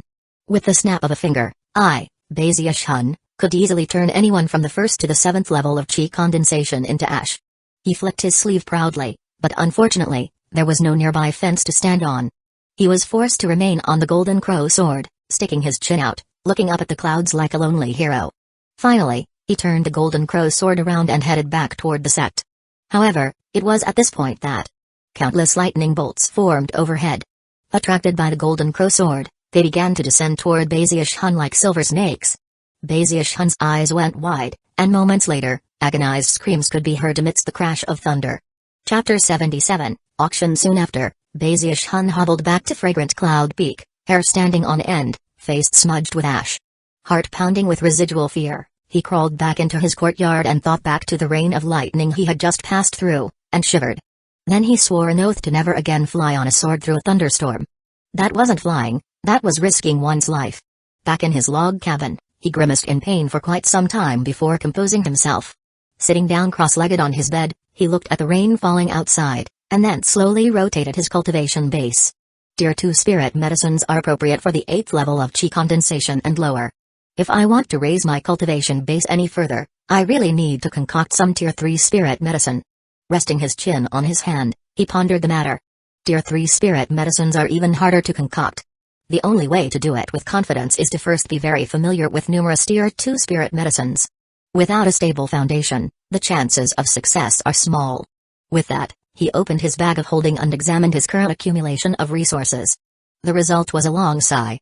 Although he had collected quite a few gifts due to his status as a prestige disciple, he had consumed a terrifying amount of ingredients in his pill concocting efforts recently. The result was that his stores were running low. I can't keep going on this way, he said, bowing his head thoughtfully. I'll definitely run out. I'm already a pretty incredible journeyman apothecary. Maybe I should try to sell some medicine. That thought started to get him excited. By the next morning, the rain had stopped, and he left his residence to go to the market and ask some questions. After getting a clearer idea of the prices of various medicinal pills, he bought a huge batch of medicinal plants, and then went to the sect to buy more with merit points. Finally, he took another trip to the medicine concocting pavilion to begin working. Although Tier 2 medicinal pills would fetch a high price, they consumed a lot of ingredients. Furthermore, considering the way he concocted, they wouldn't be the best use of his time. Therefore, he chose to concoct some Tier 1 medicines that he was more familiar with. Over the course of the following days, he produced 3 different types of spirit medicines, each batch of which produced 8 or 9 pills. He also made 2 sticks of spirit incense. With that accomplished, he headed back to the market. The South Bank market wasn't very large.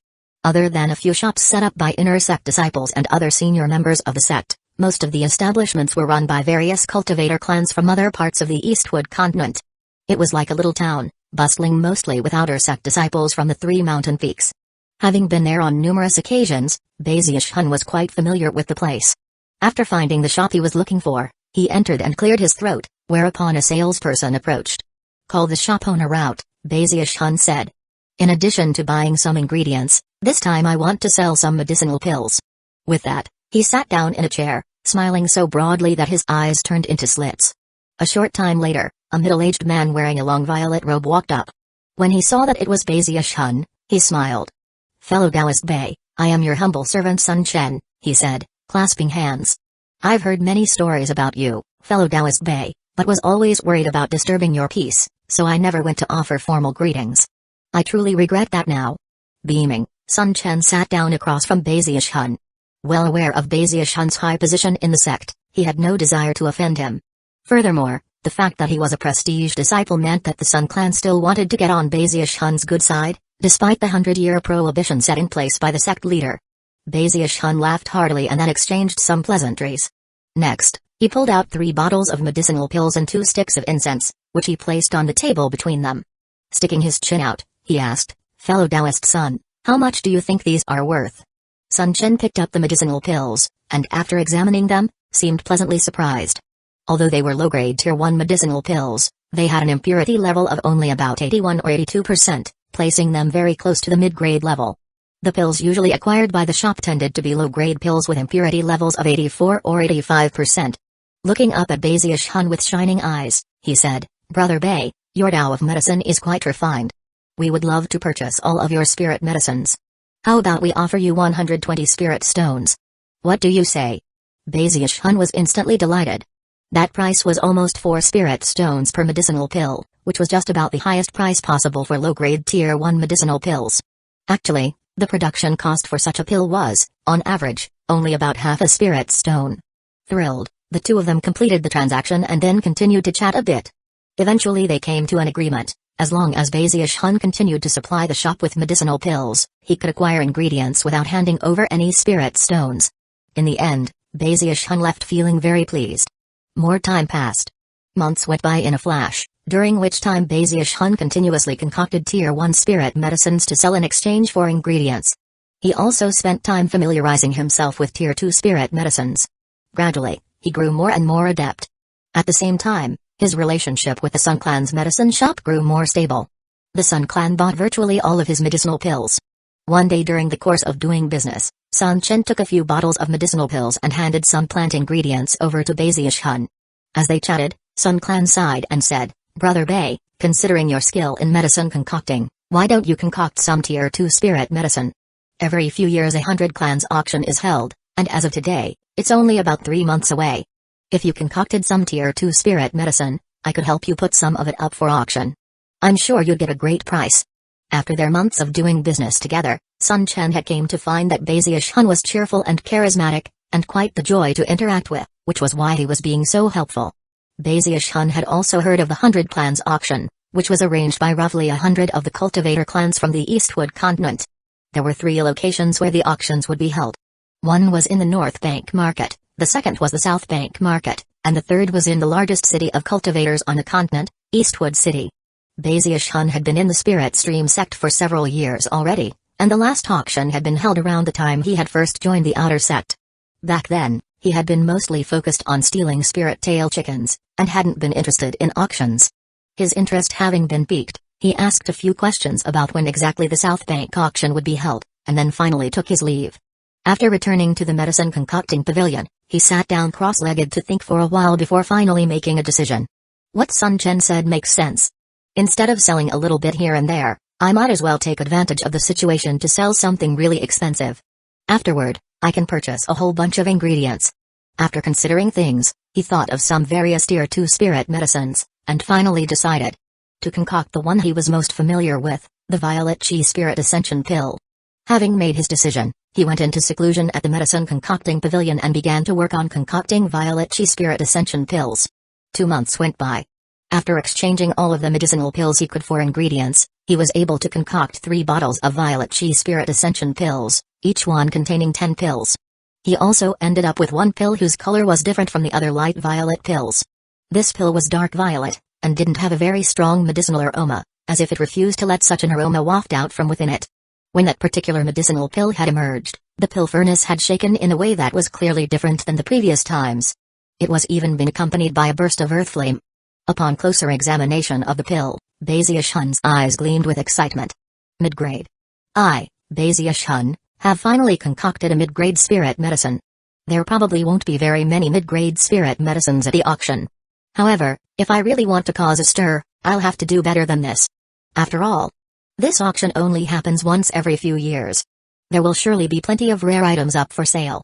After some thought, he gritted his teeth and then took out the turtle walk to perform a spirit enhancement. After the 3-fold enhancement was completed, silver light glittered, and the spirit medicine was no longer mid-grade. It had broken all the way past superior grade to be premium grade. This type of premium grade pill was quite shocking, with an impurity level of only 10% or so. Bazius Hun was very pleased. The Violet Chi Spirit Ascension pill resting in his hand was now so dark it was almost black. It had 3 spirit designs on its surface, which were faint but clearly visible. Anyone who laid eyes on the pill would be able to tell that it was something extraordinary. Bazius Hun suddenly had the feeling that this pill was another tool he could use to become famous. Laughing proudly, he pulled out a little knife and carved a picture onto it. A lovely little turtle. Lord Turtle will once again make an appearance. Bazius Hun rose to his feet in excitement and anticipation. He took his medicinal pills out of the sect, and returned 2 hours later in high spirits, looking very pleased with himself. He could still picture the shock on Sun Chin's face the moment he saw the 3 bottles of Violet Chi Spirit Ascension pills. The moment he noticed that there was also a premium-grade spirit medicine which had received a 3-fold spirit enhancement, his jaw had nearly dropped to the floor in astonishment. Only 1 more month to go until the auction, Bazius Hun thought, looking at the jade slip he held, which was his ticket to the auction itself. Throughout the following days, everyone was talking about the auction. Soon, the disciples of the 3 mountain peaks on the southern bank began to make various preparations, hoping to strike it lucky at the auction. The market also thrummed with activity. One of my clanmates from the North Bank said that in the last auction, a Yellow Springs flame went up for sale, a legendary item. It was only a spark, but could still be considered a unique treasure. One of the disciples from the North Bank bought it at an exorbitant price. There should be tons of unique treasures up for sale at this 100 clans auction, including a lot of shocking medicinal pills. That's because the outer sect chosen battles will be coming up. They only happen once every 30 years. You're probably right. The joint North and South Bank outer sect chosen battles are a grand occasion for the entire Spirit Stream sect. It's too bad that the top 10 from the South Bank haven't been able to match up to the North Bank for years now. I wonder if one of the South Bank's top 10 will be able to get revenge this year? Over the following month, talk of the auction grew more and more common throughout the sect. Bazius Hun heard much of the talk, and noticed a lot of people discussing the joint North and South Bank outer sect chosen battles. However, he didn't pay much attention to such talk. Soon, the month had passed. One morning at dawn when Bazius Hun was meditating, his eyes suddenly opened, and he pulled a glowing jade slip out of his bag of holding. The auction is going to start, he thought, eyes shining with anticipation. He quickly hurried out of his courtyard and raced down the mountain. Along the way, he passed quite a few outer sect disciples, until he noticed a few beams of light speeding by overhead. He smacked his own forehead at the realization that he'd forgotten about being able to fly.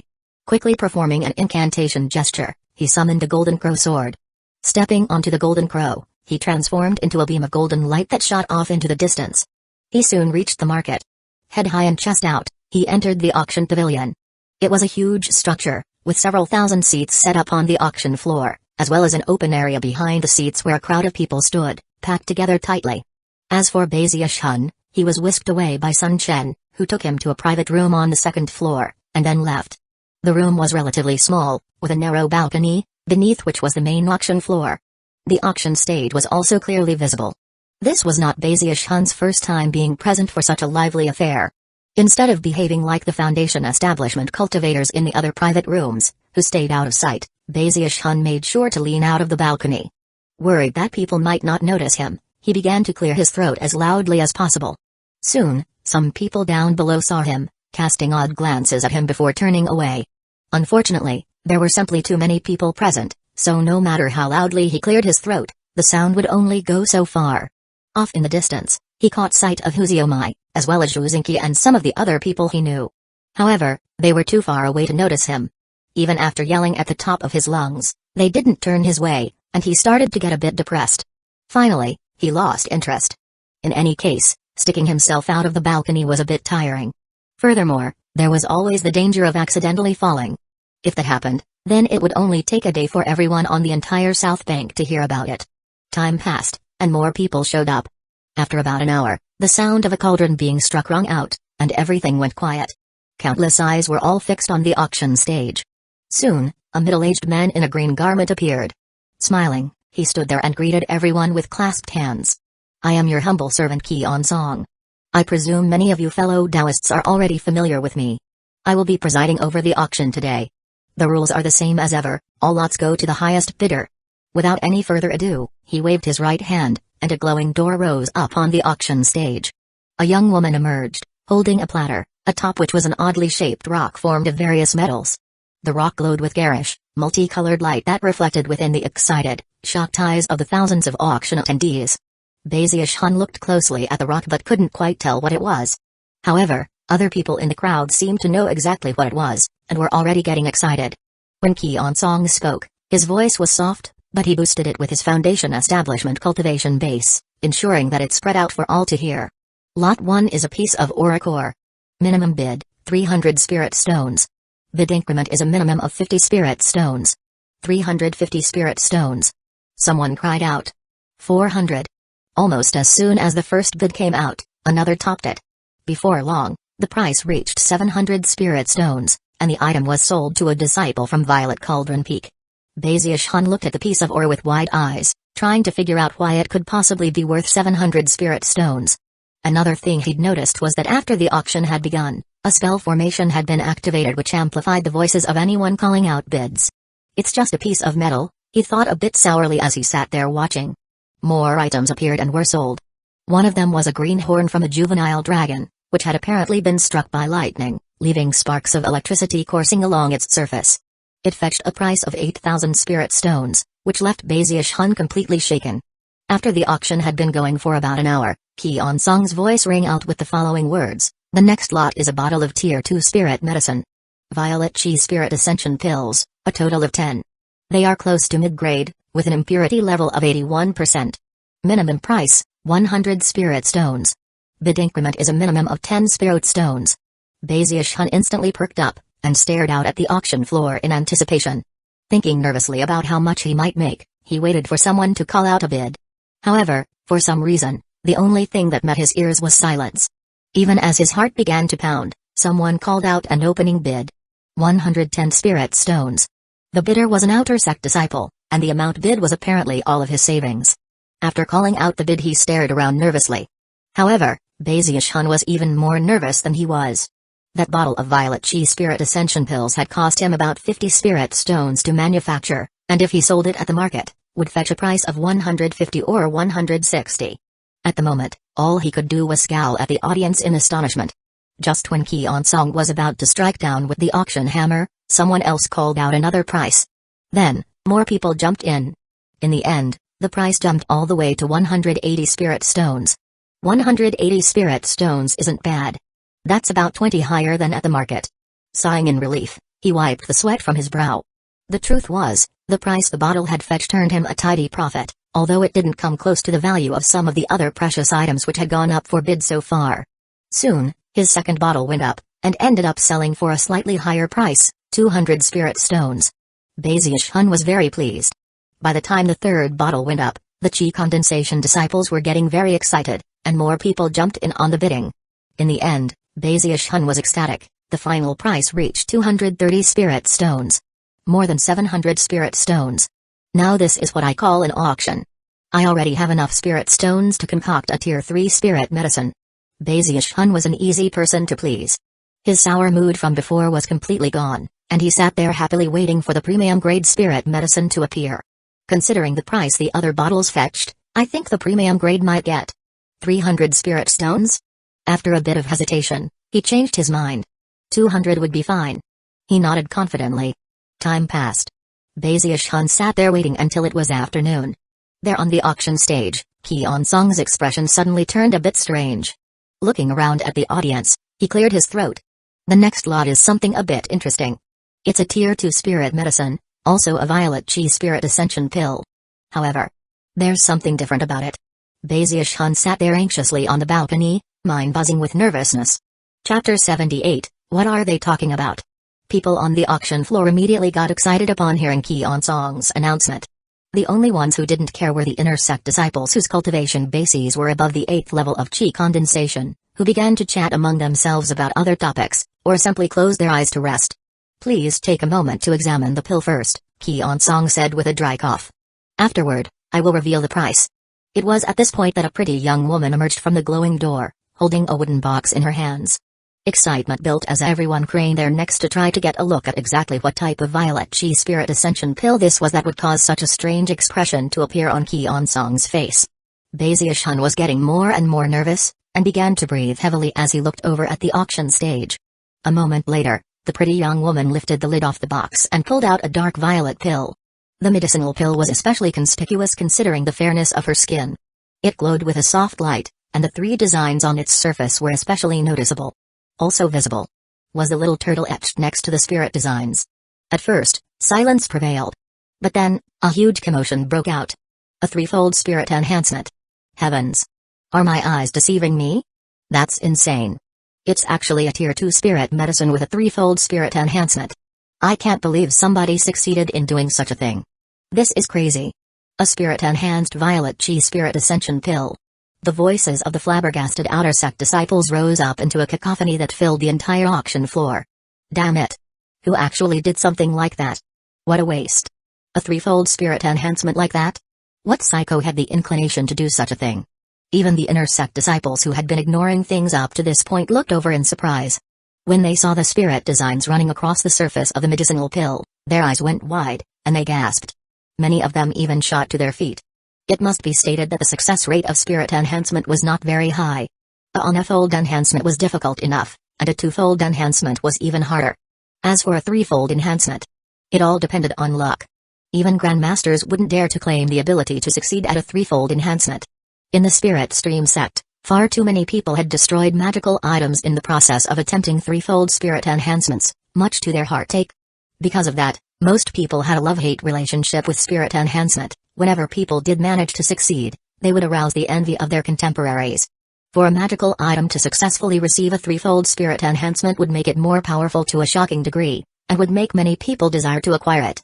But now, everyone was astonished to find themselves looking at a medicinal pill which had received a threefold spirit enhancement. Furthermore, it was a tier 2 medicinal pill. If a gorgeous pattern were to develop on the wings of a butterfly, everyone would marvel at the spectacular beauty.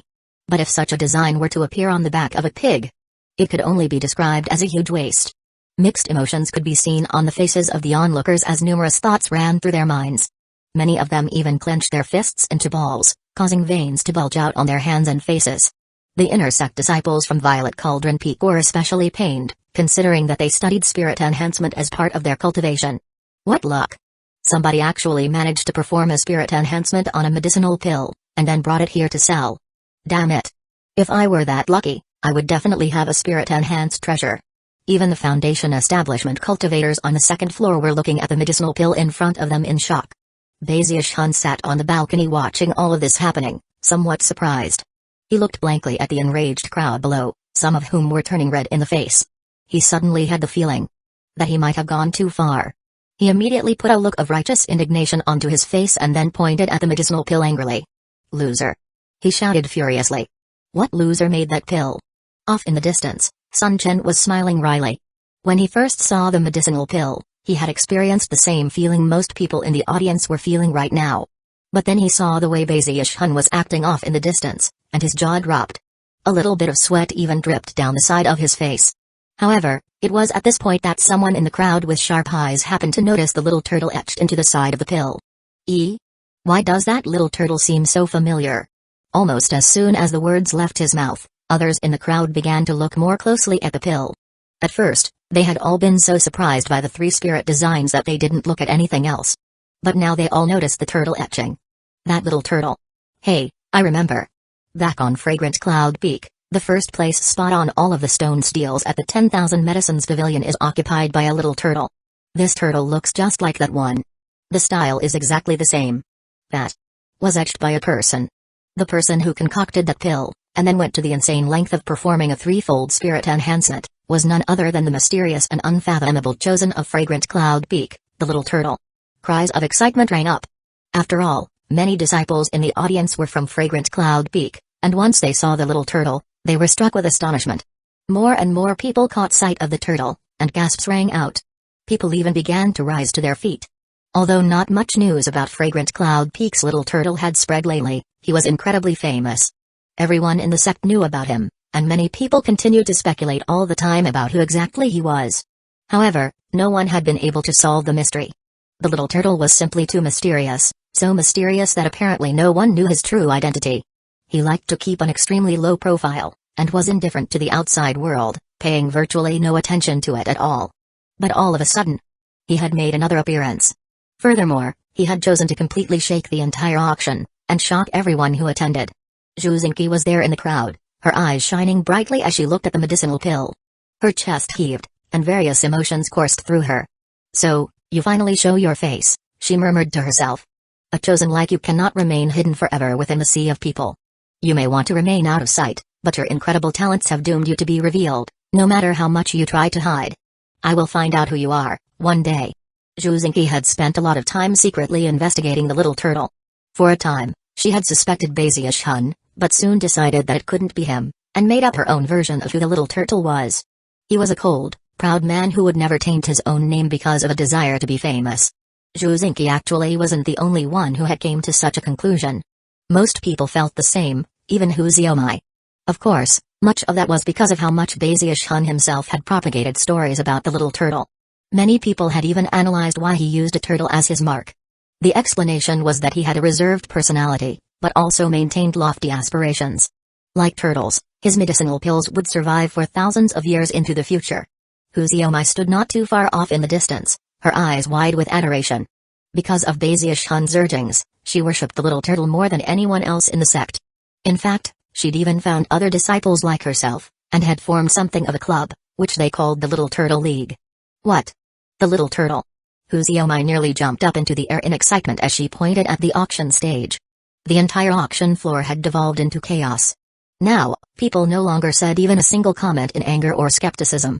Instead, profound expressions appeared on their faces. He definitely pursues excellence to the extreme. A proud chosen such as the little turtle would never perform a spirit enhancement on a medicinal pill just to sell it at auction. He seeks the quintessence of the Tao of medicine. He did it as a means of research, because of his incredible focus. Even the inner sect disciples who had been in such pain earlier were now heaving sighs and looking at each other in dismay. All of them had to admit they were incapable of pulling off a threefold spirit enhancement. Now I understand what type of chosen he is. He's not insane, nor is he showing off. He has grand aspirations. He is completely focused. He wants his medicinal pills to reach the ultimate pinnacle. Incredible. Shocking. This level of focus, this level of willpower, this type of perfect pill. We can all strive to imitate him. A threefold spirit enhancement can raise an object's quality by 3 grades. That means that this medicinal pill was originally mid-grade. The little turtle's skill in medicine concocting has already far surpassed my own. He definitely deserves his reputation. That medicinal pill should be kept as souvenir. I must have it. The inner sect disciples' eyes shone with a bright light. Although the pill wasn't suitable for them to consume, it could fill them with inspiration. Looking at a pill like that made them feel as if they were looking at a chosen who cared not for fame or fortune, who was completely focused, who strove only after the Tao of medicine. Seeing how quickly the conversation had changed, Baziush, who had been joining along in the public outrage, suddenly stared around with wide eyes. After hearing what people were saying, his face began to turn red. What? What are they talking about? He thought, trembling. He had never before realized how superior he was. Now that he suddenly saw the light, he had the urge to yell at the top of his lungs, to tell everyone around him that he was the famous Lord Turtle. However, it was at this point that Kion-san cleared his throat and smiled. As all of you can see, this pill has great symbolic meaning. Minimum bid, 500 spirit stones. Bid increment is a minimum of 50 spirit stones. Baziush gasped when he heard the astronomical price. Most outer sect disciples couldn't even afford that many spirit stones. 600 spirit stones. 700 spirit stones. That pill contains the essence of the Tao of medicine. I must acquire it. 800. Who dares to top me? The inner sect disciples immediately began to call out prices, and soon everyone was in an uproar. Bids continued to be called out, and soon the price reached 1,500 spirit stones. Baziush's throat was dry, and he was panting in disbelief. Crazy. He mouthed in excitement. They're all crazy. Wait, let's get a bit more crazy, people. Come on. Everybody join in. 1,800 spirit stones. That bid came from Shuzinki, causing numerous people to look over in her direction. Baziush even began to cheer her on. The price had already reached the limit of what was possible for inner sect disciples to afford. Although none of them wished to let the pill go, they had no choice but to sigh. After all, Shuzinki was already a chosen in the Tao of medicine. Since she wanted the pill, none of the other disciples were willing to compete with her. Baziush was very pleased with the price, and had to hold himself back from running over to Kion-san, grabbing the auction hammer, and banging it down to end the bidding. However, it was at this point that the stubborn and determined voice of young woman rang out, fiery as a pepper. I am Hueco of the Hu clan. I bid 3,000 spirit stones. Chapter 79, Ziush, we believe you. Baziush's eyes went wide as his mind filled with the thought of 3,000 spirit stones. He looked over at Hueco, eyes shining, and suddenly felt the desire to run over, hug her, give her 3,000 thumbs up and tell her. Great job. When the rest of the disciples on the auction floor heard that huge price coming out of Hueco's mouth, the commotion instantly ceased, and jaws dropped. They looked over to find Hueco standing there, hands on her hips, chest heaving, looking very fair and delicate. She was pretty, but had a proud look on her face, and looked like a blazing hot pepper. Sticking her chin out, she looked over at Shuzinki with a look that said, I'm from the Hu clan, and I'm not scared of anyone. Plus, I'm rich. The overall effect wasn't off-putting, but rather, made her seem quite cute. Quite a few people broke out into smiles at the sight, whereas others were even more shocked than before. 3,100 spirit stones. Juzinki said coolly, her expression growing a bit colder. The little turtle is very important to me. Huziomai said. I don't care how expensive it is, any pill made by him must belong to me. Humphrey. 4,000 spirit stones. I'm from the Hu clan, and I have plenty of money to go around. She especially emphasized the last sentence. Next to her, Hu Yunfei bowed his head in nervous embarrassment. He wasn't sure why his little sister worshipped the little turtle with such frenzied devotion. Juzinki's fans couldn't watch this go on, and many of them began to cry out that only a loser would spend so much money on a tier 2 spirit medicine. Huziomai wasn't too happy to hear such things. Sticking her chest out and planting her hands on her hips, she barked, I've got a lot of spirit stones, so you can just bite me.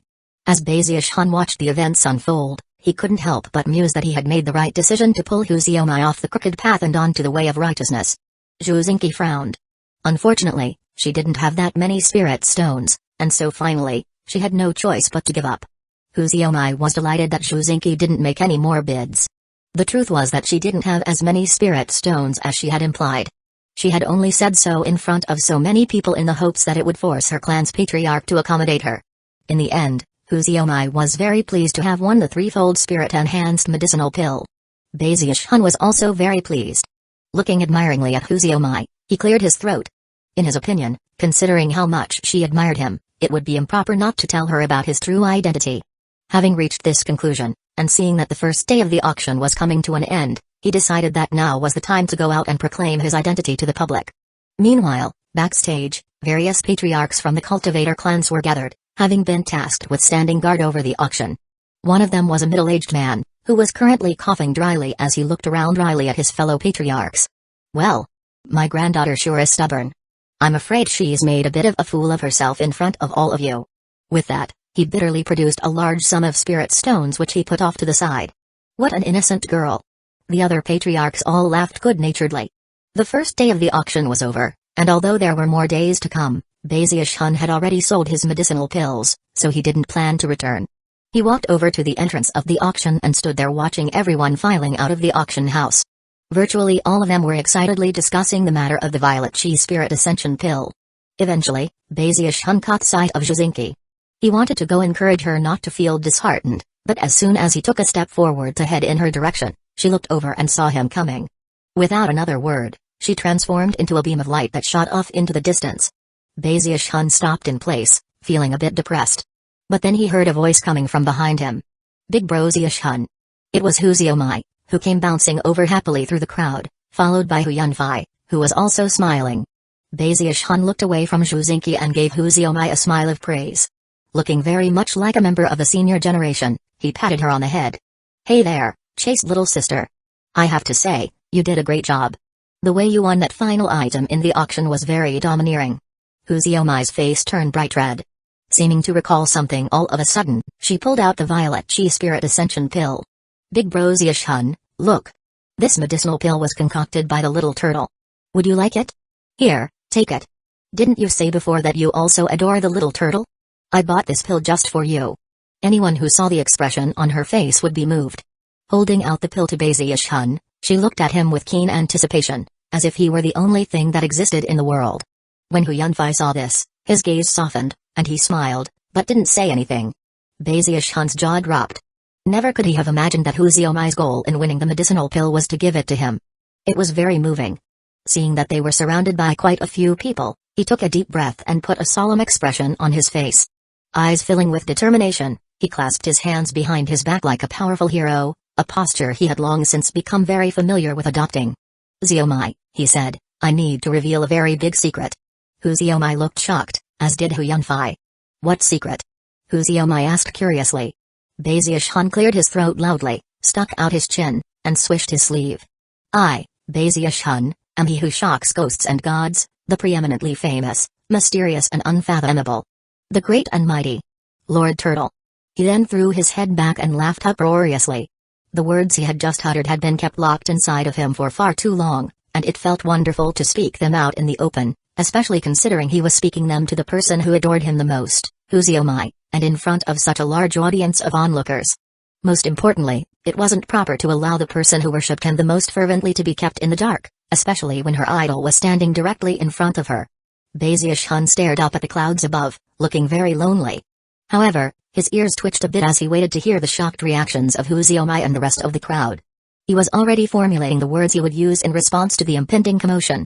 However, after a very long moment passed, not a sound could be heard. Everything was completely silent. Surprised, Baziush-hun couldn't help but look back from the clouds toward Huziomai and Huyunfei. Huziomai stood there with wide eyes, and Huyunfei was similarly shocked. As they stared mutely at Baziush-hun, the surrounding disciples looked on with strange expressions on their faces. The little turtle is indifferent to worldly affairs, someone said, like a cloud floating in the sky. Now sect Uncle Bay is calling himself the little turtle? Yeah, right. Come on, let's go. An unsightly expression could be seen on Baziush-hun's face, and he took a deep breath in preparation to make an explanation. Ziush-hun, are you alright? Huyunfei asked. Worried, he patted Baziush-hun on the head. I really am the little turtle. Baziush-hun said anxiously. Oh? Huyunfei replied, a strange expression on his face. He quickly nodded. Sure. You're the little turtle. At this point, Huziomai gazed at Big Baziush-hun and softly said, Big Baziush-hun, you told me before that the little turtle is like a cloud in the sky, someone who doesn't care at all about worldly matters. Actually, in my heart, you're just as important as he is. You don't need to pretend to be him. But I really am the. Before he could finish speaking, Huyunfei looked at him somberly and clasped his arm. Ziush-hun, we believe you. Baziush-hun's eyes went wide. I really. Before he could finish, Huyunfei's expression turned more serious. Ziush-hun. We really believe you. Baziush-hun's eyes began to glaze over as a feeling of disheartenment filled him. No matter how he tried to explain the situation, it wouldn't do any good. Things were going completely different than he'd imagined. Dejected, he turned slowly and trudged away, somehow returning to the sect. Back in his courtyard, he stared blankly up into the sky, an expression of grief on his face. But I really am Lord Turtle, he murmured, feeling very maligned. He had long dreamed about proclaiming his identity publicly, but now that dream was in tatters. After a while, he came to the conclusion that the problem lay in the fact that he had worked so hard over the years to inflate the image of the little turtle in the minds of the people. To them, the little turtle was a completely proud and extraordinary individual. More precisely, thanks to the tireless efforts of Huziomai, the little turtle had already been turned into something of a deity. After a while, Baziush-hun begrudgingly went to find Zubakai to explain the truth. Afterward, Zubakai stared at him blankly for a moment. And then nodded repeatedly and said that he believed him. Baziush-hun scowled miserably all the way back to his courtyard, where he once again stood there feeling empty. A few days later, Sun Chen came to visit. Baziush-hun immediately perked up.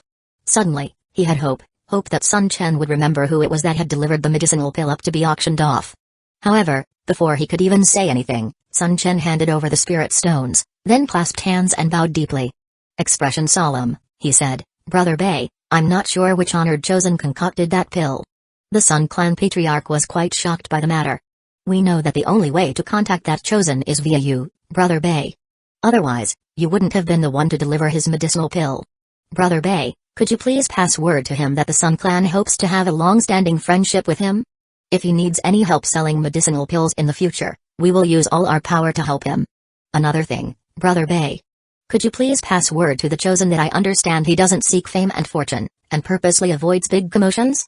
He is like a cloud in the sky, seeking perfection in the Tao of medicine. A person like him will surely reach incredible heights in the future.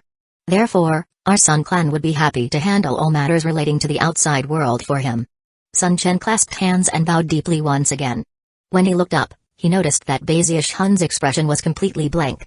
When that expression didn't change, Sun Chen once again clasped hands, bowed, and then took his leave. Inwardly, he sighed as he thought about how high Baziush-hun's position was in the spirit stream sect, and how the mysterious, unfathomable figure that no one else knew, actually had dealings with him. From the very beginning, he had never even considered that Baziush-hun might actually be the little turtle. Their personalities were too different. After all, it wasn't just spirit stream sect disciples who knew about the little turtle. The cultivator clans on the outside were also aware of him. All of them had performed their own investigations, and had came to similar conclusions as Jizinki.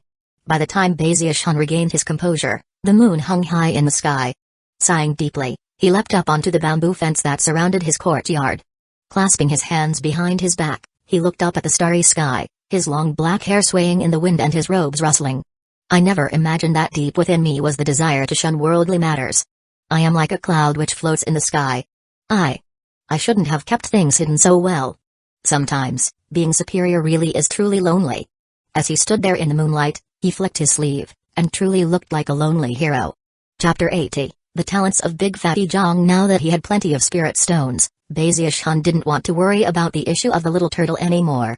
His heart had already been pierced 1,000 times over by what had occurred. Now, the only thing left to do was go to the medicine concocting pavilion and heal by immersing himself in pill concocting. By this point, Bazius Hun's ability to concoct Tier 2 spirit medicine had been refined to perfection. His success rate was shockingly high, and he was already beginning to work on Tier 3 medicine. Rumbling sounds filled his workstation as he went about his work. On one occasion, something completely unexpected occurred when the pill furnace rocketed into the air and slammed into the wall before exploding, leaving a small crater behind. However, that was almost nothing compared to the time when an exploding pill furnace sent out smoke that not even the workshop's protective spell formation could stop. It filled nearly half of the medicine concocting pavilion, causing everyone inside to run out, coughing and cursing the entire time. Shocked, Bazius Hun also ran out in similar fashion, and in the end, no one was completely sure who had caused the entire disaster. Feeling quite frustrated, Bazius Hun carefully returned to his workstation and began to work on another batch of Tier 3 spirit medicine. Gradually, a strange expression appeared on his face as he realized he often tended to produce bizarre spirit medicines. For example, there was the time he created the medicine which had attracted hordes of ants. And then there was his aphrodisiac pill. The truth was, all of the strange pills he concocted were all terrifying. Could it be because I refused to use a set medicine formula in my concocting? Every time I do my work, I follow my instincts, and that's what leads to the strange transformations? Or maybe I'm just so naturally talented that God is jealous and intentionally causes problems for me? Currently, a few dozen brightly colored medicinal pills were laid out in front of Bazius Hun, which he looked down at, frowning. None of them were spherical.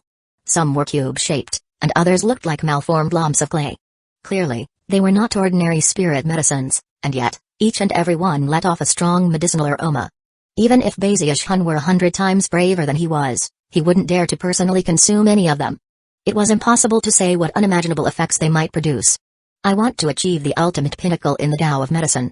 I am like a cloud in the sky, floating about effortlessly, ignoring the material world. The Tao of medicine is a path strewn with obstacles, so I must not fear. I just have to endure. That is the new me, a new Bazius Hun. With that, determination appeared on his face. Looking as if he were searching for the deeper truths in life, he put the pills away and once again began his concocting work. He spent nearly half a day on the next batch.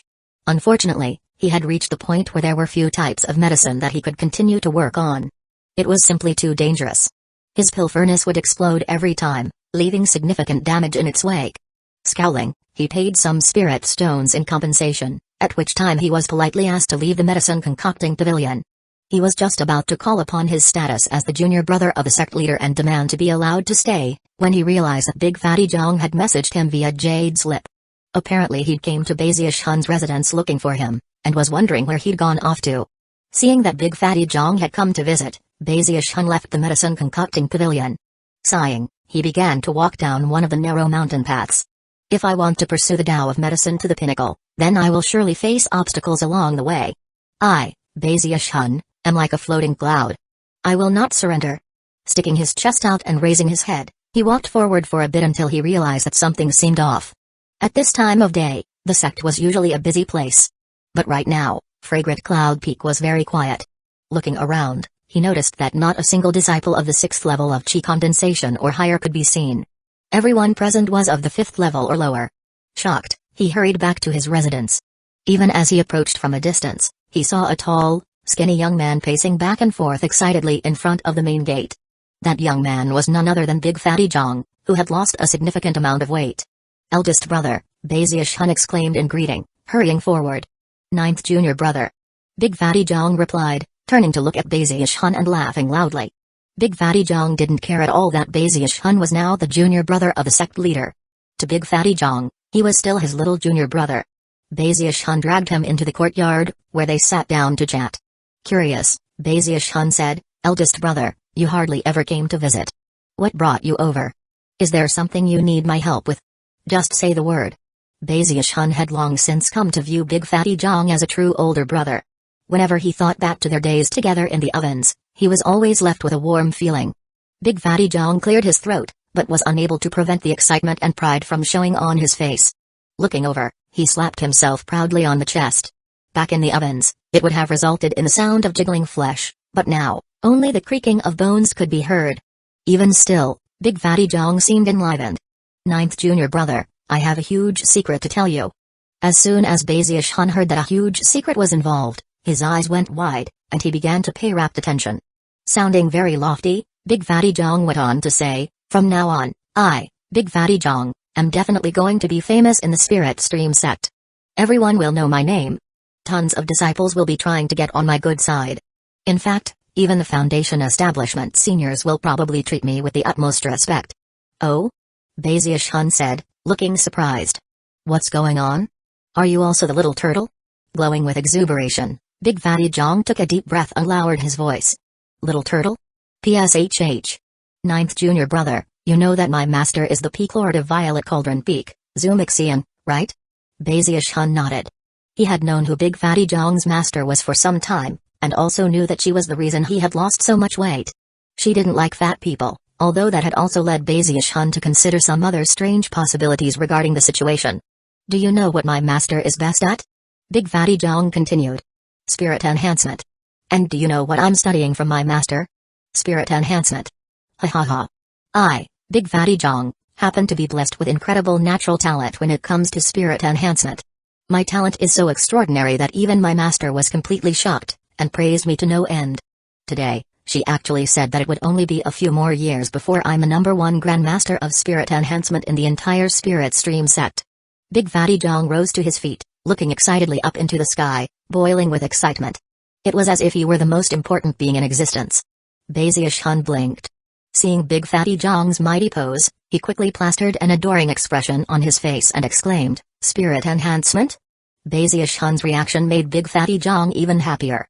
Slapping his shoulder, he said, Ninth junior brother, from here on out, lots of people are going to be asking me to do spirit enhancements. If I don't like them, I'll refuse no matter what. If I do like them, then I'll charge them an arm and a leg. But you and Third Fatty are both from the ovens. For the rest of my life, I won't charge you a single spirit stone. We're family, so as long as you provide the ingredients, I'll perform spirit enhancements for you for free. Big Fatty Jong seemed high-spirited and full of mettle. From the moment he arrived at Violet Cauldron Peak, he had felt suppressed, but now that he knew he had a talent for spirit enhancement, he was elated. This was actually the first time he had ever come to visit Bazius Hun. Elder brother, you're incredible. Bazius Hun exclaimed, looking ecstatic. Come, said Big Fatty Jong. Give me something, anything. I'll do an on-fold enhancement right here. With one of my weapons, you'll definitely get into the South Bank's top 10 during the qualifying rounds a few months from now. Then you can represent the South Bank to fight the North Bank in the chosen battles. Bazius Hun blinked a few times. Seeing how excited Big Fatty Jong was, he fished around in his bag of holding for a bit, and then pulled out one of the Spirit Stream sect's ordinary flying swords, of which he had a few. He quickly handed it over to Big Fatty Jong. Big Fatty Jong took a deep breath and then slapped his bag of holding, causing a few pieces of ore to fly out, which then floated around the sword. Then he closed his eyes, and unleashed the explosive power of his cultivation base. Although his cultivation base couldn't quite match up to Bazius Hun's, he was already in the great circle of the 6th level of chi condensation. His hair whipped about as he waved his left hand, causing silver light to shine out. As soon as the line appeared, a wind sprang up, and the entire area seemed to fill with fluctuations of spiritual energy. The energy streamed toward the pieces of ore, which filtered the energy before it passed on toward Big Fatty Jong's left hand. At the same time, the pieces of ore began to melt. In a short time, they were already half gone. Bazius Hun's eyes flickered. This was his first time ever watching as someone performed a spirit enhancement, and the process was very different than when he used a turtle walk. Apparently, the spirit enhancer would communicate directly with heaven and earth, and then filter its explosive power through the ore to soften it. Soon, Big Fatty Jong began to shake. After enough time passed for half an incense stick to burn, he took a deep breath, and his eyes snapped open. Then, blinding silver light shot out from his hand to sweep over the sword. Spirit actuation. The air seemed to vibrate as the silver light shooting out from Big Fatty Jong's hand bored into the flying sword. In the blink of an eye, the entire sword had turned silver. The sight was shocking to say the least, and Baziush-hun couldn't help but gasp. Panting, Big Fatty Jong handed the flying sword over to Baziush-hun. "Take it," he said, his voice brimming with confidence. "The sword spirit has already been actuated. If you pour some more spiritual power into it to do a spirit test, the silver designs should appear." With that, he mopped the sweat off of his forehead. Baziush-hun took the flying sword and then excitedly poured some spiritual power into it. Instantly, cracking sounds could be heard as silver lines appeared on the surface of the sword. Moments later though, they faded away, and then cracks began to spread out, as if the sword couldn't contain the energy of heaven and earth which had been imbued into it. A moment later, it had transformed into nothing but a lump of slag. "Huh?" Baziush-hun said, looking surprised. Big Fatty Jong's jaw dropped, and the two of them exchanged glances. Baziush-hun cleared his throat, and was just about to say that it had been a low-quality sword to begin with, when Big Fatty Jong grabbed it and looked it over with wide eyes. After a moment, he stamped his foot angrily. "I made a mistake. I didn't control the fusion with the spirit iron. The energy of heaven and earth was a bit too volatile." "Ah, it doesn't matter. Alright, ninth junior brother, give me another flying sword, I'll try again." Big Fatty Jong stared at Baziush-hun with bloodshot eyes. Baziush-hun produced another flying sword, whereupon Big Fatty Jong took a deep breath. Expression very serious, he went through the process again, until the sword glowed with silver light. Then he handed it back to Baziush-hun. Why don't you do the test, eldest brother?" Baziush-hun said hesitantly. Voice solemn, Big Fatty Jong said, "The first major rule of spirit enhancement is that unless the object belongs to the spirit enhancer, then he must not do the spirit test himself. It's a set rule that I can't violate. If I break the taboo, it will lead to endless troubles." Seeing how determined Big Fatty Jong was, Baziush-hun nervously took the sword. He truly wanted it to work this time, otherwise it would be a significant blow to Big Fatty Jong. After a moment of thought, he said, "Eldest brother, why don't you wait here for a moment? I'll go into my room to do the test. I think I put too much thought into it before and got too nervous." Chapter 81, Will Spirit Grand Magic. Big Fatty Jong was already starting to get nervous.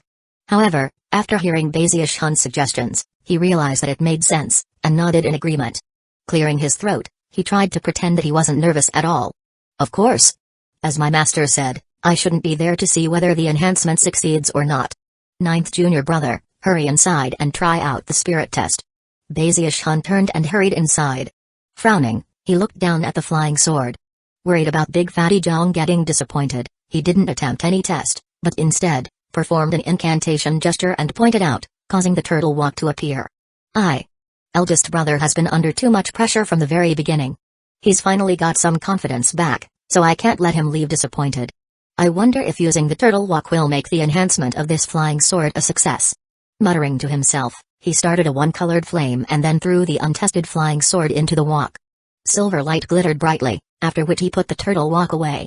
Gritting his teeth, he poured some of his spiritual energy into the sword, whereupon the silver light condensed into a single silver design. It worked. He thought, although he wasn't sure whether it was because of what Big Fatty Jong had done, or whether it was because of his own work. He quickly pushed the door open and rushed out. "Eldest brother. It worked. It worked. You're so awesome, eldest brother." Big Fatty Jong had been standing there nervously in the courtyard, wondering what the result would be. As soon as he saw Baziush-hun, a tremor ran through him. Then he saw the silver design on the flying sword. Slapping his thigh, he threw his head back and laughed loudly. "Well, how did it turn out? It's just like I said. I didn't control the power last time. Back on Violet Cauldron Peak, I successfully enhanced 3 weapons already. Even my master couldn't help but praise my talent. And here I did it again, ninth junior brother." Big Fatty Jong excitedly grabbed the sword from Baziush-hun to look at it. Baziush-hun stood off to the side, looking admiringly at Big Fatty Jong. Seeing Big Fatty Jong look so excited, he sighed in contentment. "Alright, your elder brother is in a good mood now. I'm going to enhance it once more. This sword is going to have a 2-fold spirit enhancement." Baziush-hun had the feeling that such an attempt wasn't a very good idea. If he recalled correctly, there were a lot of sect rules and taboos regarding spirit enhancement. "Eldest brother, why don't we try that some other time?" "No, it's fine," Big Fatty Jong said decisively. Holding the sword in hand, he began to concentrate and build up energy. This second attempt at spirit enhancement was clearly much more difficult, and he had to use all of the ores he possessed. He began to tremble, and even consumed some medicinal pills before finally managing to draw upon enough of the energy of heaven and earth to begin the process. When he poured the energy into the sword, Dazzling silver light shone out, after which Big Fatty Jong sat down heavily onto the ground, panting. However, his eyes shone with excitement as he handed the sword to Baziash Hun. Go ahead and test it. Baziash Hun frowned as he took the sword. However, before he could test it, Big Fatty Jong reached out and grabbed his hand. Don't test it here, he said solemnly. Remember, ninth junior brother, the most important part of the spirit testing process is the feeling you have. When the moment feels right, it's like having the assistance of the gods. Since you succeeded in your room last time, that's where you should test it this time. Baziash Hun blinked a few times at how much Big Fatty Jong seemed to know about spirit enhancement. Nodding, he trotted back to his room thoughtfully. Eldest brother might actually be really good at spirit enhancement. It's hard to say. Just now, he seemed to have succeeded, even without any help from my turtle walk. Having reached this point in his train of thought, he decided not to put the flying sword into the turtle walk. Instead, he simply poured some spiritual power directly into the sword. In the blink of an eye, silver light flashed. But then, it rapidly dimmed. Cracking sounds rang out, and the sword was reduced to useless slag. Even as Baziash Hun frowned anxiously, he could hear Big Fatty Jong talking outside. Ninth junior brother, I just saw some silver light. What happened? Did it succeed? I didn't test it yet, Baziash Hun replied quickly. Let me do it now. Big Fatty Jong stood there quietly outside, bitter nervousness written across his face. He was no idiot, and was quite certain that he'd seen silver light shining out of the window of Baziash Hun's log cabin moments before. Sighing, he assumed that Baziash Hun simply didn't want to admit that it had been a failure. Taking a deep breath, he called out, I know that you performed the test, ninth junior brother. It's fine. I'll just take my leave now. Upon arriving, Big Fatty Jong had been bursting with excitement, but the blow he had just received left him sinking into despondency. He was aware that he had acted rashly. According to his master, spirit enhancement was a very mysterious magical technique, and to achieve a perfect success rate with it was impossible. Furthermore, in the cultivation world, there was a strange phenomenon. Apparently, people who succeeded once would find it easier to succeed in the future, whereas people who failed would have the opposite experience. It sounded strange, but the truth was that it came down to the power of will. It was a mysterious thing, and the more confidence one possessed, the more likely one was to succeed. When it came to the world of spirit enhancement, there were two main techniques that could be cultivated.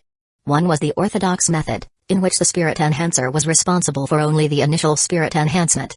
He would not personally perform the spirit test. Instead, the object would be given to the owner, who would perform the spirit test out of the spirit enhancer's presence. That way, success or failure wouldn't affect the mental state of the spirit enhancer. Without having been corrupted by the sight of the result, the spirit enhancer would be able to forget about the matter, and maintain a calm heart. However, there was another, more extreme method that was cultivated. It was called the will spirit grand magic. It focused on the profound and mysterious power of will. In that method, the spirit enhancer would take great care to watch the outcome of the spirit enhancement. That way, the more successes they experienced, the more shocking their spirit enhancement abilities would become. It was an extreme method, and failure could have a very extreme negative impact on the spirit enhancer, even to the point of ruining their talents altogether. Even still, quite a few people attempted to use that method. Even Big Fatty Jong's master Zumixian had to admit that if someone cultivated such an extreme method of spirit enhancement, they could achieve heaven-defying results. Their power of will, and their self-confidence, would achieve monumentally spectacular results. The Spirit Stream sect protecting treasure, the Heaven Horn Sword, which had received a tenfold spirit enhancement, had been produced by just such an eccentric spirit enhancer, thousands of years in the past. Big Fatty Jong smiled bitterly. He well understood that on Violet Cauldron Peak, the orthodox method of cultivation was preferred. By allowing himself to be overcome by excitement, he had made a huge mistake. The calmness in his heart had been disturbed, and it would take quite some time to recover. Baziash Hun could see Big Fatty Jong's dejected posture through the window. Unwilling to allow him to be so disappointed, he gritted his teeth and produced an identical flying sword from within his bag of holding. Then he pulled out the turtle walk and quickly performed a twofold spirit enhancement. By that point, the bitter Big Fatty Jong had placed his hand onto the gate of the courtyard and was about to leave. All of a sudden, Baziash Hun's elated voice rang out. Eldest brother, it worked. The door of the log cabin slammed open as Baziash Hun rushed out, overjoyed, holding a flying sword with two silver designs visible on its surface. Really? A tremor ran through Big Fatty Jong as he spun to look at the flying sword. Then he began to shake, a look of both excitement and disbelief growing in his eyes. Ha ha ha. I really am a chosen among spirit enhancers. A twofold spirit enhancement. I can't believe it. I succeeded. He wrapped Baziush-hun up into a bear hug, tears of joy streaming down his face. The truth was that his latent talent was only average. If it weren't for the deep connections between his family and his master, he would never have been admitted into the Spirit Stream sect. It was only because of the precious materials back in the ovens that he'd been able to cultivate to the great circle of the third level of chi condensation. After joining the outer sect, he had no such precious materials, and thus found cultivation to be very difficult. He could only watch as Third Fatty Hai and Baziush-hun both surpassed him, and although he was happy for them, he was very disappointed in himself. Now that he turned out to be talented in spirit enhancement, the joy he felt was unimaginable. He suddenly felt useful. Filled with excitement, he threw his head back and laughed loudly, feeling the confidence wash through him. As it did, a strange power seemed to build up, which was none other than the intangible power of will. Spirit enhancement was an extreme path to follow. The more you succeeded, the more confidence you had. The stronger your power of will, the more you would succeed. Perhaps the mere belief that success was possible would help one to climb the steps of success, and breed that most mysterious power of will. Big Fatty Zhang left excitedly, holding his head proudly. Baziush-hun watched him go, then stood there in his courtyard wondering if he'd done the right thing. In the end, he decided that as long as Big Fatty Zhang was happy, then he couldn't be in the wrong. A few days after Big Fatty Zhang left, Baziush-hun got some new information from Zubekai. Apparently, the reason why fewer people could be seen on Fragrant Cloud Peak was that all of the disciples from the 6th level of chi condensation and higher had gone into secluded meditation, hoping to break through to the 8th level in preparation for the chosen battles, which happened only once every 30 years.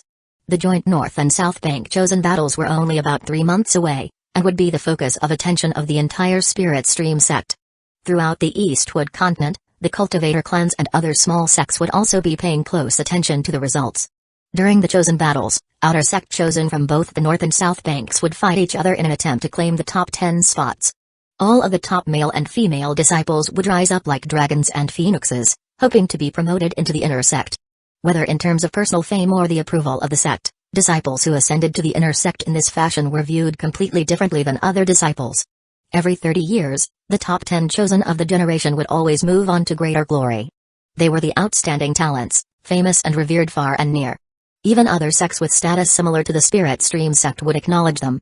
Anyone who could be ranked in the top 10 in the chosen battles would also receive handsome compensation from the sect. Word had it that the prize in merit points reached into the tens of thousands, not to mention the other precious materials that would be given out.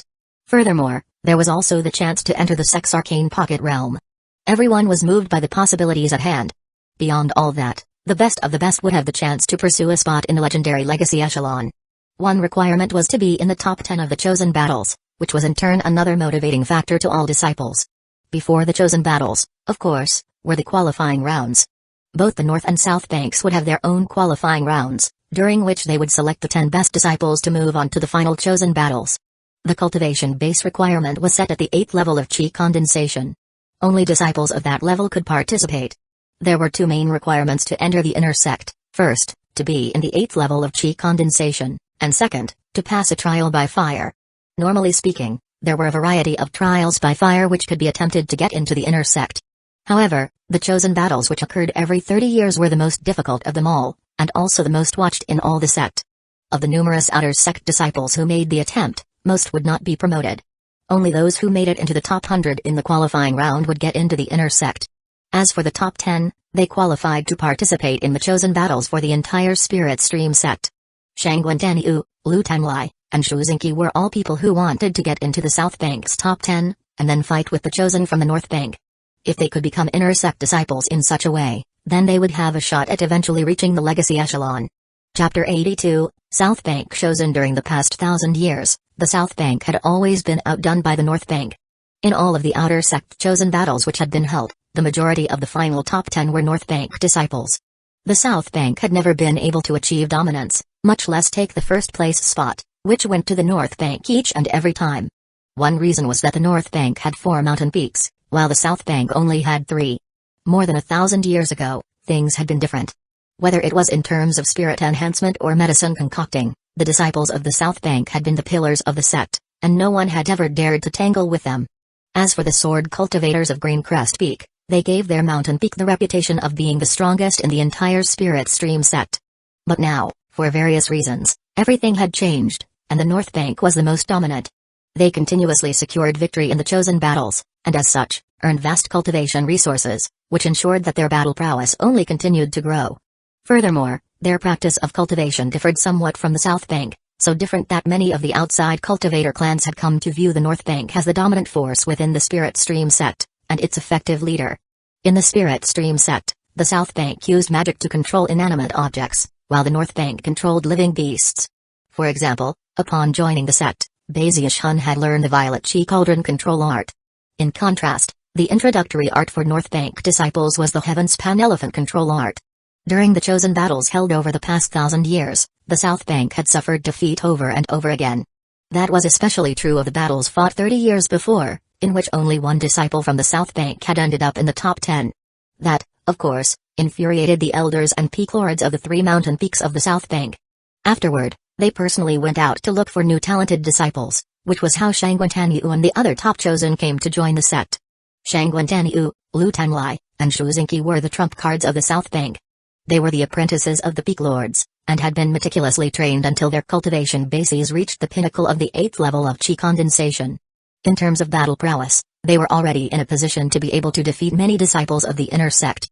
Shangguantanyu was the most impressive of them all, adept with void magic, and generally accepted as the #1 chosen of the South Bank.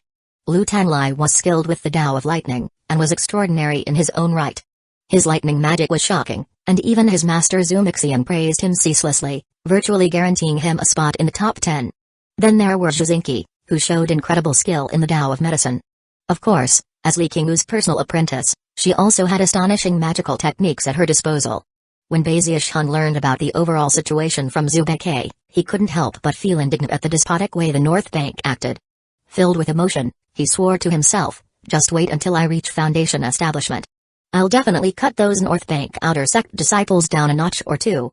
As far as the South Bank qualifying matches, and the subsequent chosen battles, he wasn't the least bit interested in them. As far as Baziush-hun was concerned, fighting and killing weren't his style. He was a prestige disciple, and a junior brother of the sect leader. He existed on a higher plane of seniority, and didn't feel that it was appropriate for him to be competing with members of the junior generation. Besides, what would happen if I didn't win? He thought with a dry cough. Wouldn't that lose a lot of face for elder brother sect leader? Forget about it. I'm definitely not participating. When he thought about how much he was sacrificing just for his elder brother sect leader, he decided that he should probably go burn some incense to his master and complain a bit about the situation. Life was great. Baziush-hun didn't think much about the chosen battles. Instead, he visited Big Fatty Zhang as often as he could.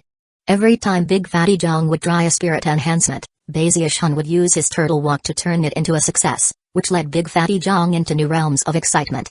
At a certain point, Big Fatty Zhang began to suspect that something was going on, but was so happy that he simply reveled in the feeling of success.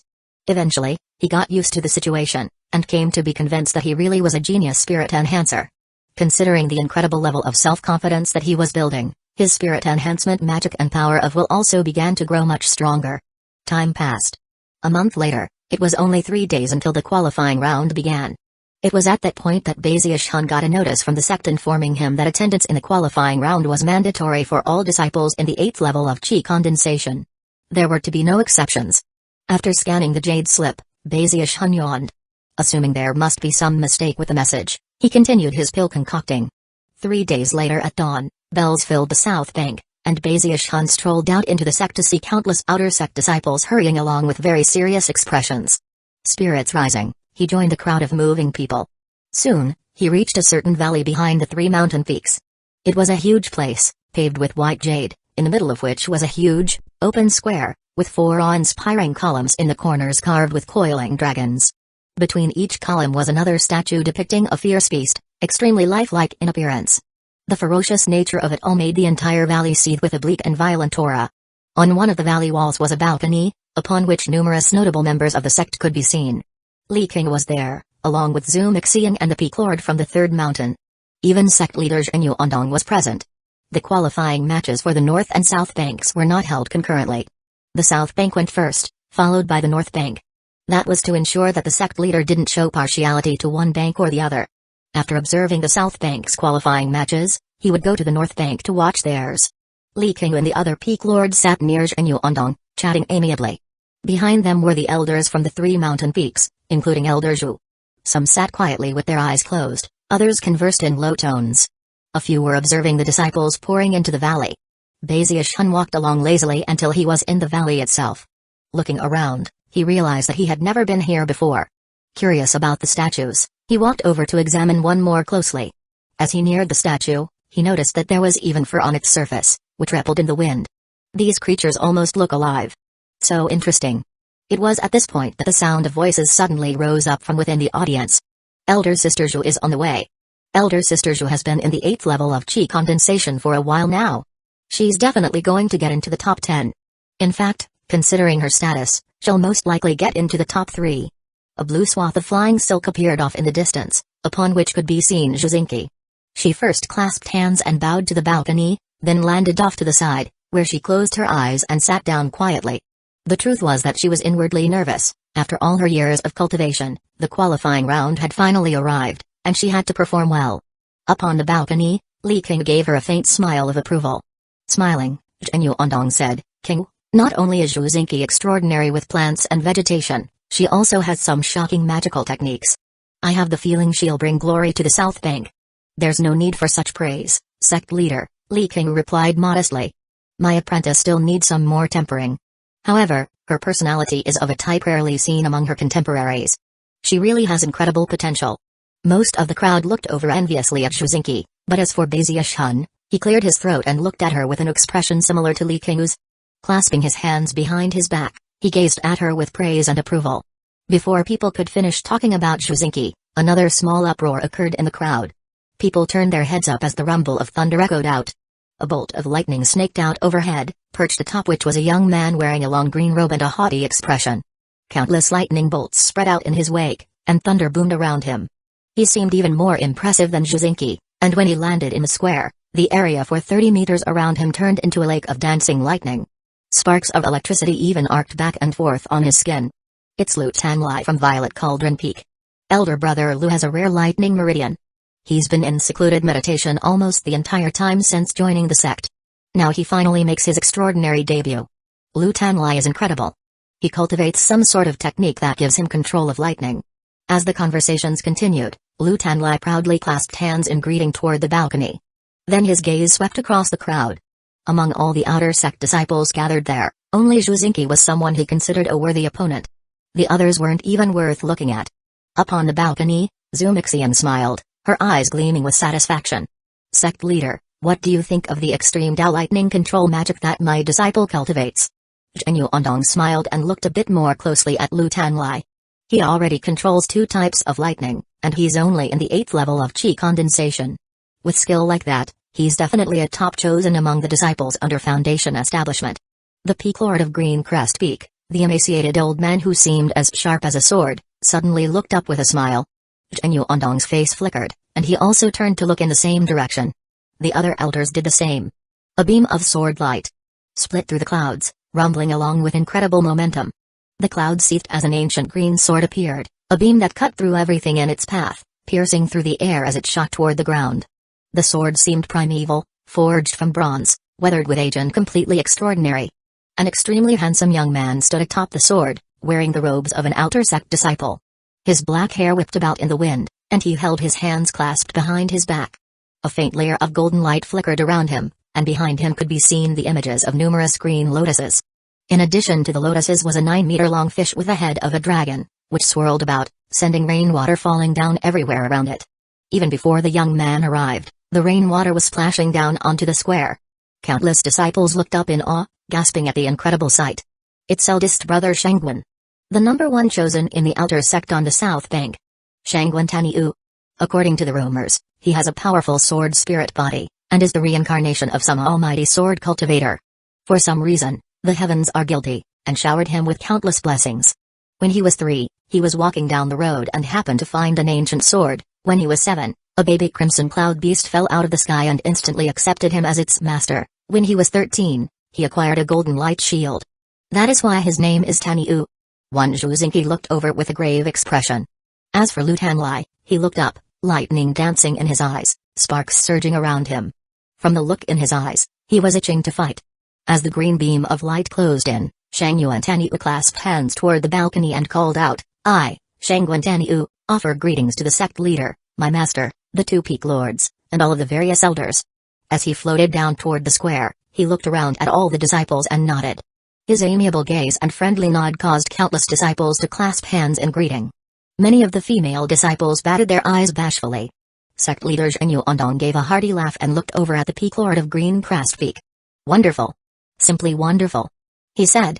At only the 8th level of chi condensation, he can already transform sword chi into lotuses. Regardless of whether this Shangwen Danyu really is the reincarnation of an almighty cultivator, he definitely has a sword spirit body. To accomplish what he has before foundation establishment is truly a rarity. I have to say that I'm shocked by the South Bank's performance so far. Li King and the other peak lords smiled, and the other elders chuckled. All of them clearly wished to have their revenge on the North Bank. Zhenyu Ondong was about to continue speaking when suddenly he looked down at the square and saw Beziash Han standing there next to the statue, hands clasped behind his back, looking like a member of the senior generation. Chuckling dryly, he said, "This Beziash Han really loves to indulge in his histrionics." Chapter 83, Elder Zhu, Zhenyu Ondong wasn't the only one who noticed Beziash Han. Everyone else was in a huge commotion, but Beziash Han was simply standing there like a member of the senior generation. He couldn't have stuck out more from everyone else. One of the elders on the balcony smiled and said, "Young Beziash Han is already in the 8th level of chi condensation, and fought his way out of certain death at the hands of the Luotian clan. He'll definitely make it into the top 10. In fact, he probably has a shot at the top 5. "That's right," said another elder. "Not only does he have extraordinary skill with plants and vegetation, he also cultivates a shocking type of body refinement. I'd say he's a definite dark horse in the qualifying round today." Hearing these comments caused the faces of Li King and Zhenyu Ondong to beam. Exchanging a glance, they laughed heartily. "He's different from the rest of them," Li King said. "He has much stronger convictions than his contemporaries. When I brought him here to the sect all those years ago, I asked him why he wanted to practice cultivation, and he said it's because he wants to live forever." He looked over at Beziash Han with a warm gaze. He'd finally finished preparing a defensive magical item that he planned to give Beziash Han after the qualifying matches were over. "Alright, enough with the praise," Zhenyu Ondong said. "Although he's my junior brother, as King is well aware, he's stubborn and mischievous. He still needs much tempering. However, he's a pure and genuine person who doesn't seek the limelight, which is laudable." Despite the words he uttered, everyone could tell that Zhenyu Ondong's eyes gleamed with anticipation. As the group on the balcony continued to exchange words, Beziash Han stood there next to the statue, proud and aloof as he looked over at Lu Tanlai, and the crowd favorite that was Shangwen Taniu. Inwardly, Beziash Han was a bit apprehensive. Lu Tanlai had electricity writhing around him, which left Beziash Han's scalp numb as he thought back to what it had been like to ride his sword through the thunderstorm. And then there was Shangwen Taniu, with his incredible good fortune and a sword from ancient times. He also had a shocking energy which left Beziash Han breathless. As far as he could tell, both of them were incredibly strong. But then he thought about his own status, and coughed dryly before once again plastering an approving smile onto his face. There are plenty of chosen to go around, he thought, which simply goes to show how powerful the Spirit Stream sect is. But I'm a prestige disciple, and a junior brother of the sect leader. I shouldn't be comparing myself to my juniors. They are the future of the sect, and bullying them would be wrong. Yeah. Any comparisons should wait until after they're part of the inner sect. Having made his decision, he continued to stand there looking around approvingly. More and more people crowded into the valley. All of the disciples who were in the 8th level of chi condensation were cracking their knuckles in preparation for the fighting. As for those whose cultivation bases were lower, they were naturally coming to act as the audience. Among the 3 mountain peaks of the South Bank, there were roughly 1,000 disciples in the 8th level of chi condensation, and all of them were present in the valley. Beziash Han was familiar with some of them. However, not all were the type of people who liked crowds and excitement.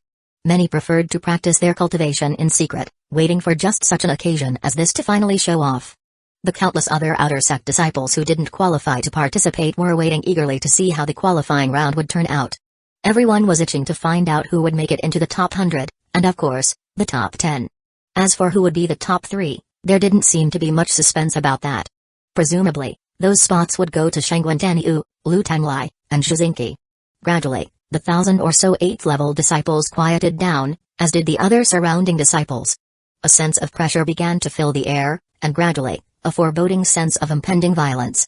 A stifling, suffocating feeling weighed down on everyone, and people started to get nervous. Beziash Han was shocked to find that he was also getting nervous, although he wasn't sure why. Reminding himself that he wouldn't be participating, he looked around and forced himself to relax. It was at this time that Li Qing's voice rang out from the balcony above. The grand competition between the South and North Banks is about to begin. Some among you have practiced your cultivation in secret, leaving your true level of power unknown to the public. Now is your chance to shine. You should not harbor any fear that your rapid progress or unique good fortune will be the subject of avarice among members of the senior generation. Cultivation is a personal matter, and everyone has a right to their secrets. The Spirit Stream sect has a 10,000-year history. It is no accident that we grew from a small sect all the way to our current level of glory. All of that is because of the good fortune of our disciples.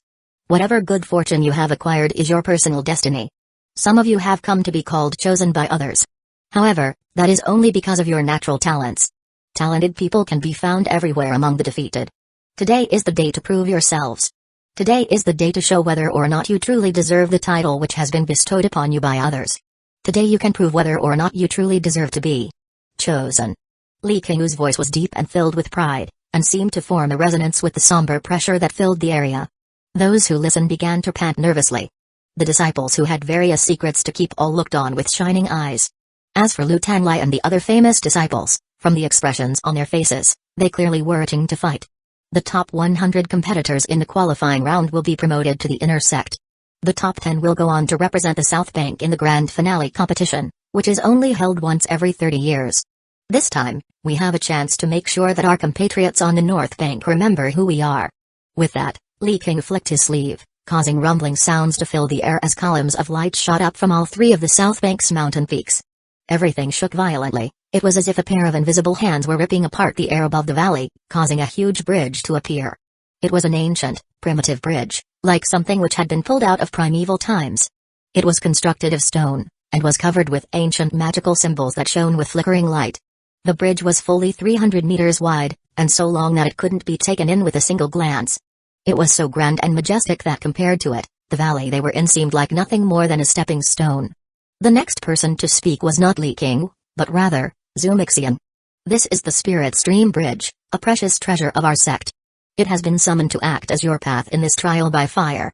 After the 9th bell toll, all disciples in the 8th level of chi condensation will step onto the bridge. Zumixian stood there, beautiful and somber, her gown fluttering in the wind, her hair floating around her. She looked less like a woman and more like an immortal. Whoever reaches the end of the bridge first will take first place. The same method will be used to determine who is in the top 100, and the top 10.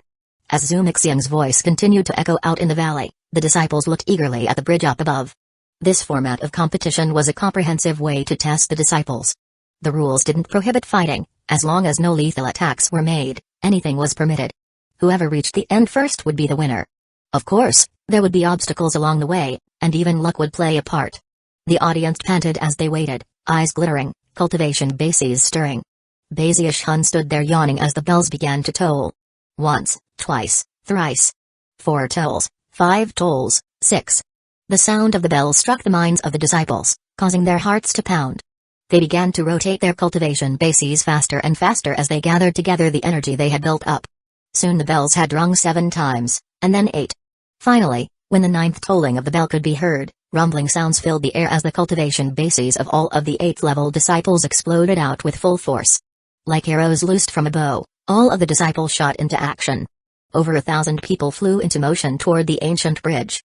In the blink of an eye, everyone was on its surface, speeding along. Shangguan Yu was the fastest, standing on his flying sword, a green beam of light that instantly took the lead. Right behind him was Lu Tanlai, surrounded by crackling lightning. His energy only seemed to grow, and his speed was incredible as he attempted to close the gap between himself and Shangguan Yu, eyes bloodshot, howling.